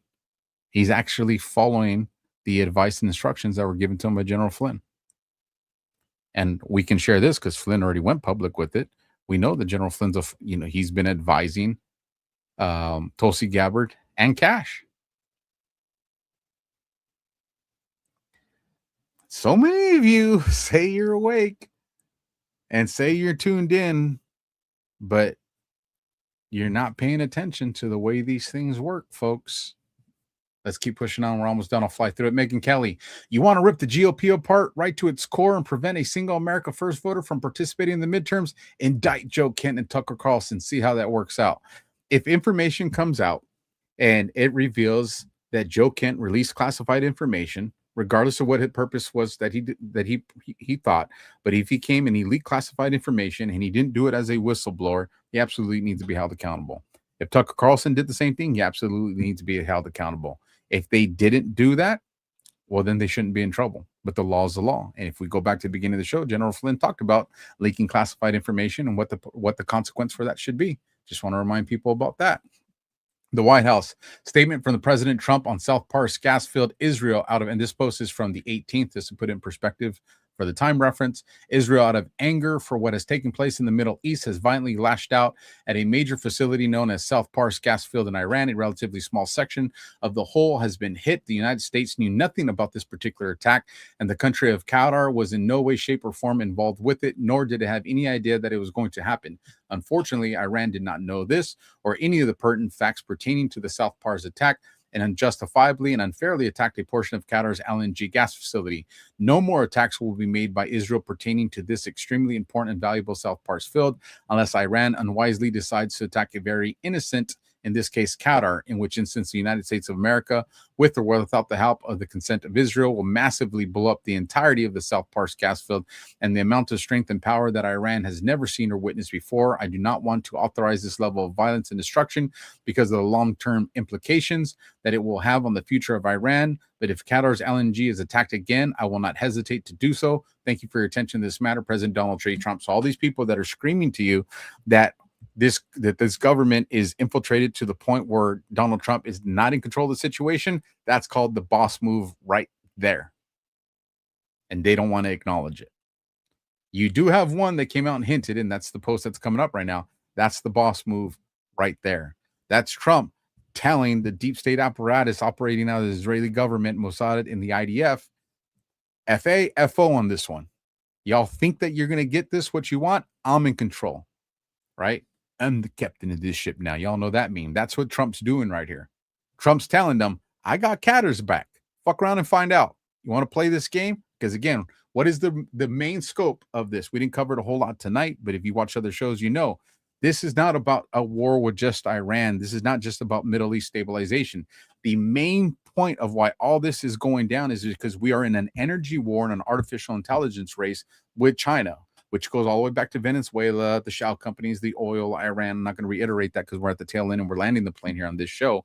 I just want to make sure. I've seen a lot of people saying that they're the first-time viewers of this show. There's a lot more to this, and I would tell you, invite you to go watch some of the other shows. We are setting a record on how long this show is. Future shows like this are going to be about 2 hours, 2.5 hours tops. That's what we're working on for those of you that are new to the show, and thank you for joining us. Let's fire on, because then we get into Owen Shore says, Trump finally calls out Israel's aggression. That's not true. Again, another lie. I'm glad he's acknowledging it, but you got to be honest. If we go back to the 12-day conflict, what happened? Israel is sending another fleet of jets out there to do the bombing. Trump gets on the horn. This is public information. Everybody acknowledged it already. It's public information. This Ray of Freedom Fire. This is bullshit, Alpha. I am working on getting the show where we did it. We had some technical issues with the soundboard going down, and we had to combine two shows into one tonight. But Trump gets on the horn and says, you will turn those planes around now. And what they do? They flip, turn, they head back. So Trump even then displayed that he called them out and that he was in control of the way this works. So again, this goes back to Joe Kent didn't retire back then or resign back then. And let's just make a point. This was a resignation in lieu of termination. That's how it was going to unfold. Let's go to the next one. I want to fly through these quick. Holy crap, President Trump is now considering pulling out from the Strait of Hormuz after defeating Iran, forcing our allies to defend it themselves. No free rides. I wonder what would happen if we finished off what's left of the Iranian terror state and let the countries that use it, we don't be responsible for the so-called strait. That would get some of our non-responsive allies in gear and fast, President Donald Trump. And what did we send up happening? Because that was on the 18th. All of a sudden, we see this. Let me play this for you so you can hear it with your own ears. Of the ballistic missiles, of the nuclear capability is severely degraded. When it comes to the Strait of Hormuz, I've been in contact with many allies. We all agree, of course, that strait has to open up again. And what I know is that allies are working together, discussing how to do that. What is the best way to do it? They're working on that collectively to find a way forward. So, again, tell me Trump's not in control when he's forcing the allies to do exactly what he says that he's going to make them do. Let's go to the next one. BRICS News reports just in Saudi Arabia orders Iranian embassy, military attaché, and staff to leave the country within 24 hours, followed by Saudi Arabia says it's coordinating with the Gulf nations to confront Iranian threats, because we told you that weeks ago this was going to happen. Followed by just in U.S. and Israel launched major attack on Iran. That was on March 22nd.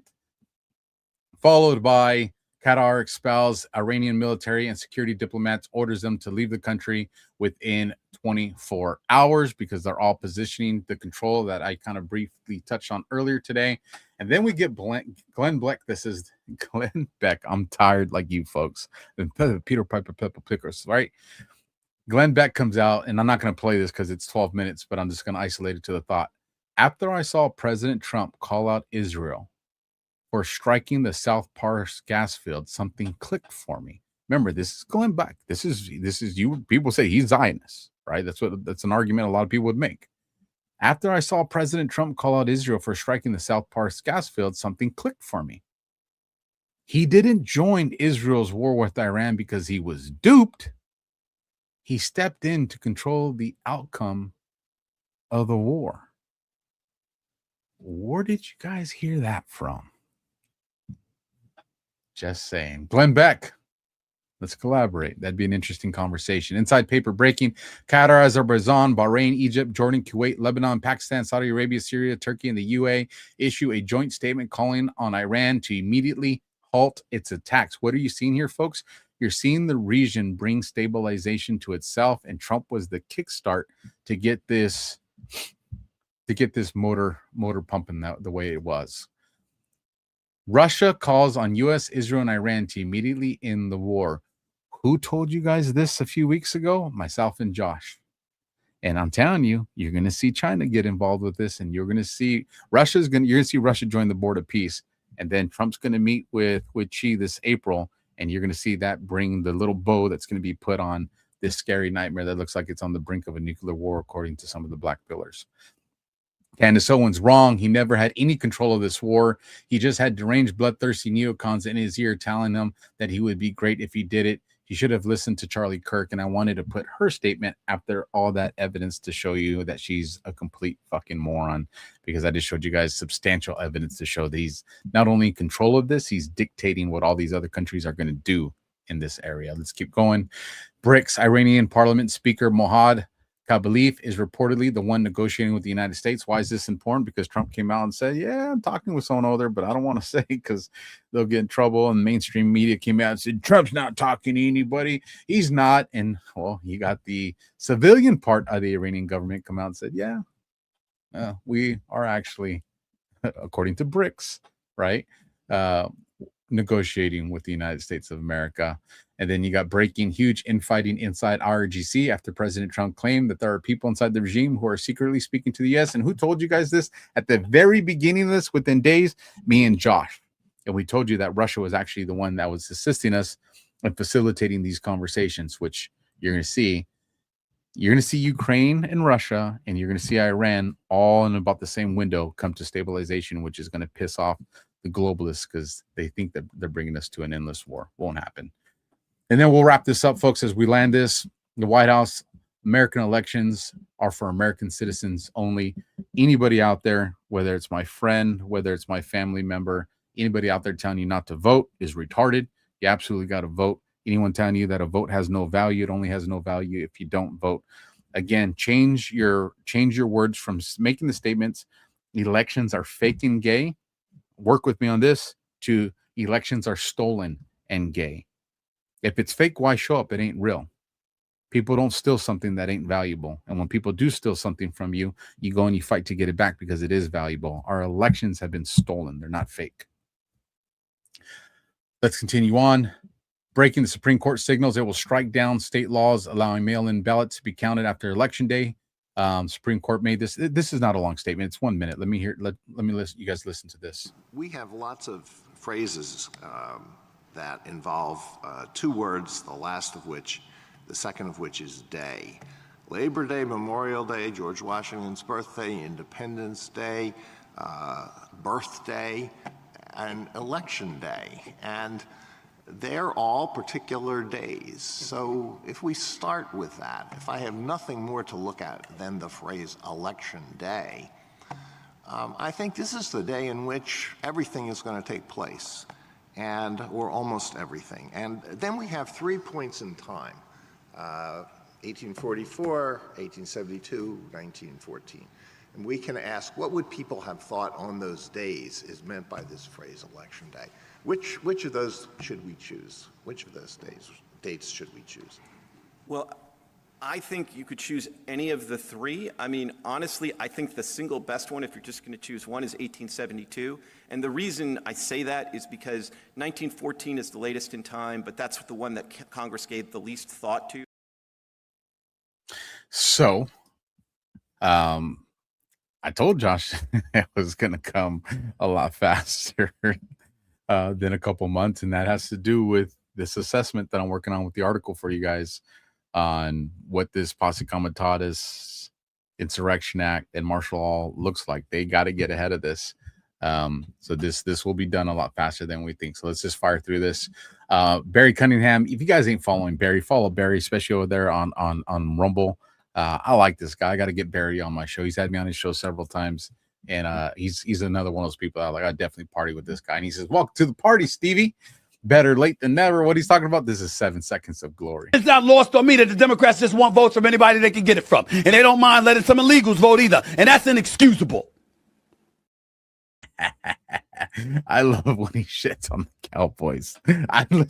I'm not a friend of Steve. I am not. But I love when he shits on I'm not a Cowboy fan. My brother is. My brother is, and a large majority of my family are Cowboy fans. I'm a 49er fan. There's obviously a rival there. So I love when he does his it's his glory. I know some Cowboy fans in the audience now are going to be so mad at me. It's okay. We beat you guys this year. Just remember that. Keep going. Doc Pete Chambers puts breaking national security issue. Over 66,000 ballots deleted during the Texas early voting. 87,000 voters disappeared, reappeared in state records. Talking to some of my peeps that are out there in Texas, I actually might bring them on a show to do a very Texas specific one, because this does require, a lot of time invested into it. They're working hard in Texas to expose this, folks. So shout out to the Texas people out there putting in work to prove that our elections aren't fake, to prove that they're stolen. Jillian Michaels, Trump's strategic moves around the world from Venezuela to Greenland, Panama, and Iran are all part of a broader effort to blunt China's rise.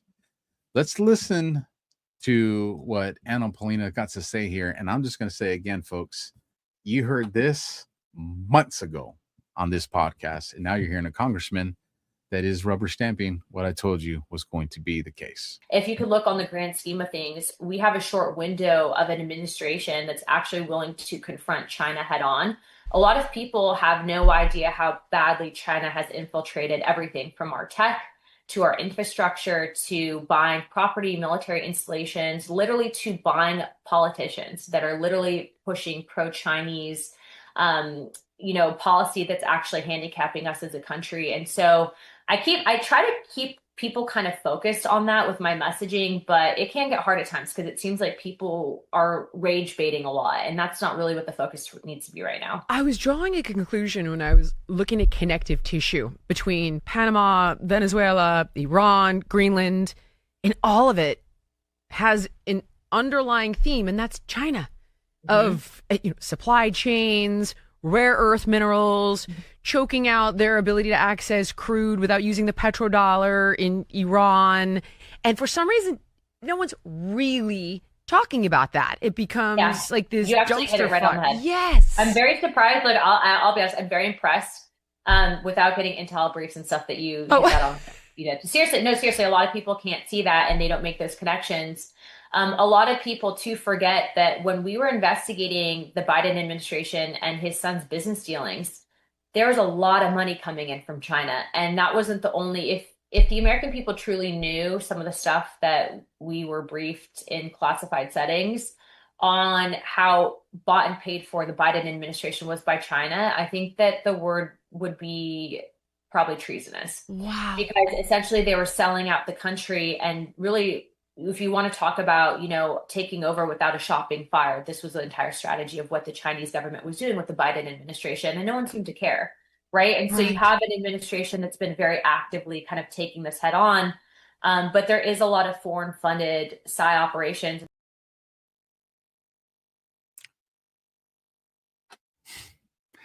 They really say, Anna Paulina really say, you're the only one talking about this.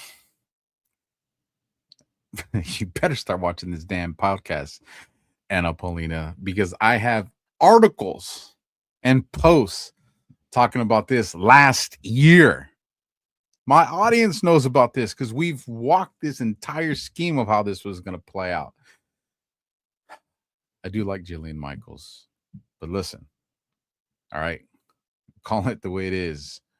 We were way ahead of everybody on this. Start watching the podcast, Anna Paulina. Maybe Jillian already is. Just saying. And then you got this one.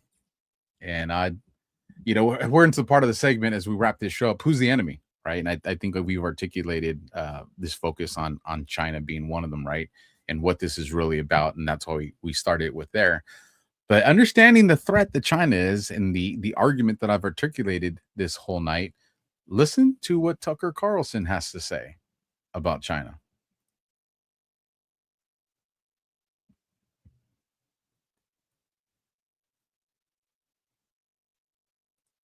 And I didn't hear any audio there.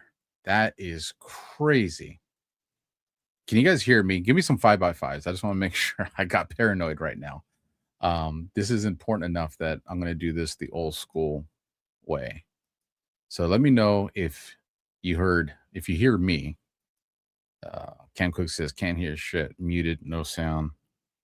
All right. So I'm 5x5. The video you can hear. Okay.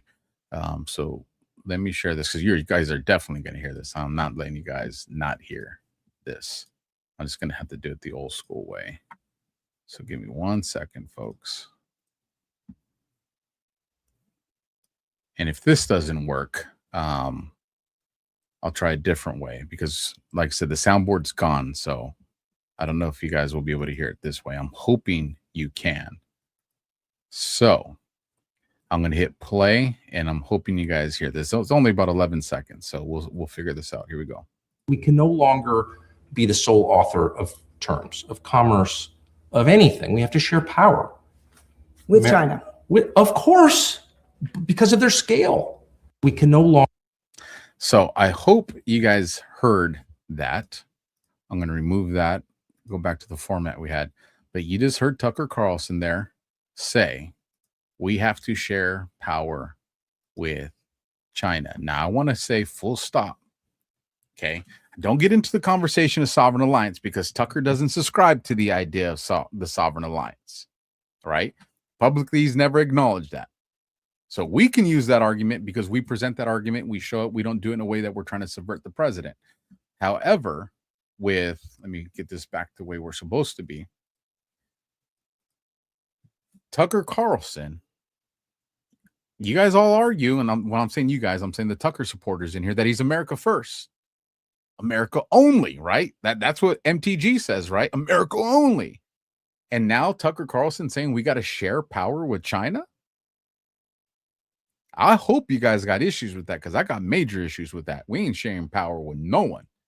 Now, in the future, when the globalists are destroyed, and if a sovereign alliance decides that they want to reveal themselves, hint, hint, the Board of Peace, then there's like, all right, there's this understanding of, mutual destruction through an economic course. Then maybe we'll be there. But Tucker coming out with the information that's at the surface right now, where people aren't having the conversations of sovereign alliance, where there's the understanding that China represents a threat to our country. The same thing with Russia. People are still operating under those concepts. This guy is telling you that we got to share power with China because of the sheer size of them. So, for you guys that are pro Tucker, make that rhyme for me. Breaking Supermicro co-founder arrested for smuggling $2.5 billion in divided GPUs to China. Again, because they're a threat. Just the news, U.S. Intel hid Chinese 2020 election meddling from Trump because they opposed his policy, memo says. That's going to be coming out pretty soon. And then you have this one, and I'll play this one for you because it's short. I was also asked, given what's happening in the Middle East, is that an area where we believe that we can expand artificial intelligence to? I believe that there's a reason we went to war. And I believe at the end of the war, Middle East will be more stable than before. And so if we were there, if we're considering it before, we should absolutely be considering it after. And so I'm 100% in on that. Told you, energy and artificial intelligence race is where we're going, folks. We're in the countdown, folks. We're bringing the plane. Put your trays away, bring your seats upright, and disconnect any devices you have. Switch your phones to airplane mode. Don't do it while you're watching the show. We're bringing this into a landing. Josh puts it out there. Candace has a boot. I wonder if they'll switch legs in a few days. For those that are wondering, is it AI? Is it legit? I had some friends that were there and did confirm to me that is legit. She had a boot.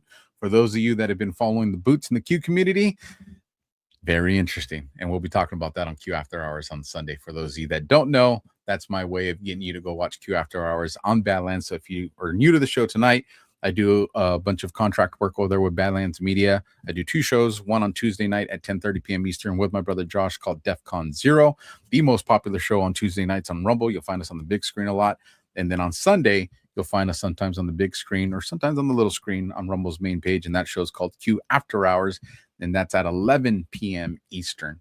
So make sure you tune into those shows. Here we got Toria Brooke. When assessing information, you have to look at motive. There are people within the media world that I feel are, hey, Tucker Carlson's father was CIA. Tucker was approached to be CIA. Sean Ryan is former CIA. Joe Kent is former CIA. It's very interesting that it's almost like a beehive. Everyone is swarming together. Whenever I see something like that happening, regardless of my opinion is, I see that there's more going on. And why is this important? Because if we go back to last year, what did Trump do? He offered the CIA a buyout. You don't do that with an agency that you trust.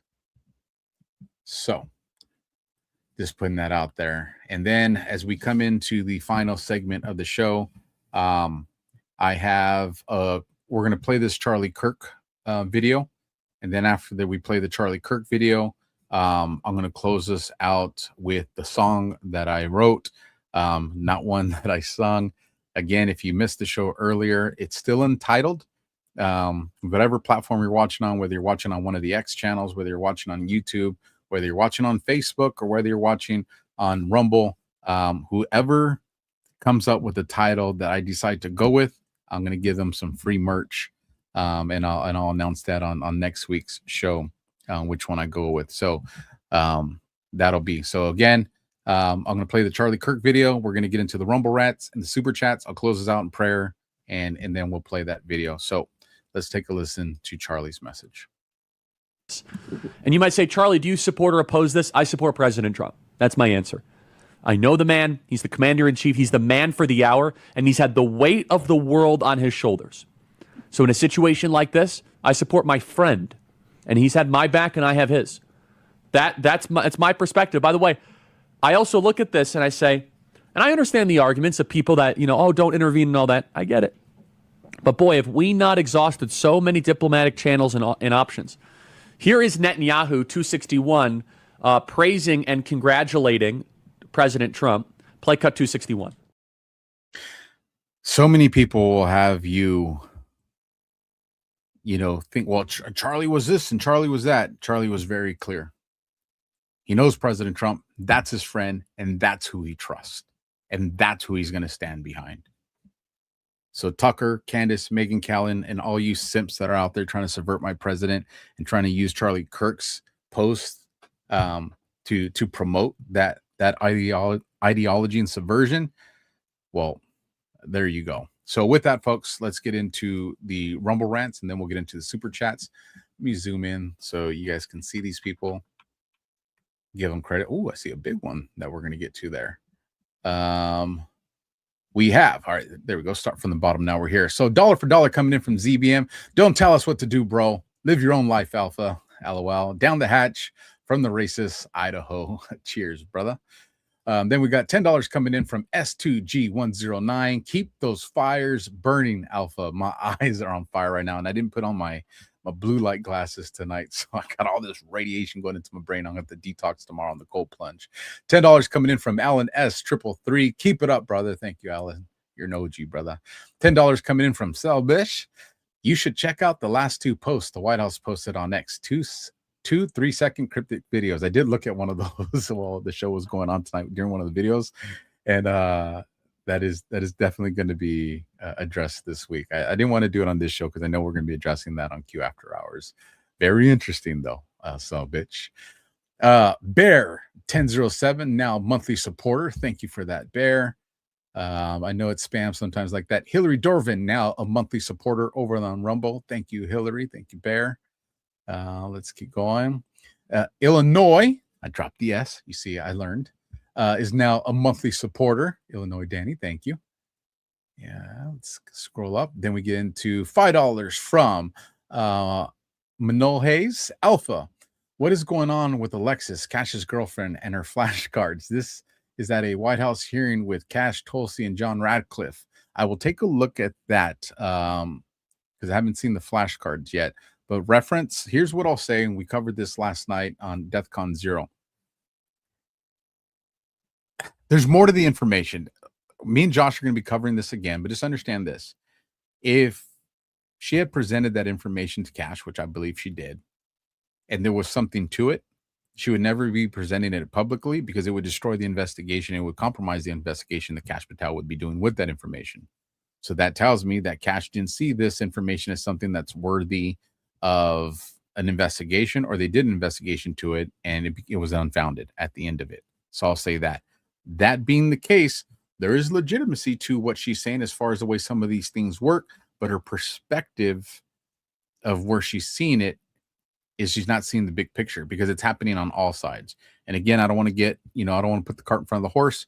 Josh had a light bulb moment tonight because he messaged me during the show, and just know that information's coming. I think he might have shared it on his show tonight. But just in case he didn't, I don't want to get ahead of some content he's going to be putting. So there's that. Dollar for dollar from Lori Regorio. I'm tired, Lori. I'm so sorry. Dollar holla. Forgive me. 2F17 is now a monthly supporter. Welcome to the Alpha Warrior family. Thank you for that. 2F17. JJF 95726 is now a monthly supporter. Thank you for joining the family, JJ. It's my son's name. Soar 47, now a monthly supporter over here on the Rumble family. So thank you for joining the family, Soar. $20 coming in from eGrab4. Use my YouTube that my daughters have commandeered, Shally Fan, to subscribe. God bless you. Happy to be supporting you since the first time that I saw you on Pete Santilli. Dang, EG, so you are an OG of the OG. You are pre-Alpha Warrior Show days. Thank you for sticking with me all these years. You and many others are very aware of the struggle that I went through against the most powerful government under Biden's administration. So thank you for sticking around. Dollar for dollar ZBM. I hope Alpha knows that if he loses viewer towards the end of his show, it's just because they passed out from exhaustion. LOL, I'm 36-year-old mom, and you, Alpha, a retired Marine, is outdoing me. Listen, I'm tired. I am definitely tired. And these are anomalies. These shows, we just broke 5 hours. We're at 5 hours and 2 minutes. This is not something that is going to be routine. I can promise you that. $100 coming in from Flotus. Hardest working patriot ever. Thank you, Alpha, for all your amazing shows. Thank you for that. That is a lot of money, Flotus. Thank you, everybody. $17 coming in from Miss Ria, Freedom Fighter. I have missed you, dear. Thank you, but that is no excuse. You better be working out. Don't be not working out. Dollar for dollar, Rednick Renegade 03. My very good friend just got his retirement papers back and signed by Trump, retiring as an E8 gunny in 2027. Shout out to my lifelong homie, Steve. Shout out to you, Steve. Shout out, Gunny. Thank you for running the course and serving our country. And what an honor it must be to have the GOAT signature on your form. So shout out to Renegade's homie, and he's a gunny for everybody. So now let's shift gears and go over to the super chats, because there's quite a few of them. And we will start from I'm trying to think which direction. All right, here we go, because they're backwards on here. So from one of our very own people, Breadmaker 5283, became a YouTube member. So thank you for joining the family, Breadmaker. She's a family member on YouTube and Rumble. And she's been a lot of help for my family. So many people will never understand. Then we got Soar47 also joining and dropping a super sticker over there on YouTube. So Rumble and YouTube, thank you for that. And then Soar coming through and dropping a 20 on us over there on YouTube. Thank you. And then we get AM Atkinson, $10. Hey, all. If we get $10 super chats, Alpha said he'll have a Friday show. Let's accept the challenge. See his target pinned above. Hey, Alpha, hit his goal for tonight. Thank you all for what you do, Alpha. I'll go. Listen, you guys tried. We didn't get the 10 super chats in there, but you guys gave me a lot of support. So we'll have a very special Friday show. It'll be a short one, but we'll do a special show on Friday. And then we got Darian K. Travel Time. What a great group of like-minded people in this community. It is. Then we got Kathy LaBelle 77, $5. Love you, Alpha. You rock. Thank you. You rock too. Let's see. We got Patience 8947 dropping 20s on a super sticker over there. Solid. Thank you for that. We got Patience 8947 became a YouTube member. Thank you for joining the family. We got Take Me Home, Country Road 48. Sounds like a song. Take Me Home, Country Road. Became a YouTube member. I'm tired. Things get weird when I get tired. Doug Fassett 3615 became a YouTube member. Thank you, Doug. And if any of you fell asleep, I hope you catch these shout outs on the replay if you come back. God Bless America became a YouTube member. Thank you. And Shally Fans Forever also became a YouTube member. Thank you for that, Shally. So now it is time to close this in prayer. And then I have a special song that I wrote for you guys that we'll close the show up with. Again, thank you guys all for the support. Make sure you tune in tomorrow morning. I got to be up in a few hours to do Badlands Daily at 7 my time, 10 a.m. Eastern on Badlands. You'll catch me again at 9 p.m. Eastern on SitRep. And then you'll catch me at 11 p.m. Eastern on Overwatch and The Guardian with Josh. And that'll be a fun show because we have a special guest joining us from Badlands. You guys know Jordan. He'll be there. Father, thank you for giving me and my audience the endurance to go 5 hours. Father, protect our minds, protect our country, protect humanity. Father, this is not an American war. This is a war of all your children against Satan's army in so many different forms. There's a lot of people out there, Father, that are being deceived. Father, I just ask that you give us the eyes to see clear, the ears to hear the truth, and ultimately the mind and the heart to follow the truth and not be deceived. Father, continue to prevent my motives and ego from taking over the direction of this show and continue to use me as your instrument to help fight for truth. Father, I ask that if there's anybody in this audience that's watching now or watching later in the replay that has a concern in their life, whatever that may be, that you be their miracle.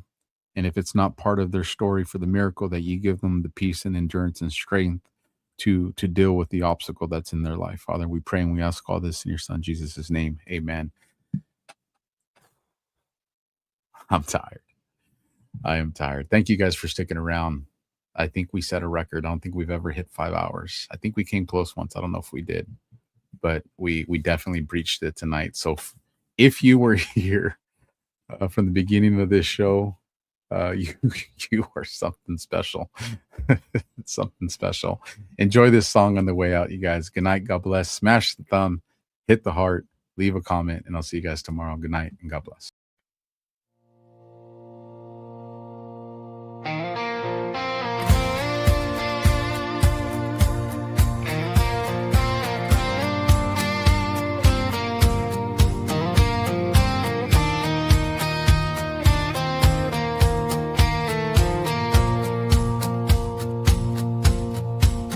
I see that flag in the sunrise, flying high above the land. I think about the soldiers who never made it back again. Boots in foreign deserts, crosses in the rain. Freedom ain't a gift, son, it's written in their names. Hear the echo of their footsteps, hear the prayers their mothers prayed. Every star upon that banner is a price that someone paid. We built this country on faith and sacrifice, on the blood of the brave who laid down their lives. From the soldiers on the front lines to the towns back home, from the veterans standing to the truth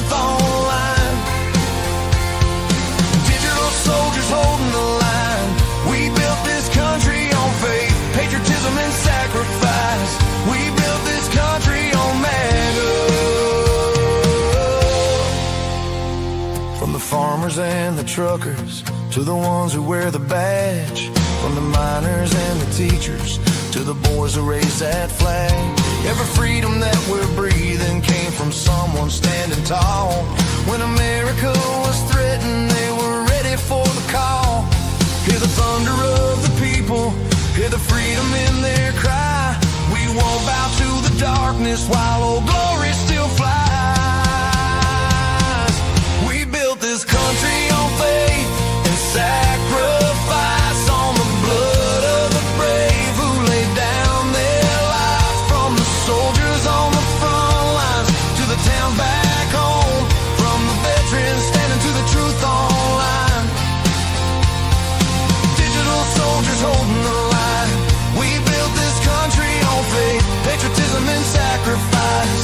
We built this country on MAGA. Fold that flag with honor, lay those heroes down to rest. But remember what they fought for, freedom ain't finished yet. We built this country on faith and sacrifice, on the tears of the families and the brave who paid the price. If the day ever comes when freedom's on the line, every patriot standing side by side, every voice rising for the red, white, and blue. We built this country on faith, patriotism, and sacrifice.